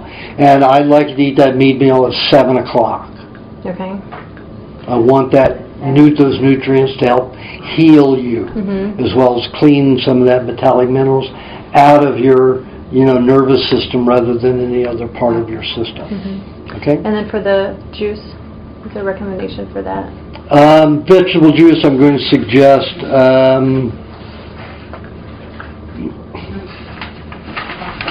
20% celery, 20% carrot, 10% zucchini juice. As long as you're breastfeeding, no cilantro, just like 10% parsley, and then the rest cucumber puree. Okay. Once you stop breastfeeding, I would like you to add 5% cilantro and subtract 5% from the cucumber puree. Okay. And any fruit? How is that? Not for now. Fruit's not a good idea with as much toxins That's as fine. you I have. don't have as much. I don't enjoy it that much anyway. I'd rather you have the honey. Butter's certainly going to take care of your sweetness and give you enough carbs. Okay. Okay? Great. Does it matter when she has her oyster meal? Yes, 7 o'clock in the evening. That's the 7 did you write it down o'clock. too? Oh, great. She did too. I'll make sure I get it all. Okay, we did it. Another marathon. Okay, you eat way too much fermented food. You see how you're cracking and drying out too? I don't. You're getting fermentation from somewhere. Where would it be? But I don't eat fermented food. You really don't? You drink kombucha. Yes, I do. Because it's really drying out the system, especially your brain. I don't mean that. But it's dried out everything from here up. Oh, my Lord. Love it.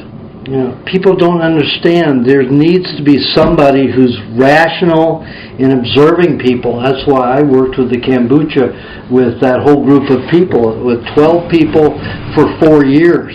And I saw what it did, and I said, this is not a good thing. Not a good thing at all. Okay, relax your lungs and let them go limp. Okay, the left ovary is a little waterlogged, but it's okay. The left adrenal gland is in pretty good shape. Relax.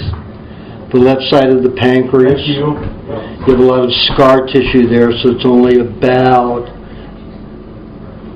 10% functional on that side. The left thyroid is fair. Parathyroids are okay. Tonsil area is poor. The right ovary, quite a bit of scar tissue, but it's okay. The right adrenal gland is in pretty good shape. Relax. The right side of the pancreas, there's more there. So that's about probably 40% alive. The pancreas? Pancreas. Right thyroid is okay. Parathyroid's very good. Tonsil area fair. Very poor circulation in both intestines. Your red blood cells are pretty good. White blood cells are okay, but there's some kind of solvent you have in the system. It's causing problems. And the amount of metal you have in the brain is tremendous, one of the highest I've seen. So all the vaccines that you got in your life, mercury and the aluminum went to your brain? About all that. Pardon? About all penicillin shots. Penicillin shots. They have aluminum and mercury too? Yeah, I was loaded, 7 years old. Loaded. So good you have all this fat because you've been protected. You notice that your glands were pretty good all over. This fermentation, this kombucha juice is just drying the hell out of you. And the dryness on top of the metals in the brain, you could be in trouble. Strokes, dementia, all kinds of problems. So to reverse that, you need the moisturizing formula every day. Every hour you could take a tablespoon all throughout the day until it's all gone. Lubricating moisturizing formula for you would be one day 2 eggs in it, the next day 3 eggs, 6 tablespoons of butter, 2 tablespoons of lemon juice, and about 2 teaspoons of honey. This is the formula? This is the lubrication formula, moisturizing formula. Now, it's, for her, I just gave a quantity for you. Special. It's on here. So, that is the quantity I want you to have, that ratio. Of course, if the eggs are larger, it's going to be more volume of food because you have 2 to 3 eggs. Each day it's 2 or 3. And then, so the quantity could differ about the size of eggs, the amount of that fluid. But every hour you have a tablespoon. Then whatever's left, if there's any left by the end of the day, you have that sometime during the night. Okay. That should recover that 9 months. If you don't, it's going to take you probably 12 years to recover. Oh my God.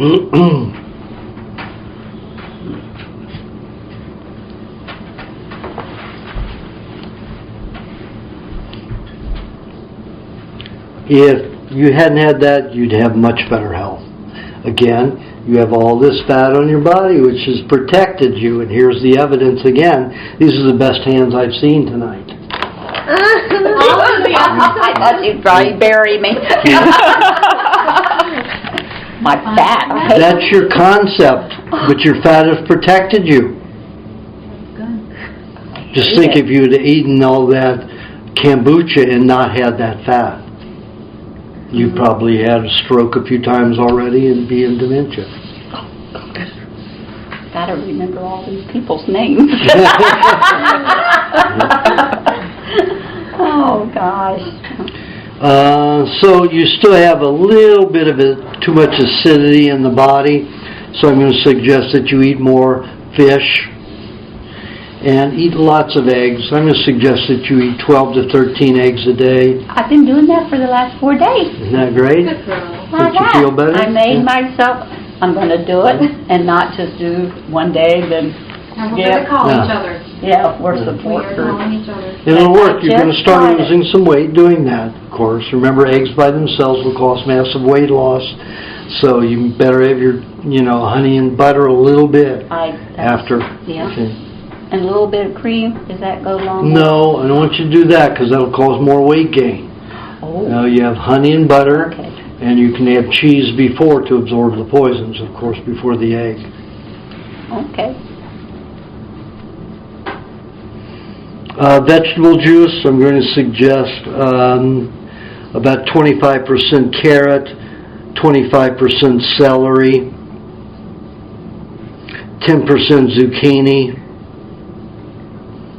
5% cilantro, 5% parsley, and the rest cucumber puree. And you don't need an egg in your juice, but I'd like you to have a half of a teaspoon only of cream in the juice. In the juice. Yeah. Because you're going to start pulling a little bit of the metal out because of the cilantro. So I want that cream to be there to protect your nerves. And it's only a small amount. You only need a small amount of cream. So lots and lots and lots of eggs. And that's basically what you should be eating. Wow, great. I just bury me. Yeah, see, you got the protection. Okay, Joe, lean forward a little bit. Okay. Look at your dirty hands. Yeah. Wonderful. Good dirt. I like good dirt. Relax your hands completely. Do you milk by yourself, or do you have milking machines? We have milking machines. Okay, I just want to make sure that I didn't, that I'm not seeing scar tissue from somebody milking, because our milkers, when my grandparents had a farm, their hands were like steel. Right. From milking. Okay, the the left testy is in pretty good shape. Left adrenal gland, a little scar tissue, but it's okay. Left side of the pancreas. About 55% alive, that's good. Left thyroid poor, parathyroid's poor, tonsil area very poor. The right testy is in very good shape. The right adrenal gland is in pretty good shape, a little edemic there. Water retention. The right side of the pancreas is about 50% alive. For your age, that's twice what I expect, so that's pretty good. And if you're doing a lot of the primal diet, you don't have to worry about having a lot of pancreas, okay? The right thyroid is okay, parathyroid fair, the tonsil area very poor. So your glands from here on up aren't working very well, from your thymus up. Well, the thymus is okay. So let's say from here up, your thyroid up. It's not working very well.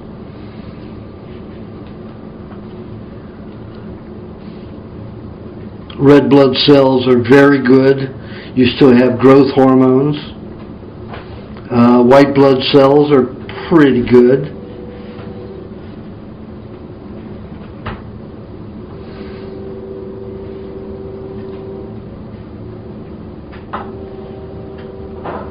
Were you a smoker? At one time, yeah. I thought that was dirt, and then I saw it again, and it's tars. You have tars all through your lungs, all through your chest, your bronchioles. I've seen people with esophageal cancer with these kind of marks. So it's good you stopped, and it's good you're doing raw. You do drink your own raw milk? Oh, yeah. Good. Very poor circulation around the heart.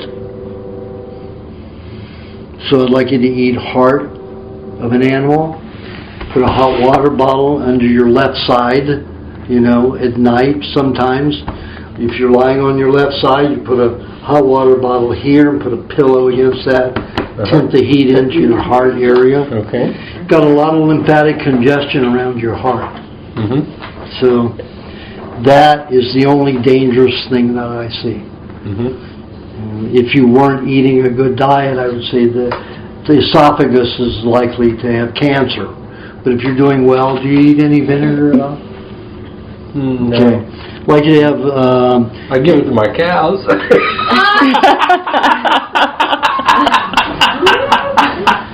They don't need it, you do. Cow doesn't need vinegar. That over-acidifies them. They don't digest as well. Is that right? Yeah, they're not supposed to have acidic foods like that. Apple cider vinegar? Apple cider vinegar. For any livestock? Any livestock. If they're, if you have dogs, that's okay. Cats, if they'd eat it, it'd be okay. But you're talking about herbivores. They have to have an alkaline system. You throw, an acid like even though it's from a fruit, you throw that as acid in there, it's going to prevent them from digesting their fats as well. Gosh, the horses love it. Horses love sweet foods. They love even you can get a horse to eat fermented apples. If you go on the big island of Hawaii and go down to the Waipio Valley, you get to see all of these wild horses that live just as way they want. and they eat all of these guavas that are fermented, all this fermented fruit. Their stomachs are completely dropped, and their backs are dropped. They're not healthy animals because they eat that kind of fermented, high fermented food. These are not wild, healthy horses. Very unhealthy from eating those fermented foods. It dissolves their spinal cord, and you'd see there, it just dips, and their stomach is just huge, and it just bulges. So Whitefield Valley on the Big Island. So.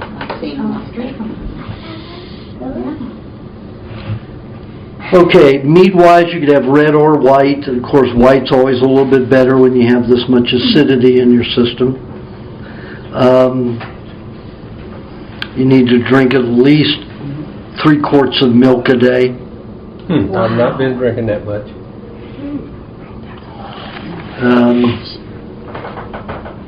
If you had, let's say, about 3 ounces of cream a day, you could cut that milk down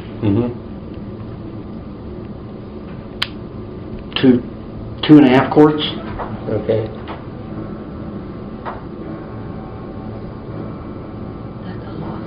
I'm going to suggest that you have vinegar in a sport drink that I gave earlier.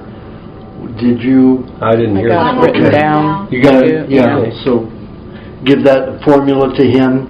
But I'd like you to have 1.5 tablespoons of vinegar in yours. Okay. Instead of 1 tablespoon of vinegar.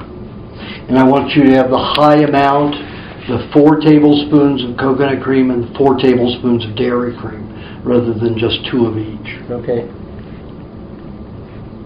Everything else would be the same. No, I want you to put 2 eggs in your sport formula for the protein. I just want to make sure that heart's going to be okay. Yeah. Okay? We need your milk. Not you. We need your milk, Joe. That's right. We're going to make a Far Side cartoon out of it. Everyone working to keep the farmer alive. To keep up You still have good healing hormones, Yeah. just like Janet does, so, you know. Good. Vegetable juice, the same vegetable juice as Janet would be fine. But I want you to put an egg or 2 in yours. She has no egg in hers. She has enough weight. You don't quite have enough weight to defend yourself when you start moving the heavy metals out. You know, need that protein and fat from the egg there to bind with it.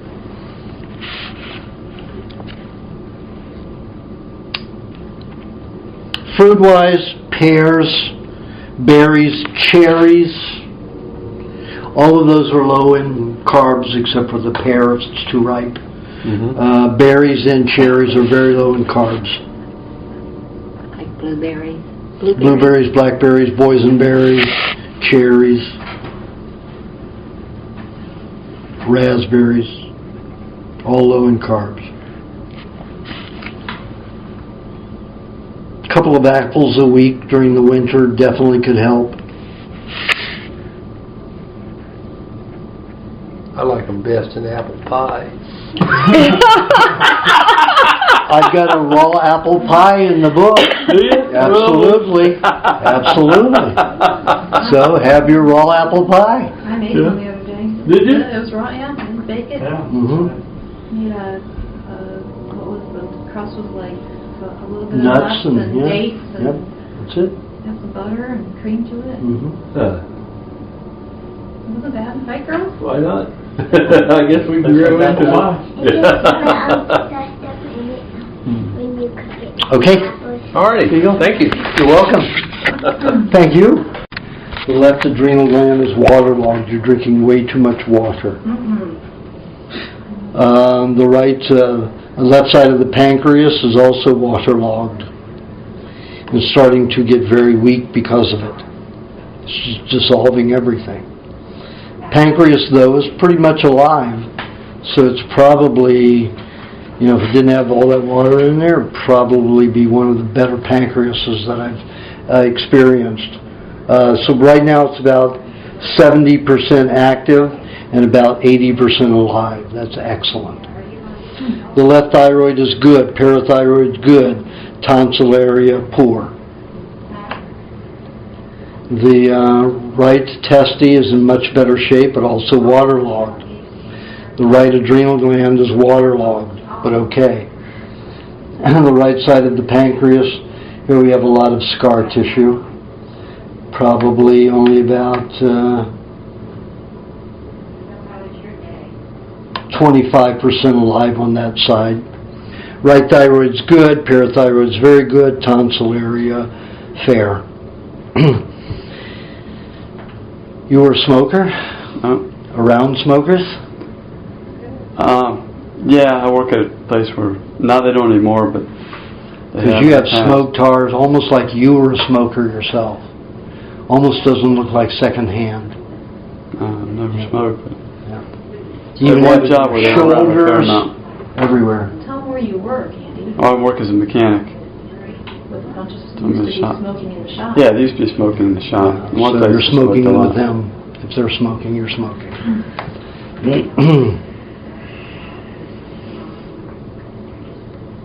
You have lots of bile over the body, so for you, even though you're not ultra skinny, you're too thin for what you're doing.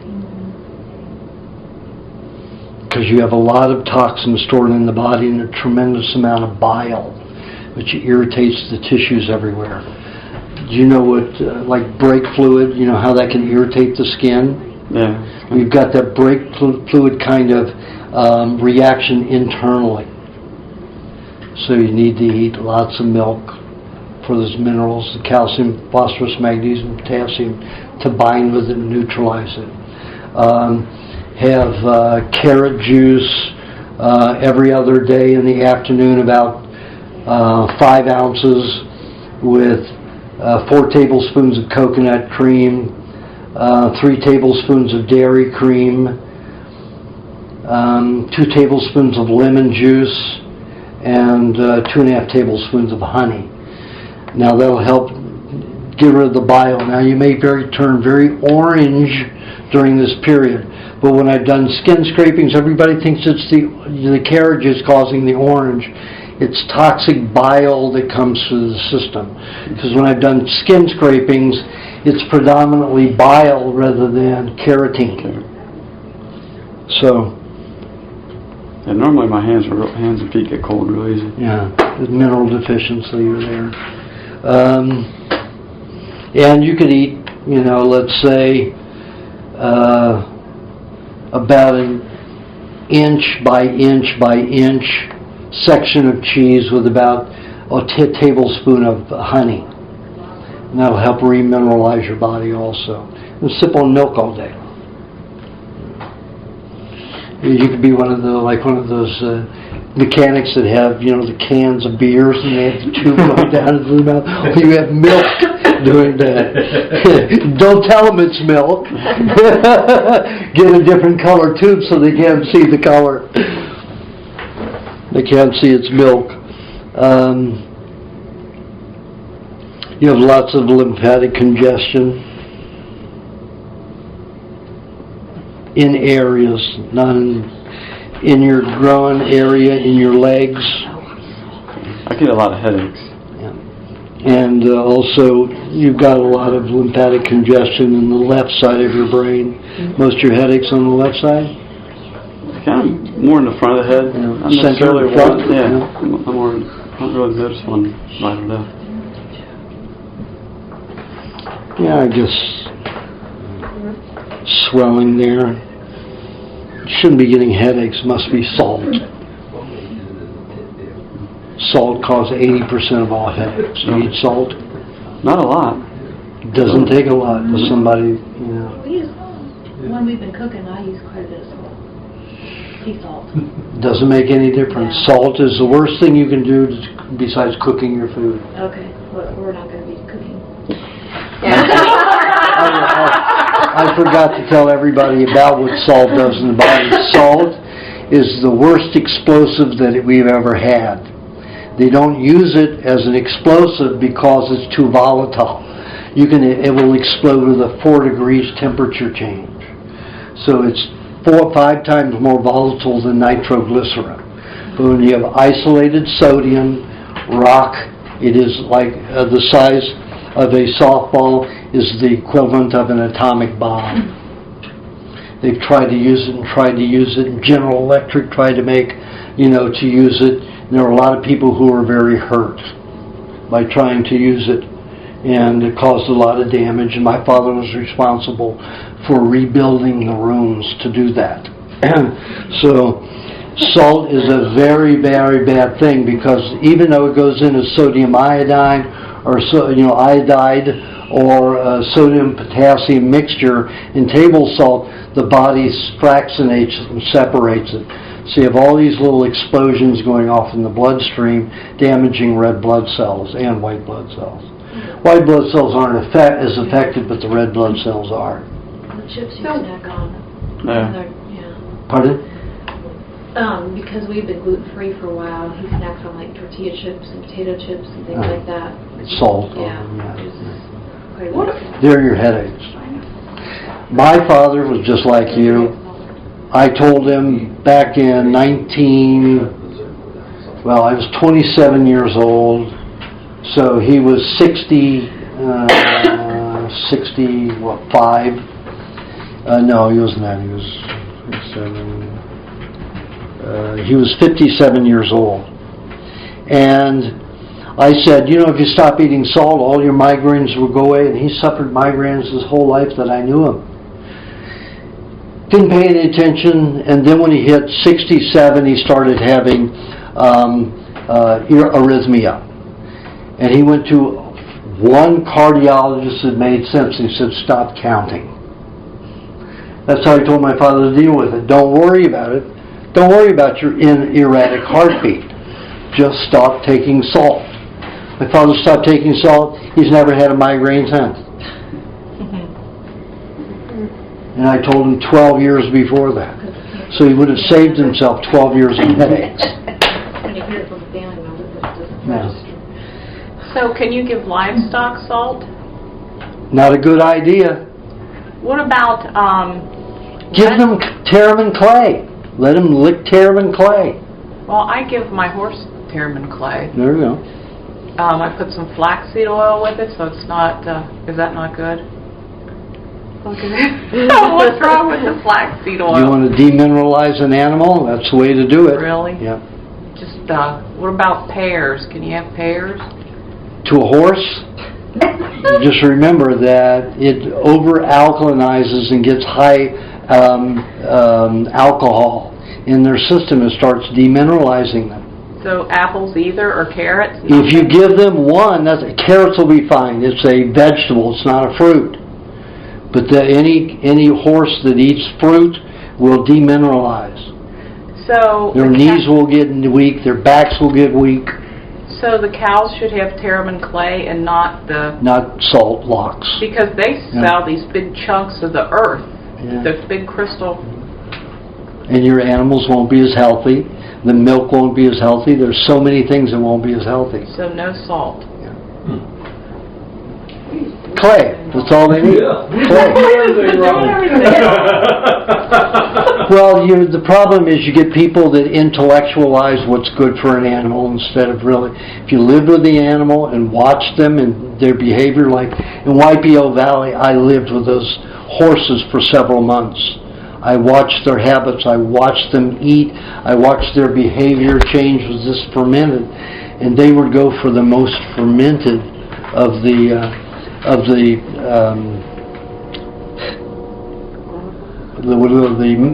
guavas down there, and you'd watch them stumble around completely drunk, falling over, stumbling on their feet, Like the elephants in India. collapsed stomachs, and I mean huge beer belly stomachs, and just collapsed vertebrae. I mean, the whole spinal cord was just sagging. Not a healthy animal. Try to ride one. You break its back. So, meat-wise, like I said, more white meats, fish would be better. You have a lot of industrial solvents throughout your body that your bile has used to try to grasp it. You need lots of milk, you need lots of cream. And I usually don't tell people to have lots of cream. Even raw ice cream would be good for you to start absorbing it.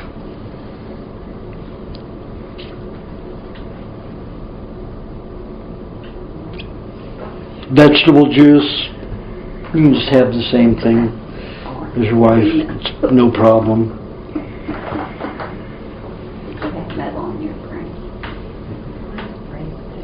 You could eat lots of cucumbers for your fruits for a while, because the amount of damaged collagen that you have here from all this solvent reaction, even though your skin looks good and smooth, that's from the solvent reaction, but your skin is getting very thin in certain areas of your body, especially on the left side of your body, not as much on the right. So you must be letting some kind of brake fluid or some kind of solvents touch your left hand much more than your right. I'm not a gun person, I'm ready to go. Is it like pureed cucumbers or just juice? That's okay. Pureed cucumbers are fine, or just eat cucumbers. Eat them whole? Just peel them and let them eat. Yeah. Peel them, you want the peels? That takes an herbivore, a vegetarian animal, to digest that hard cellulose. So we don't need to complicate our digestion. If we were healthy, it wouldn't matter. So I would say you need to eat some raw ice cream. So you get a Donvier, Donvier, Donvier, it's French, ice cream maker. I just do it It's my hand crank. I do my Vitamix. Yeah, Vitamixes are very toxic. I spent $500 on this. We'll sell it. Put it Why on is it eBay. toxic? That's where I make Because money. it goes at a very fast speed and oxidizes more than half of your nutrients. You know what? I had one of those, and I had been making all of my juices and everything in that. Well, you know, putting the honey in with the juice. And then I got that pasteurizer, like you said to do, and I did it in that closed container. Yeah. Totally different flavor to the food. Oh, Marta, honey. I'm gonna cry. I have an electric ice cream maker that just turns it. The electromagnetic field damages. Yeah. That's Electromagnetic field on those electric are. Very The Donvier hand crank makes ice cream in half the time. It's probably not very. Because you're not cranking it all the time. You crank it, let it sit for 3 minutes, crank it a few times again, both ways around, and then you do that for about a minute, and then you let it sit 4 minutes again. Oh, okay. And then that's all you have to do it. And then you've got ice cream in 20 minutes maximum. And it's about $30. I think I paid $35 $30 for mine. $35. Yeah. So try to sell my. Yeah. Sell Mine it. just broke, so. Definitely, Craigslist. yeah. Sell it. I think it's It'll go fast. money. Yeah. You get something better. Yeah. Just a cheap pasteurizer blender, $40. I have an ostrich. There you go. Just get a Cuisinart washer to work with. Oh, okay. The washer with the pasteurizer is too thin and too small, and it gets caught up in the blades too often and makes a mess. And also then you have rubber in your food. You know, so if you get don't tell them that you're going to use a Cuisinart washer on a pasteurizer blender, because it's illegal for them to sell. It's like him selling a car part that belongs to one car and isn't fit for another car. That's what they think. But that the Cuisinart washer is perfect seal. The Cuisinart blender. Cuisinart blender washer. Okay. All the way around. So I would suggest that you eat a quart of ice cream 2 times a week. Raw ice cream. Wow, what age is this, right? Yes, absolutely. Yeah, I've got, do you have a recipe? How lucky you are! Okay. I think that there are some really nice recipes and we want to just look under recipe in the index Okay. and look for ice cream. I think it's there. For him, and he works on the eye, when he has dairy, dairy, raw dairy, you have a lot of congestion, right? Yeah. It just runs down the back of his throat and He has to have it. it'll just take a while? Cleans, no. The mucus cleans the brain. Okay. He's a mechanic, he's around fumes all the time, starting Okay. cars. He's gonna have that for his life. So that's normal? That is a good thing. That's a good thing, okay. Yeah, That the means it's working. mechanics who don't have that end up with throat cancer Okay. from breathing all of that exhaust. So we won't be Exhaust eating any more and dust. wheat anymore, Yeah. right? Anyway, so you can't have grain. And a mango kiwi combination, or having a mango ice cream one time and a kiwi the next time, helps get rid of some of those industrial solvents. Kiwi and the ice cream rather than just plain kiwi? Kiwi With the kiwi cream. by itself isn't going to do it, but kiwi with the cream, and also if you have the kiwi and mango together, it even works better. Okay. That sounds good. Yeah, it is pretty good. Can I have that too? Or are we gonna eat all the ice cream? You need to do a lot of eggs for a long time. My favorite thing A is... while, just a while. Maybe once a month, okay? You just sit there and eat your ice cream. I think you better go eat it in the garage, Randy. Make everybody suffer. Plugging the egg on the shelf. You'll get to the point where that egg is so delicious. Everybody I'll let you know does. when it happens. Everybody does. I guarantee you after 15, you'll... The first 15 will be miserable. Oh my You gotta do it. Well, at least I'll be selling my blood.